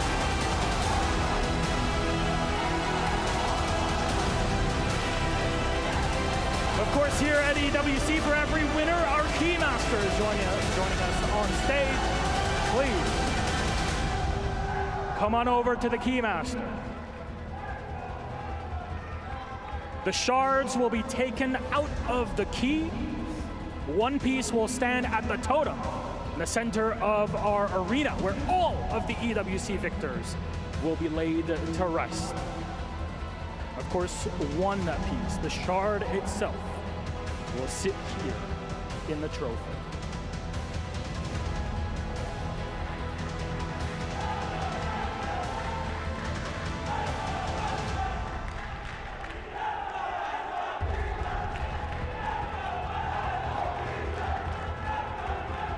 The center has been revealed and taken.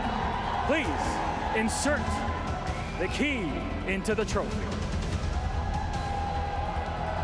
Please, gentlemen, stand on the side of the trophy and weigh it up, because for one more time, your Free Fire victors at EWC, Team Falcons!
Please welcome our champion of EWC Free Fire 2024, Team Falcons. So, how do you feel right now, champions? รู้สึกไงบ้างครับตอนนี้ครับเป็นแชมป์แล้วครับก็ไม่ฝันแล้วว่าจะได้เป็นแชมป์ดีใจมากครับที่ทำให้โบได้ก็รู้สึกหายเหนื่อยครับแล้วรู้สึกว่ามันเป็นจริงแล้วครับวันนี้ที่ผมบอกว่าผมจะเป็นที่หนึ่งของโลกผมไม่ได้พูดเล่นนะครับ Okay, basically they are happy now. It's like a dream come true. And for Peter, he said when he said he want to be the #1 of the world, it's not joking. You guys really deserve this, the #1 of the world. EWC Free Fire, it's really insane. As an underdog team during Free Fire World Series 2024 spring, you guys are the championship, and you are here as Team Falcons, being the champion of the biggest event of esports. So, any kind words you want to send to your dearest coach? มีอะไรอยากจะกล่าวถึงโค้ชของตัวเองไหมครับแล้วก็แฟนๆด้วยก็ได้ครับในตอนนี้ครับก็ขอบคุณที่สอนผมมาผมทำให้ได้แล้วขอบคุณที่ทำให้พวกผมมีวันนี้ครับก็พี่เน่งเป็นคนที่เก่งมากๆครับอย่าโทษตัวเองครับที่ผมบอกว่าผมจะพาพี่ไปเป็นที่หนึ่งของโลกอ่ะวันนี้ผมทำได้แล้วพี่ He talked to his coach that he used to say that we will bring you to #1 of the world. Now we can do it. Yes, congratulations, and to all of the amazing fans all here. Do you have any words to say to all the people that are loving you and supporting you all the time from Team Falcons family? มีอะไรจะฝากถึงแฟนๆไหมครับพูดได้เลยครับตอนนี้ฮะก็ขอบคุณทุกคนที่มาเชียร์ครับขอบคุณมากๆครับที่เชียร์พวกผมมาโดยตลอดก็มีถ้วยที่เอเชียแล้วก็ถ้วยนี้แล้วแต่ว่ามันยังไม่จบแค่นี้แน่นอนครับ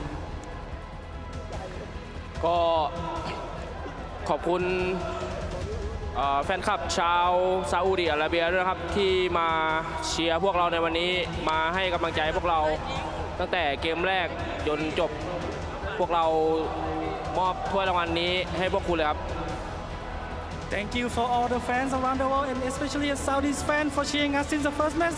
This tournament is belong to you guys. Very sweet.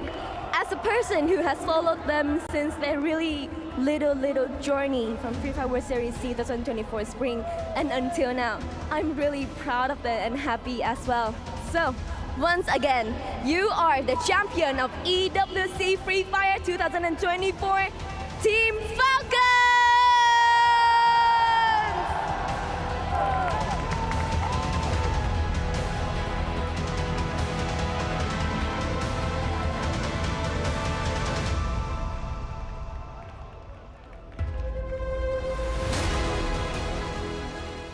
And when it seemed like the odds were stacked against them, Team Falcons, they spread their wings and they flew. They seized the opportunity, and this was what we were asking the teams to do in this final game. Don't leave your fate in the hands of your opponents. And the Falcons, what did they do? They blew the game wide open with that final circle. And that ending, guys, I can't believe what we saw. Oh my goodness, Neptune! I don't think I've seen such an explosive ending in my entire life. Yeah, I mean, definitely there's so much excitement, there's so much pressure in how this game is going to end, this day is going to end exactly. And it's a good thing that you did point it out. Like, try and do your best to get as much point as possible. That's what we've been asking for from match 1 of match 2, because they did grab 40 points from map number 1. So after that, everything slowed down, and then they brought it back towards the last. Yeah, speaking of bringing it back, they start to read that all the other teams are starting to slow it down. So they find opportunity to gain elimination points for themselves, because they know if they don't, it's hard for them to catch up to the #1 spot, and they finally did. Champions are there. I mean, the mentality was going into this one where they knew they had to make some plays. They stepped in, they dug deep, and they actually got all the eliminations that needed to have done to take them over the top. Well-deserved, Team Falcons. Let's have a look at the overall standings as well, so you guys know where all of our competitors today ended the day with points. And as you can see at the very top, our champions, Team Falcons, with 106 points. In second place, EVOS Esports, even though they came second in that final round, 99 points. They just didn't have enough in eliminations. Yeah, I mean, there's a lot more that could have happened for EVOS Esports right here. But from what we've seen and what we talk about, Indonesians will be targeted in that map, and that they did. Thus, even RRQ tried to get away from the usual drop spot, and EVOS Esports has been gunned down from beginning up until midway through until they were eliminated. But again, Falcons just took advantage of everything. Even the drop spot, the position that they have, played it a little bit safer from the start, and then slowly picking up the pace. Yeah, and if we were to look at the numbers, right, we did talk about what will be the number to be the champion? It's like more than 100 points, and they did exactly just that. But we're also going to look at who is our MVP for this tournament. Yes, our tournament MVP. Let's see who's going to be getting this award. It's none other than Moshi with an average elimination score of 2.36. This man did 38,000, almost 39,000 damage over the course of the entire tournament. And for anyone that doesn't know, our tournament MVP, dear Moshi, is going to be taking home a $50,000 prize for himself for securing that MVP. So congratulations to Moshi. Sure, they might not be champion, but Moshi worked hard. Yeah, definitely. I mean, with the snipes, he usually is the guy who initiate a gunfight from a distance, probably get information, give information. Thus, Barium United is really popping off. But it's just unfortunate that even with a tough player like Moshi right here, they didn't show up that much. Looking at the numbers, not so much of, say, only once out of the 6 map that they were on top 3.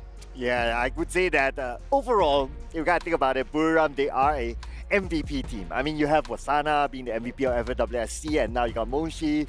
But at the end of the day, it is a team game. So yeah, great. You have individual players who really show up, but the rest of the team needs to follow up with the pace. Definitely. And I think in this case, it's like you saw Team Falcons and how the coach was kind of like sparking a fire in them, motivating them to play better after somewhat of a not so great day yesterday. And I think on the opposite spectrum, if we're looking at BRU, maybe came in a little bit overconfident, thinking that, hey, we'll just rest on my laurels. I'll be able to take out all the kills. I'll do very well on my own. I don't really need to kind of, you know, to dig deep, so to speak.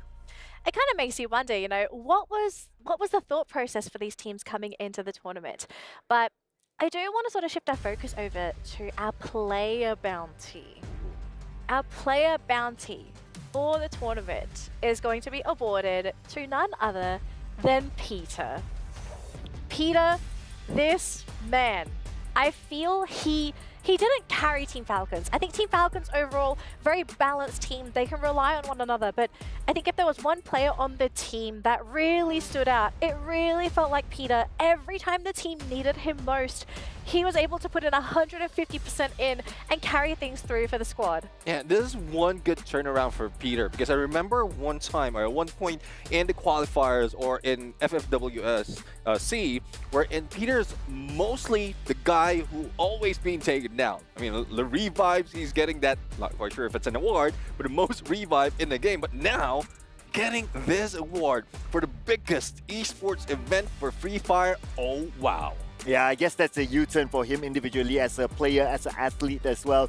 He probably studied back, or he probably worked with his coach. Got to give credit to the management team as well for helping him out to improve on some of the things that maybe he was lacking at that time. And now he has come back not only with the championship, but also as the top eliminator. Yeah, and I mean, going in from, I believe, day 2 is when we first saw him, and then till now, we've seen the growth of him. Like, we've seen him play much, much better. You can see that he's, like, really starting to get in sync with the rest of the team. He's just, like, peaking at the right time.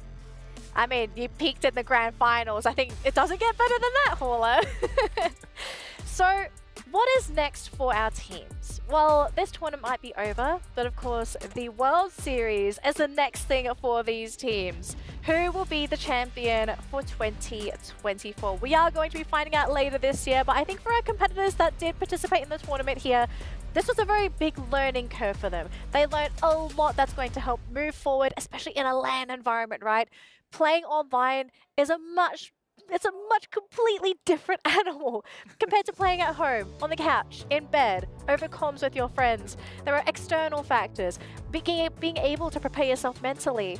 I think if there was any advice that you would give to these teams, to all of our competitors today, what kind of advice would you give to them to help propel them in their Free Fire career? One thing's for sure, like, preparation is key in pretty much everything. So, like, for some, they always practice how they are set up in a LAN environment, regardless if they are at home. So a boot camp will help, and as well as with the crowd. If they can play in front of any of their fans, why not? At least they can slowly get back on that, and there's no more rattle once you get onto stage.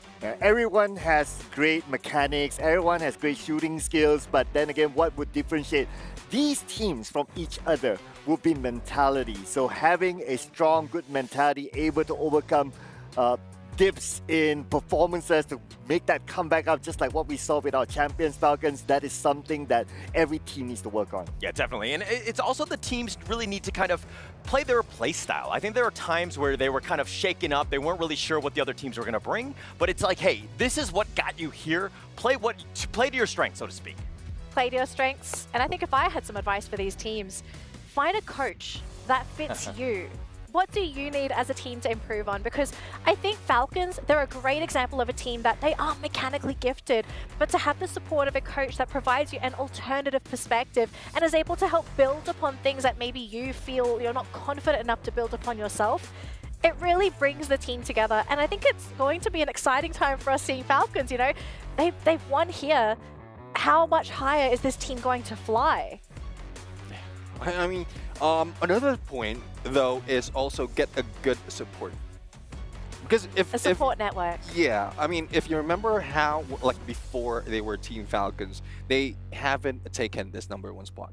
But the moment that Team Falcons are really, like, supported them in the back end, a lot of fans also supporting them, that's when they really flew high, like the Falcons.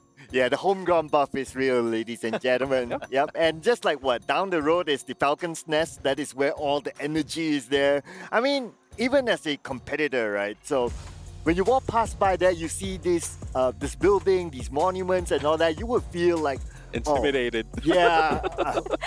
Yeah, you feel that kind of I think energy, that's a right? nerf, isn't it? Like, you'd be feeling more stressed. You'll be like, oh, my office is like right there. Yeah, definitely. And I think it's one of those things where this buff that you're talking about only worked in Game 1 and Game 6, but it still paid off in the end as they came out the champion. But as they say in my village, Yeah. it doesn't matter how they start, it matters how they end. Yeah. All right, gentlemen, it seems that's going to be a closing here for the Free Fire Esports World Cup 2024. We have crowned a champion, and our teams, they might be done here. They're not quite done in the world of the Free Fire esports scene. My name is Danley. I've been your host for this week, and I've been joined by these three wonderful gentlemen, Neptune, SoCloud, and Hauler. We bid you all adieu, and we'll see you all next time, survivors.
You ever wondered how a Hollywood movie is shot? On a Sony. You review it on a Sony. And how do you make that sound epic? You record it on a Sony. Lunch break on a Sony. So why wouldn't you watch it on a Bravia by Sony?